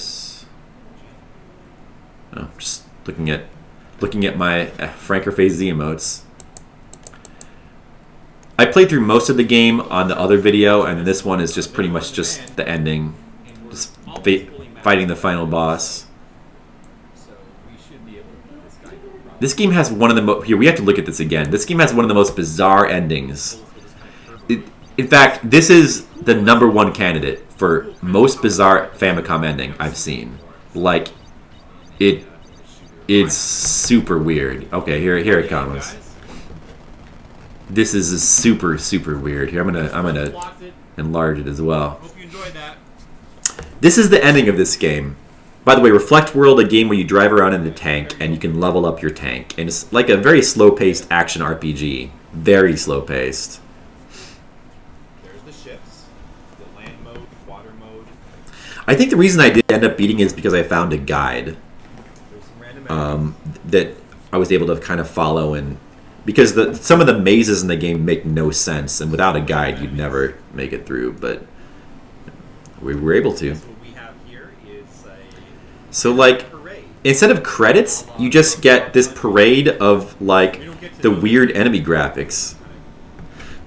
And the enemy graphics in this game are bizarre too. Jiggling so happy. Like some of them are very abstract, and it's just like this parade of them moving up the screen to this I did beat a fair amount of like very grandiose music. Sorry. Like, It's not a bad idea. what even is this? Well, I mean, we have the thumbs up. Like, that's pretty good, right? So It weird. already kind of works for congrats kind of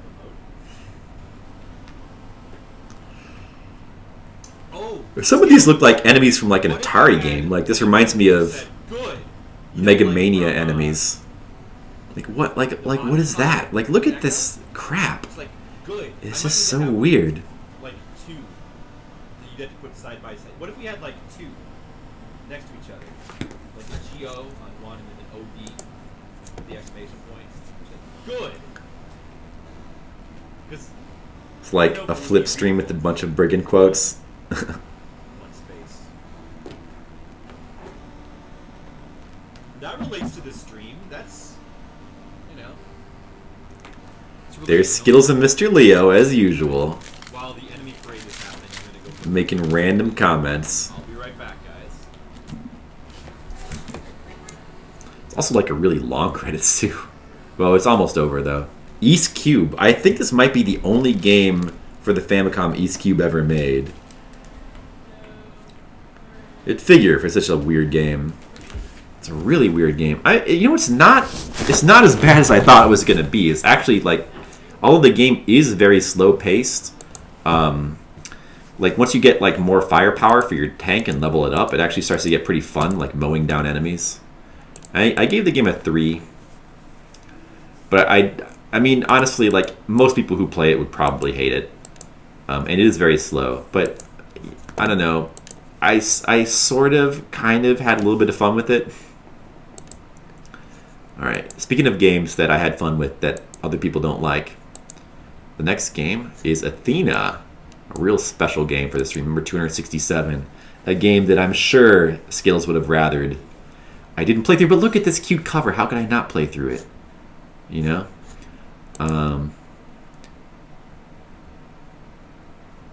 Let me make sure I load the right video. You asking for a GG emote that never materialized, just like sub badges. Oh yeah, I forgot about sub badges. Thanks for reminding me, Skittles.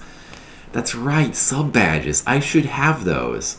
Well, now's a good time. I've completed 300 Famicom games, so what better time to have sub badges than now?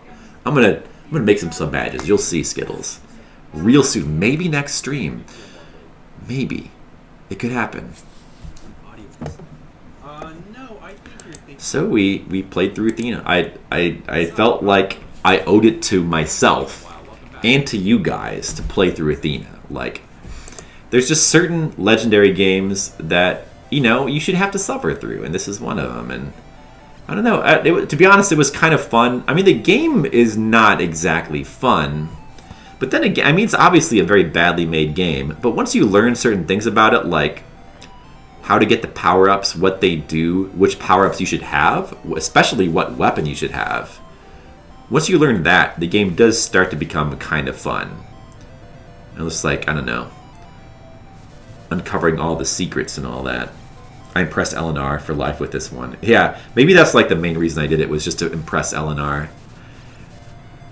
So he'll always have to feel a little bit guilty for like skipping this game.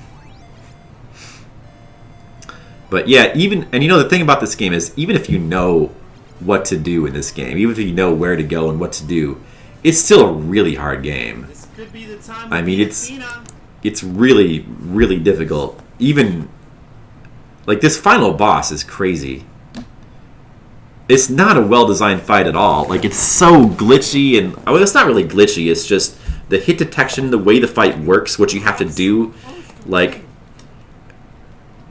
there's really no fair way to fight this guy. You pretty much just have to find the right spot and just spam your weapon and hope that you get lucky, for the most part.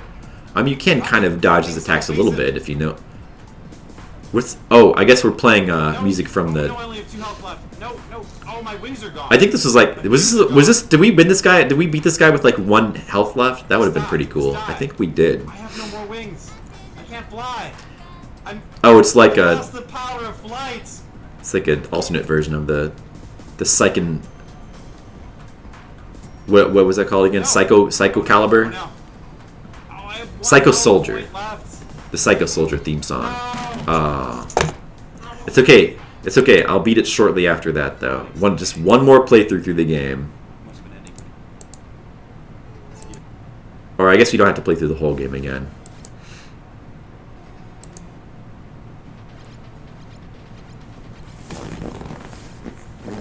The ghetto nature of my stream is part of its charm. Thank you, Skittles.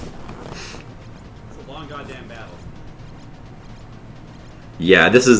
I got really lucky on this battle. Yes, it is. You can see my health is like, it does not look like I'm gonna win. My health is at 3, and there's 2 of them left still. But then somehow, I suddenly start to now have 1 health. It looks like I'm gonna die for sure. But then look at this. I somehow get amazingly lucky, and the enemies start passing through me without taking. Suddenly, the game's like glitchiness and bad hitboxes start working in my favor, and I just stop taking damage. And then suddenly, they just die. Like I was so shocked. I have 1 hit point left. And thank goodness, because the game already took 7 hours to beat, and it could have taken a lot longer. Good.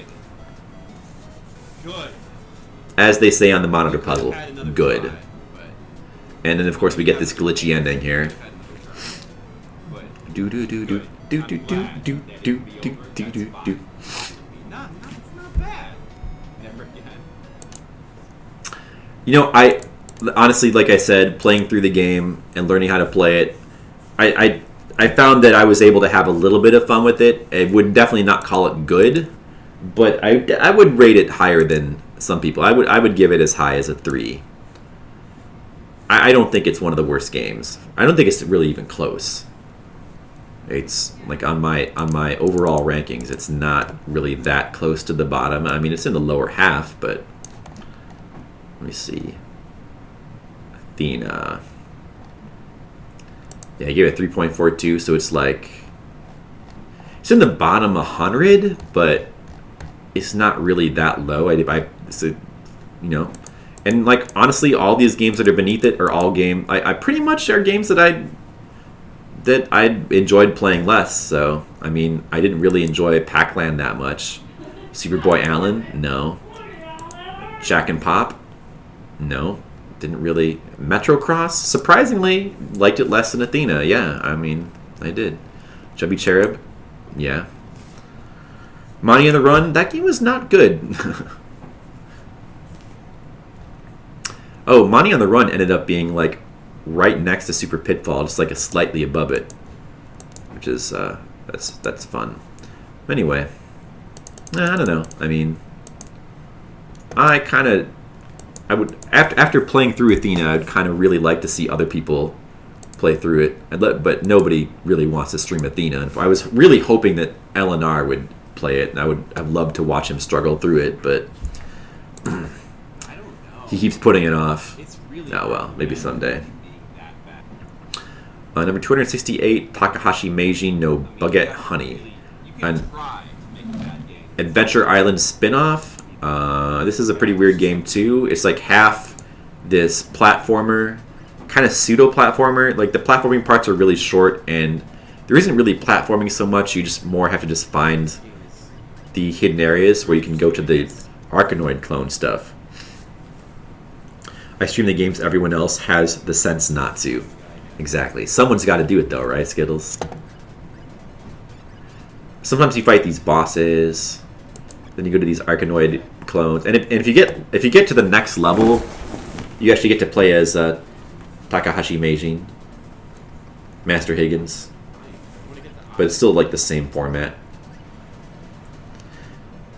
Yeah, the Arkanoid parts are alright. I do like the music in them quite a bit.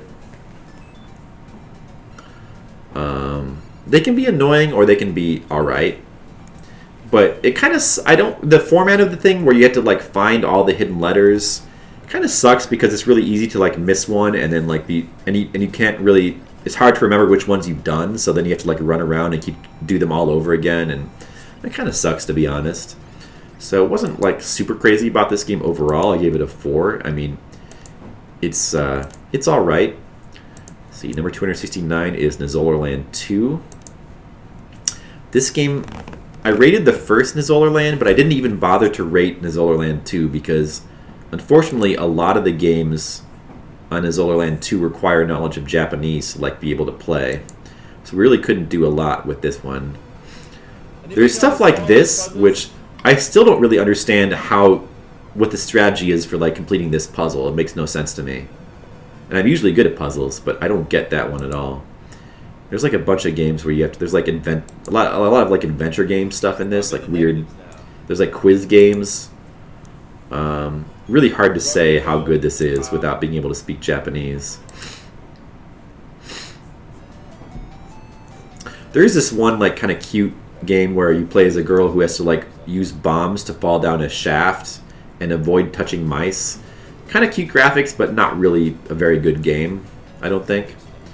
No. Overall, like I wasn't able to really rate it, but I get the feeling that I probably wouldn't have rated it very high. I doubt it would have been any higher than a 3.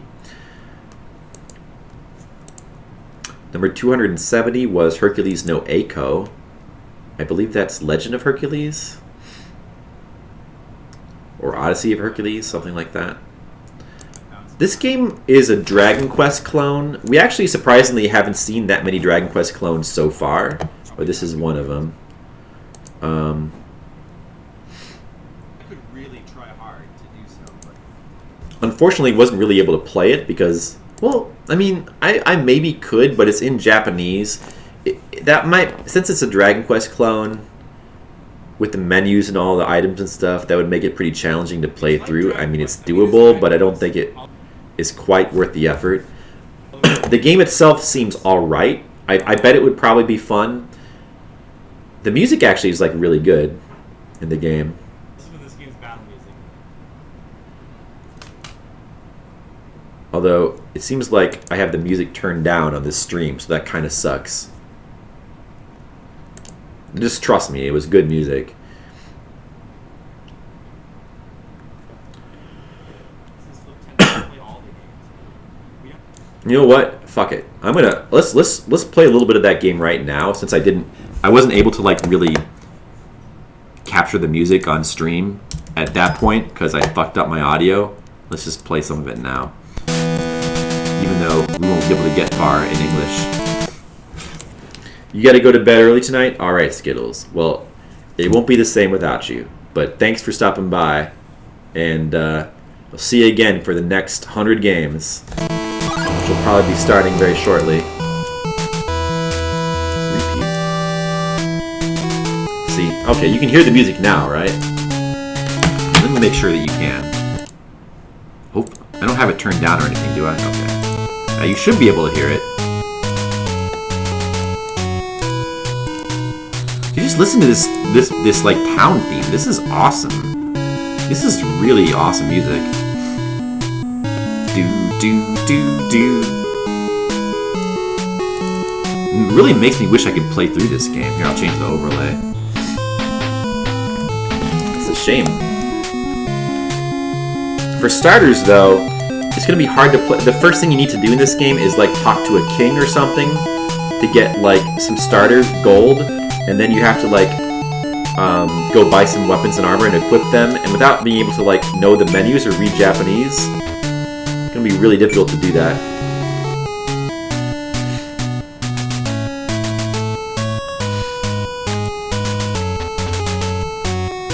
But man, the music is so good.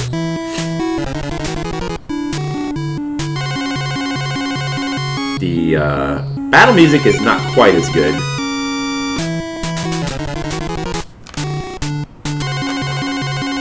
Also, there's some weird... This game might not be well programmed because there's some really weird, like, sound... Like, the music kind of bleeds into each other in, like, a really weird, awkward way. Tatakai. What does that say? That says fight, right? Tata-cow. Tata-cow? I believe that means to fight. so we know that. But we don't have a weapon, so probably not wise to fight.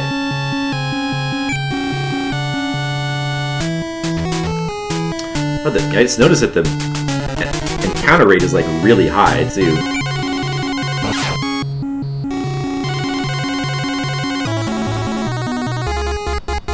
Oh, the battle music, or the victory theme is for like when you win a fight is really good too. Yeah, so I wanted to show off that music. It's pretty cool. The game looks like it might be fun. It's a shame that we can't play it. But those are the breaks. So getting down to the last 30 games here of the special. Number 271 is Famicom Golf US course. We saw just a little bit ago Japan course, and this is. You would think this would just be a straight up clone, but it actually has like some different graphics and different music. I think Japan course doesn't even have music. Oh, it has some different modes too. Like this is actually kind of a seriously upgraded version. Well, I mean the actual game itself, the golf part looks pretty similar, like almost the same, but it has a lot of little extras like, you know, music and different modes and stuff that makes it feel like an improvement. Number 272 is Dr. Chaos. I was considering trying to beat this game, maybe with a guide. It probably wouldn't be too hard to beat with a guide. But I tried playing blind for a little while and was not really enjoying it too much. I don't know, this normally would be my kind of game. It is also very interesting that this is supposedly based off the American 80s horror movie House, which is a movie that I've always loved since I was a kid. But I don't know, the music is just not very great. I don't really like the house exploration stuff as much as I do in Goonies. And the platforming parts, like when the actual levels you have to go through, the linear, like, because you have this house and the point is to go into these rooms and then try to find the corridors, almost like Guardian Legend. But so the corridors are where like the meat of the platforming action is, and that's where the bosses are. Those are all pretty badly designed. So it wasn't really crazy about this game. I just didn't really have the drive to finish it. The 8, I gave it a 3. Wasn't crazy. Yeah, who knows? Maybe what's House about? Oh, I showed a little bit of it I think in this video I showed a little bit of it. Maybe. House is a horror movie from the 80s about the movie where the guy has an eye in his hand. No, I don't think so. House does have like kind of an iconic cover where there's like a severed hand like on the doorknob. And there's a severed hand in the movie that's kind of a prominent character, but it does not have an eye in it. Let me see, do I show off any of the clips from the movie in the intro for this? I thought I remembered doing it. Maybe I didn't. Maybe it's in the other video.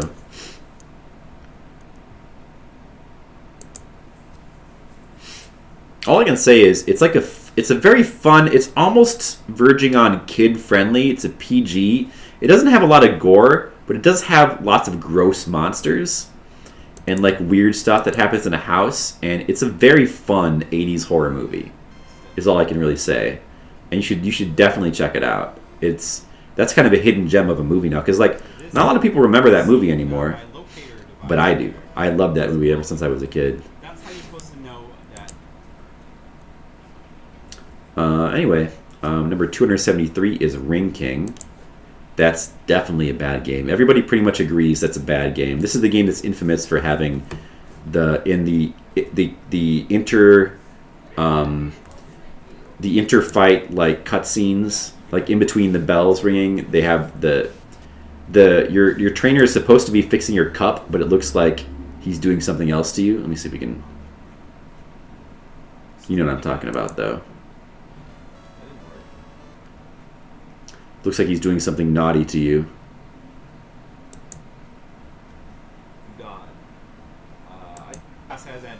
There it is. I kind of just moved Yeah, on. that's pretty well known. That game was maybe not You need to rewatch Mantra Squad. Oh yeah, Monster Squad. That's another one that I liked as a kid, but yeah, that one might be bad. I haven't seen that in a long time.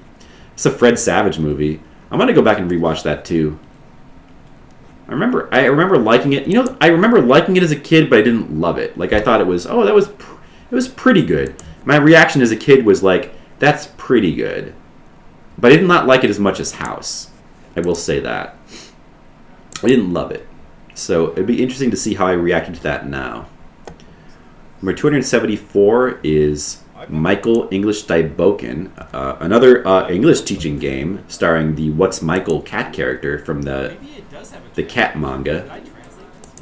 Actually I thought that this is another game that just has, like, out of nowhere, surprisingly really good music. But the actual game itself it's a very simplistic, like, English learning game. Like, it's a little bit more interesting for somebody like me who is interested in learning Japanese, because it ends up consequently being pretty good, well, certain modes at, like, teaching Japanese, I think. But for many people, this probably wouldn't be that interesting. I don't know.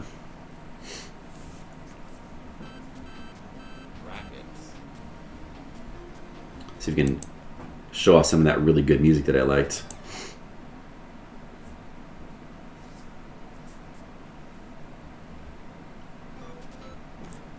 Yeah, I think this is it. Yeah, I'm trying to like, yeah, like later on you have to read the Japanese word and then know what that means to be able to know the English word you're supposed to make. So that's why it ends up being pretty good for, like, learning Japanese.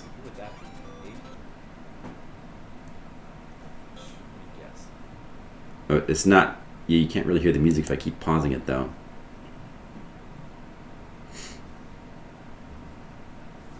Come back, letter.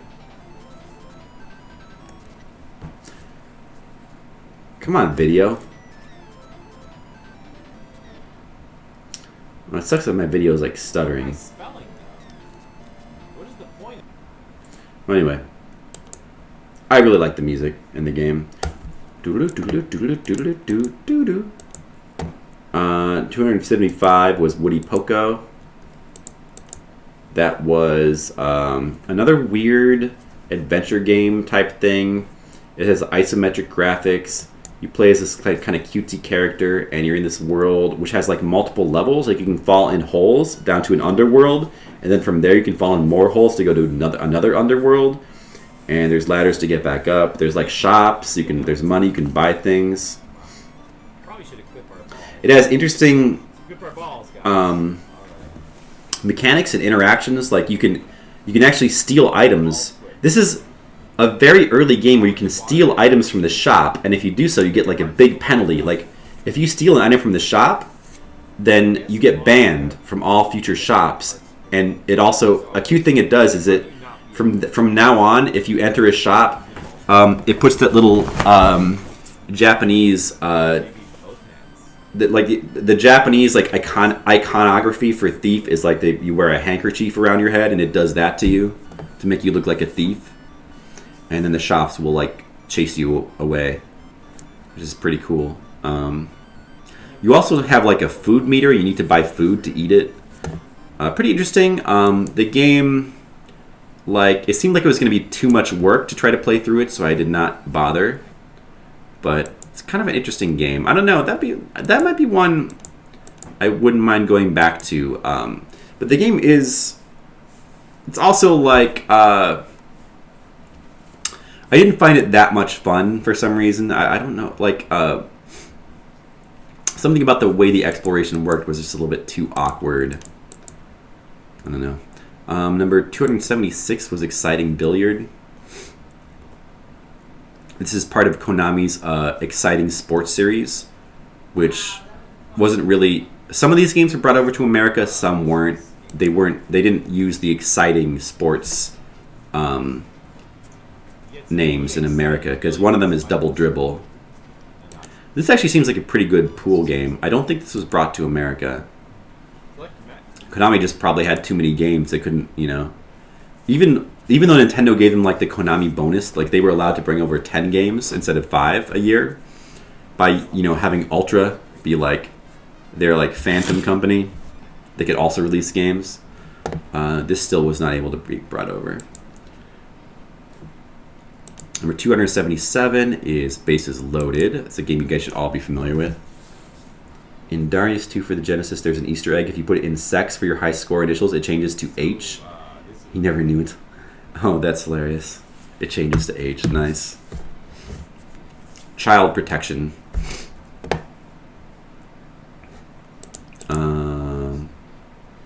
Wait, what is this? Is that the wrong video that's for there, or did I click on the wrong thing? Your space is loaded. The base. Oh shit! I think the wrong video is linked here. I'll have to go back and fix that too. Is that? I guess. Yeah, I probably just copied the wrong link there.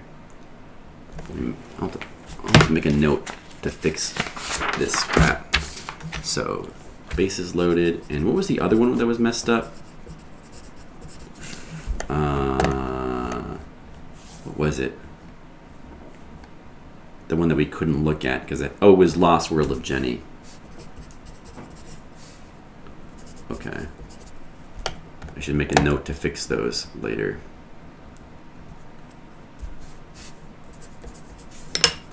So 278 was Side Pocket.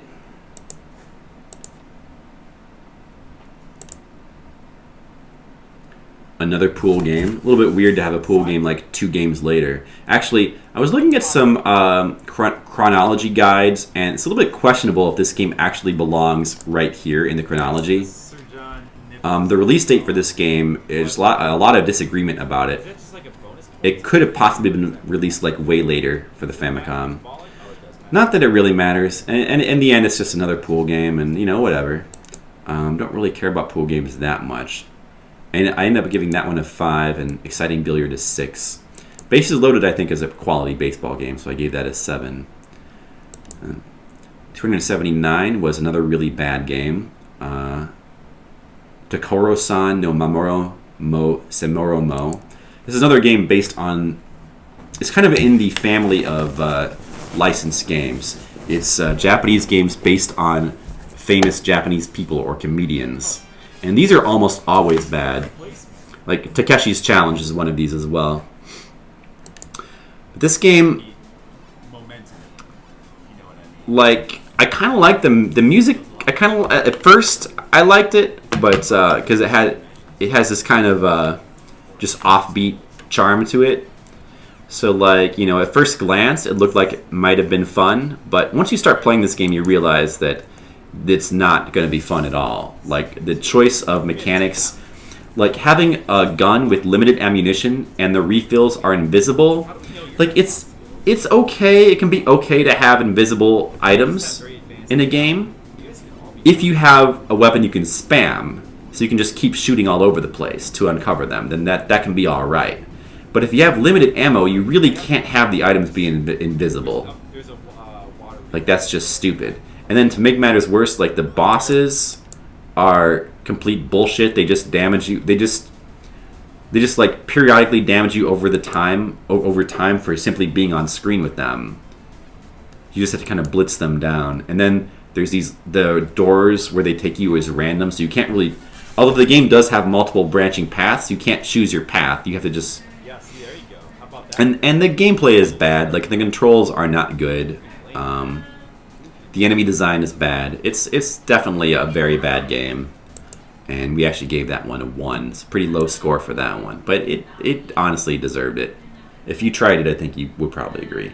So far, it seems like Aladdin is one of the best licensed games. Oh, the Genesis one. People like the Super Nintendo one, and you saw.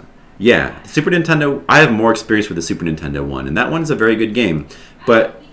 The Super Nintendo Aladdin, you have to remember that that's a Capcom game, and Capcom were like, they've got the best track record of licensed games.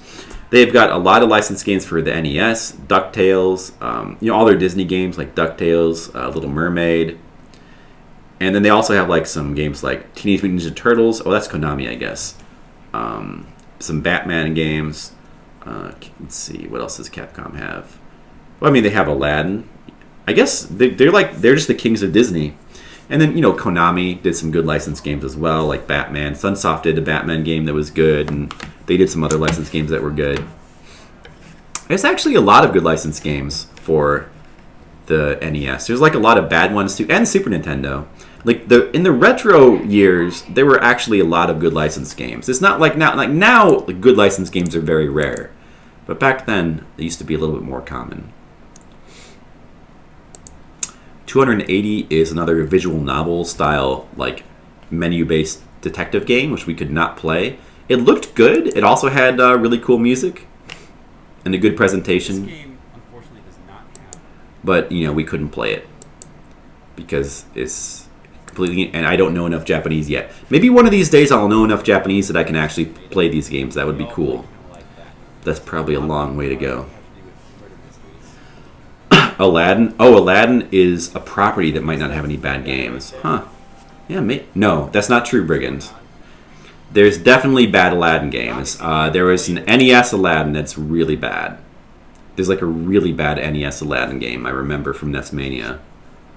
We'll probably get to it at some point. It's probably a later release, but yeah, nope. Aladdin has a bad game. Check out the NES Aladdin. Based off the movie? Yeah, based off the movie. Mm-hmm. The NES Aladdin actually looks like a port of a Game Boy game. You have to look at it. It's a really strange game. So number 281 was another bad game, Mirai Shinwa Jarvis. Future Light Jarvis, I think. A very bad, like, overhead action RPG kind of game. Very, very slow. Some interesting concepts like quests that you have to like spam. In a way, it's almost like way ahead of its time, because nowadays we have MMOs where you have to spam quests over and over again to like grind levels. This game did it like way before. One of the first games to do that. Unfortunately, it's not a good thing. And the game is it's just a huge chore to play. It's really slow and monotonous. I gave that game a 1. Totally deserves it. Let's see. Yeah, look into it, Brigand. But yeah, there are definitely bad Aladdin games. I don't know if that's the only one either. If you look into it, I'm sure there's some portable ones that are probably maybe not that great. I don't know. You have a good night. 282, Jikai Shonen Meadow Mag. This is actually a Square game, I think. It's a puzzle game with an interesting not magnetism puzzles where you have to switch your magnetism. You can either attract or repel blocks. But the game is just too amateurish. And the puzzles aren't always really that well designed either, so didn't really like that too much. I gave it a 3. Then there's Zombie Hunter, which is a game that I did like. Getting close to the end now. 283, Zombie Hunter, by Lennar, the people who made Deadly Towers, which is another game that I like, and I like this game too. This one is more of a side-scroller. It's fairly linear, but you can go backwards, and you can go back and you can grind more enemies if you want to, which you definitely want to do because it helps a lot. Every enemy can drop specific treasure. Some treasures are common and others are rare. You can also farm money to like buy treasures, and it's a game where like leveling up is pretty important. What's cool about the game is that it has no continues. You only have 1 life, but as long as you play properly and you grind, and as long as you're cautious, it's not really that hard to make it through the game on 1 life. You just have to be careful. There were some parts in like the last level where some of the enemies got tough, where if I weren't careful, if I let myself get swarmed, I could have definitely died. Yeah, the game has no saves either. But considering that there's no continues, there wouldn't really be any point. I mean, it's essentially like an early roguelike. So there wouldn't really be any point in having saves and continues. And it can be played through, I wouldn't say it's short, but it can be played through in a couple hours. You have to beat it no miss. But, it's if you play it properly, it's not that hard to do. And we did manage to beat it, and it took us about 3 hours. It wasn't But yeah, I did enjoy that. Like, I enjoyed the tension that the game has. It's a pretty cool game. The combat can be a little bit wonky, but I liked it a lot. I gave it a 7. 284 is another Konami game. This is kind of a hidden gem from Konami.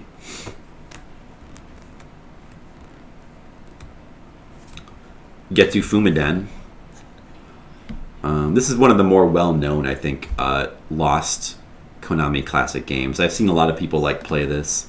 This is the samurai game. Kind of combines like a Zelda 2 map with side-scrolling segments that are reminiscent of TMNT 1 with these 3D mazes. It's got a lot of variety. Very interesting game. Some people might not enjoy the mazes, but there's only 3 of them, and they're not really that hard to map, so I think they're pretty cool overall. Although you have to keep in mind that doors act as solid blocks you go through, which is not necessarily obvious. But the side-scrolling parts are all really fun. Right, I guess that's true because it was in one of those online Castlevania games, so people got to experience it that way. Anyway, it's a pretty cool game. Definitely a bit of a hidden gem there. And then 285, we have Booby Kids, a game we all enjoyed. I think way more than we thought we would. By the way, I gave Getsu Fumiden and Zombie Hunter both 7s. Booby Kids, putting its funny name aside, it's not what I would call a great game. The mechanics are definitely very rough and could use a lot of work.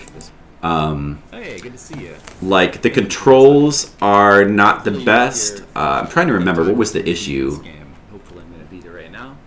I don't remember exactly. It's very hard, so I might not. I don't remember exactly what the issue was. All I remember is that the controls had some quirks which made them frustrating at times. And then we're gonna pray for luck. And the enemies can really swarm you and sometimes feel a bit unfair, especially in this final level, which is, the kind of the point, because it is the hardest level. It's the final boss. But yeah, there can be some of that.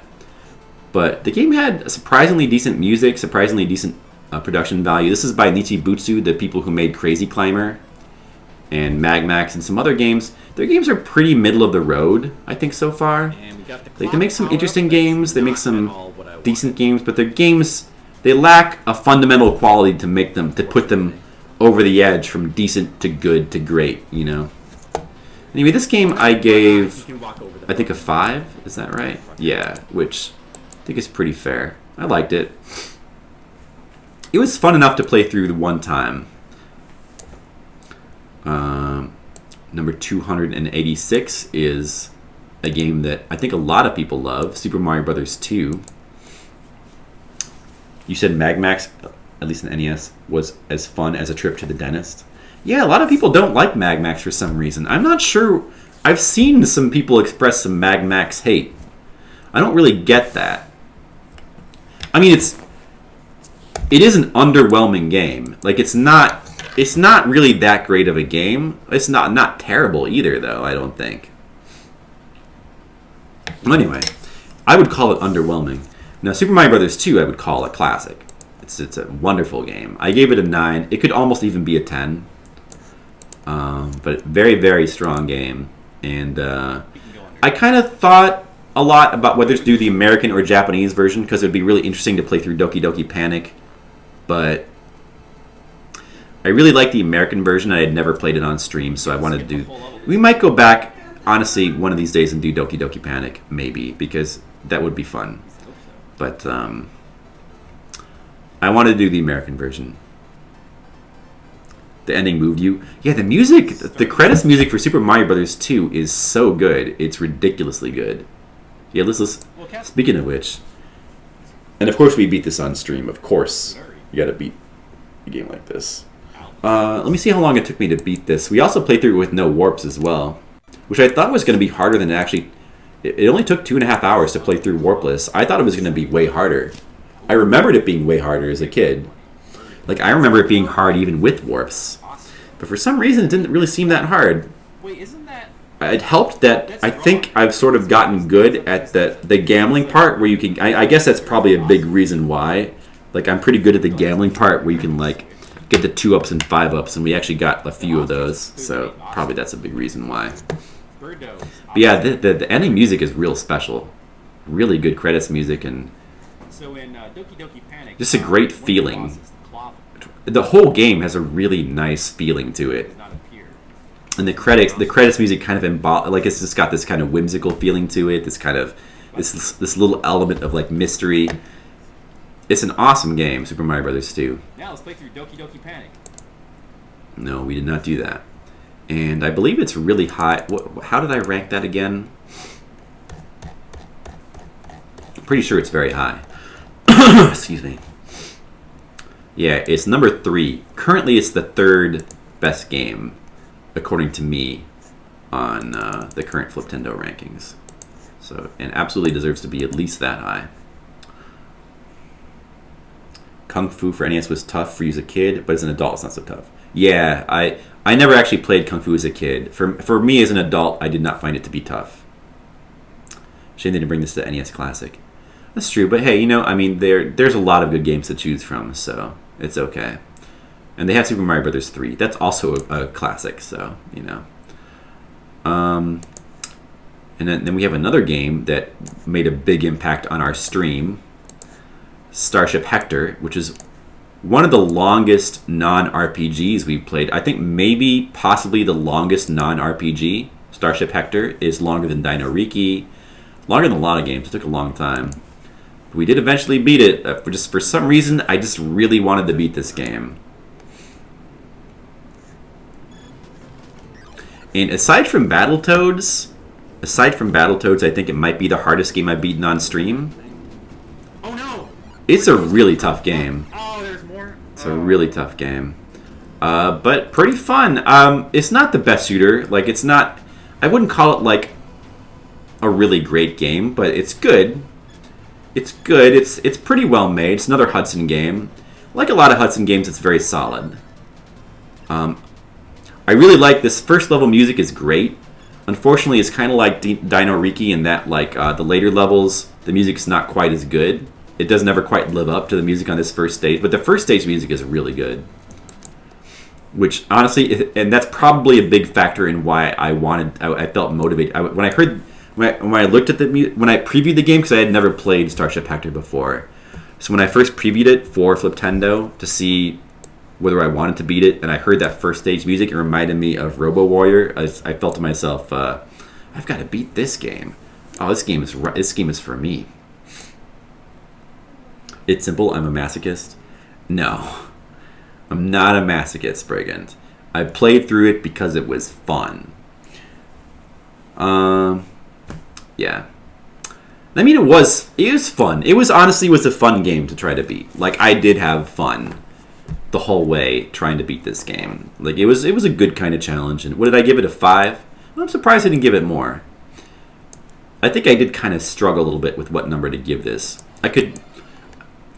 Even now I'm thinking, oh, shouldn't it have been more of a 6? But I think I decided on a 5 because the game is a little bit too simple for its own good. Like, it could use some power-ups. I think that was my rationale. But still, definitely a decent game. It's not... I probably wouldn't recommend it as, like, one of the better shooters on the platform, or on the NES. Like, it wouldn't be in my top 5 NES shooters, but it's okay. Number 288, of course, Legacy of the Wizard. As you can see by my double 10s there, I obviously like it a lot. We all know that game. I did not beat that for Fliptendo. I'd actually played through that game before Fliptendo. It took 7.5 hours. Jongbo. Jongbo was interesting. That was... What? Oh, shit. I think the link is broken on this one, too. That sucks. No, wait. Yeah. It's broken. Alright, I'll have to fix that one, too. Jongbo. How does these links keep breaking? Okay. I'll fix that one later. What is it? 289. Alright. Down to the final 10. Fantasy Zone. I did not realize before that there's actually 2 versions of Fantasy Zone. Of course, on Nintendo they're considered to be they have one listing, so I did the same with my guide. Although technically these are kind of 2 separate games. They're 2 separate ports of the same game. And it's Fantasy Zone is the Tengen port is pretty actively bad, although it's easier. That's the one we ended up beating. The Sunsoft port is quite a bit harder, but also better quality. Was not able to beat that one. I didn't want to spend too long on Fantasy Zone. Neither port, I think, quite lives up to the arcade, though. So probably the arcade is the way. Fantasy Zone, I think, though, it's a pretty neat game. I do like the music a lot and the overall the aesthetic and atmosphere. And I think the arcade version is probably a pretty good game. Bats and Terry, yes. Oh, speaking of that company, Use, this is one of their games. As you can see, we gave it a 0. This is one of the worst games. One of the worst this is one of the worst games I've ever seen. I mean, it's not as bad as Frontline, but certainly it's one of the worst platformers I've. That game from before, Hano no Star Kaido, this is worse than that, We think of those as bad because in my opinion. we've never seen truly bad games. Like this game makes all those games look like Just like incomprehensible graphics, like you can't tell what's the background and foreground. Really bad enemy design. Really terrible physics for the game world. Repetitive, boring. Probably the worst thing about the game is just that it's boring. it's kind of hard to tell. And also, beating this game would be like a tremendous chore because it has like 8 worlds. We were having, and there's no continues, I think. Not that there's any reason to want to beat that. I don't know. It's like a demo or portfolio. It is a bad one. It's like the type of thing you bring to your portfolio if you want to get fired. Yeah, it's just really bad. I mean, I don't know. I might even, maybe I'm being a little bit too harsh on it, but cause maybe it should at least be like a 1. Like, I don't know if it's really, but I don't know. I just really don't like that game for some reason. The music's also pretty bad too. That kind of hurts it. Let's see. 392 is Double Dribble. It passed QA. Nintendo approved it. To be fair, though, they knew well enough to not bring it to America, at least. Yeah, Famicom really did have a lot of really crappy games that they didn't bring to America. We did get saved from some of the worst games here. Double Dribble, pretty good, pretty solid sports game. Not much to say about it. I did actually beat it because beating the game, it has no like story mode, so or what do you call it? A season mode. It doesn't have that. So just beating the computer counts as winning the game. So we did beat that. I gave it a 7. It's a high quality Konami sports game. Then we have a big disappointment, Cleopatra no Maho. This is the Square game that's like half Shadowgate, half RPG.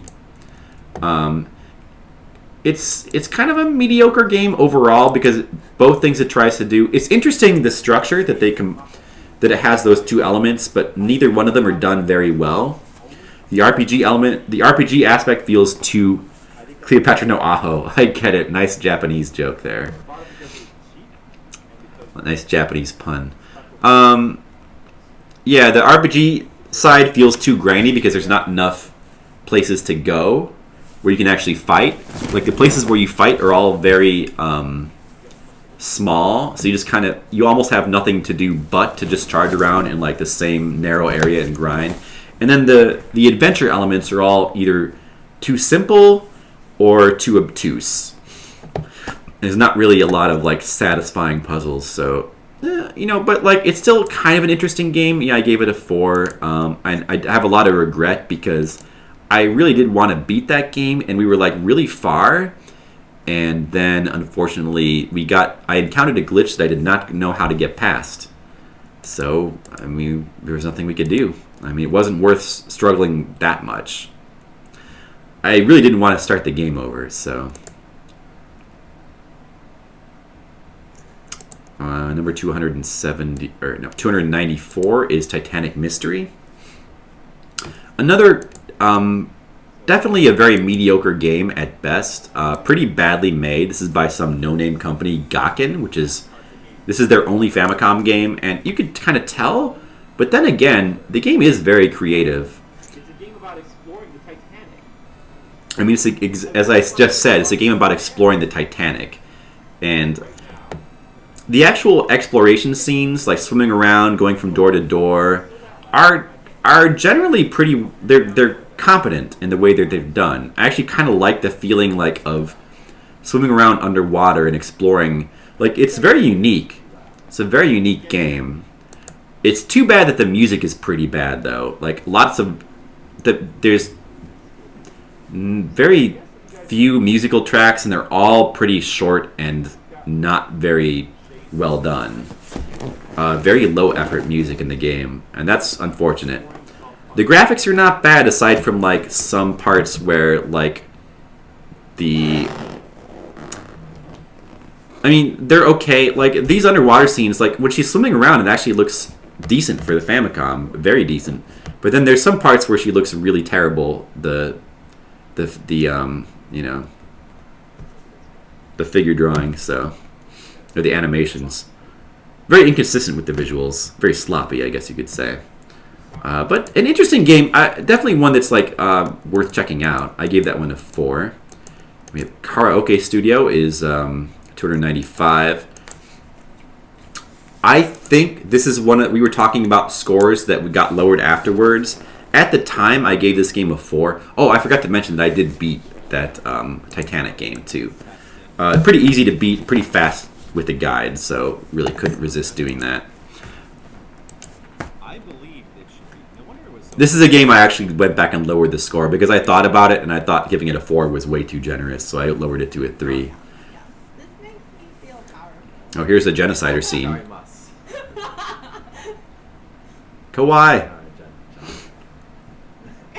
Skittles says, All this basically is it's a karaoke program where it has like, what does it have? 1, 2, 3, 4, 5, 6, 7, 8, 9, 16 songs. It has 16 songs that you can sing to, and that's it. oh yeah, it is slower. Which, I mean, I guess it's original, like a karaoke program. It does come with a microphone. It's an original idea at the time, although now it seems pretty lame. When a karaoke game comes out, like for a modern system, it just seems lame. But at the time, it was kind of novel. But honestly, like a thing like this, it's cute. It's good for me. Like it's probably good for someone who wants to learn Japanese. But honestly, and I think the experience of watching it was fun for all of you guys in the stream. But like as a product, it's just not very good. So I couldn't really justify, giving it more than the 3. 296 was Chesterfield. This game is another like kind of Zelda 2 kind of clone, side-scrolling RPG. I didn't care for this one too much. It's okay. I like some of the interesting concepts like the class system. It's pretty unique. And the combat is not bad. The controls are a little stiff, but they're not bad. But the fact that the game has these really confusing mazes as like the meat of its gameplay, and they're very repetitive, really dampers, and also like impossible to map. Like it'd be one thing if you could map them, but like the way that they did it, it's just there's no way you could map these. It's impossible because they loop around each other. There's one-way paths. There's passages that like connect to each other that make no sense in terms of a map. So it's just, I could absolutely have played through it with a guide, but I'm trying to be a bit more sparing with doing that now because it's, if it feels worth it to show off the game, then I will do it. But I think with Chesterfield, we kind of get the idea, and I'm just, not that interested. But it's an alright game. I gave it a 4. Family Trainer, Meiro Daisukusen. This is that really weird Family Trainer game where you have to explore a 3D maze by using a power pad. The controls were really awkward. Is all I can. It's an interesting concept, but even knowing the controls, I still kept getting confused. Pretty advanced for So that game, just really whatever. I gave it a 3. Number 298 was Money on the Run. For exploration games, you need a map. It's nearly required for them to put unique landmarks. Yeah. Yeah, either unique landmarks or make the game mappable. Make the game not going to. That's a really hard game. in a way where it's I don't think I'm gonna try. intuitive how to map it at the very least. Like, you know, these standard 3D exploration games. Somebody the other day said The reason why they are well, besides the fact that it was necessary from a technology standpoint, but also the fact that they're grid based makes it's one of the things that makes it possible to map them. You know, when you take away the grid, it's harder to know a sense of scale as you're mapping, so you can mess things up more easily. because like he had to pause to get to the Money on the Run. also because I have the water breathing out. Or if you're going to have a game like that where it's going to have like weird, confusing passages, then yeah, you have to have landmarks and you have to have a little bit more interesting design to mix it up. You can't just have That game I make an exception. confusing maze like that. This game, Yeah, me too. As long as yeah, this game is interesting but also kind of bad. okay. Is this The music is really bad, like really, because it's just this theme. This is a pretty terrible music theme. It's a very short loop. It's not a good loop. Like it sounds very. It almost sounds off key. And it's the one loop that's used for the entire game, all the gameplay. So that's really not good. The game itself, it's an all right exploration platformer. It's got a lot of oddities that kind of bring the fun down. It's cool that you can choose your weapon and item. I would have had the range. But I think it might have been better to just do a standard game where you like find the items as you explore. It would have added to the exploration, and also like being able to choose the items would have made you feel less limited. But the way the game is, Well, we made it past level there's one. some weapons and items that just suck. You almost need to have like certain weapons and items to like have a chance at getting anywhere in the Got a game. bunch of random And then that kind of brings the fun down because you're just using. You pretty much just pick what works best and use that all the time. So the weapons, they really need to make the weapons and items more balanced. Some of them are wrong. Yeah, I don't know. The bosses are also terrible in this game. So not a very good. I did think it was pretty interesting how the final stage of the game is it's basically a puzzle where you have to assemble the photo of this dude. That's pretty interesting. This is wrong. Although it sucks that the controls for this are so weird, and you almost certainly will die the first time because of the very short timer, because you'll spend half the time trying to figure out what the controls are. Or maybe I'm just stupid. I don't know. But anyway, we did actually beat that game. Doesn't have much of an ending. Not super worth it, but it didn't take too long. Only 2.5 hours. Like if I can beat a game like that in a short amount of time, under 3 hours, then I feel like it's absolutely worth it, just to show what the game has to offer. Which is, if I know that I can use a guide to beat it in that short of a time, those are the kind of games where like I will be more leaning towards using a guide, because if we can show the game off in a short amount of time, that's like really the best for Fliptendo. Number 299 is a game that most people know, Slalom for the NES. The very first Rare-made game, and the very first licensed US-only game in America. Jewish greeting. Not counting Gumshoe, because that's a Nintendo-made game. That's what this is, yeah. Slalom is a pretty good game. I think it's the best racing game on the system so far. Although the very next game, 301, is Rad Racer, which will be better. But up until this point, Slalom would have been the best. It's well made. It's very it looks very nice. Like the graphics are the movement is very smooth. The play control is very smooth. The music is great, although it does only have the one track, so the music is very limited. But the track is so good that it can get away with it, which is pretty impressive. Technically impressive. The controls are a bit slippery. They take some getting used to, and they never do quite gel 100%. You never really feel like you have 100% control over your character. That might have just been a thing. I don't know. I think that Fail to complete a race. I don't know. Maybe that's something that is done better in other racing games. And I'm trying to think of like Rad Racer. I think it does it. I think there's just like a little bit too much slipperiness in the movement, but still a pretty fun game, pretty well made.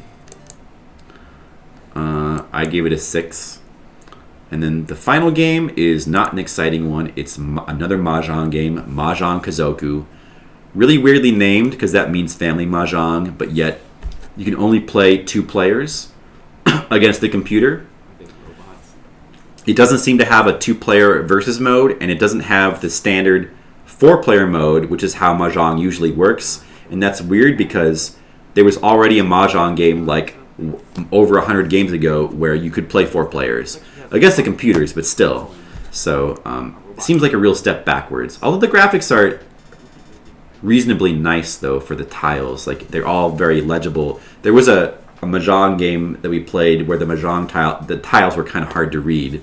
It's kind of nice that these are all very easy to read. I appreciate that, but still, not much of a game. I mean, really, nothing too special here. So that's it. That's the last 100 games that we played over the last 6 months. Games number 200 to 300. And my voice is starting to feel a bit hoarse again, so we're not going to be able to stream too much longer. It's also like after midnight, so I really should wrap it up very soon. But I hope you guys... Well, I mean, I think it's important to do this kind of chronicling kind of thing as we go along. It's a cool thing to do, just to like review all the games as we play them. The next 15 games for, of course, as we're kind of modeling our guide after Crontendo's guide, since he did such a great job of like putting all the games in an order. So the next the next episode we have Rad Racer. I'm actually thinking about maybe beating Rad Racer because my friend D, who showed up at some of the streams as Demo Core, really likes this game apparently, and I feel like I might I don't know, I might give it a try. It's a really hard game to beat without continues, but I might give that a try. Robo Warrior is a game I'm a big fan of. That game I will probably try to beat. There's some weird and interesting games in here. There's another Konami game. This is the one that's based off of Indiana Jones, and you have a grappling hook. That looks pretty cool. Air Fortress is a pretty cool game. Also pretty hard, but I do want to beat that one too. Valis, the first Valis game, I kind of want to beat. Am I sticking to Fliptendo now, or am I taking a break? I don't know. You know, I was thinking of taking a break, but I kind of feel in the mood to play more Famicom games. So, oh, of course, Castlevania 2, that's a classic, and that's coming up. That's obviously a very good game. So, yeah, I don't know. I think I'm just going to continue to keep keep alternating between modern games, you know, catching up with Splatoon 2, Dragon Quest Builders, Neo, and Famicom games. Probably alternating. Also, I think that I would like to do another like series of request streams in the near future as well, because I haven't done that in a long time. And request streams are fun, so might do that in the near future too. But gonna have to wrap up now. I will see if there's any people we can host. They're streaming currently, although it's pretty late. So, whoa! Late Night Retro is trying to play through Athena. Oh, we gotta host him. That's it. All right. Thanks for watching, guys, and I will see you next time. Have a good night.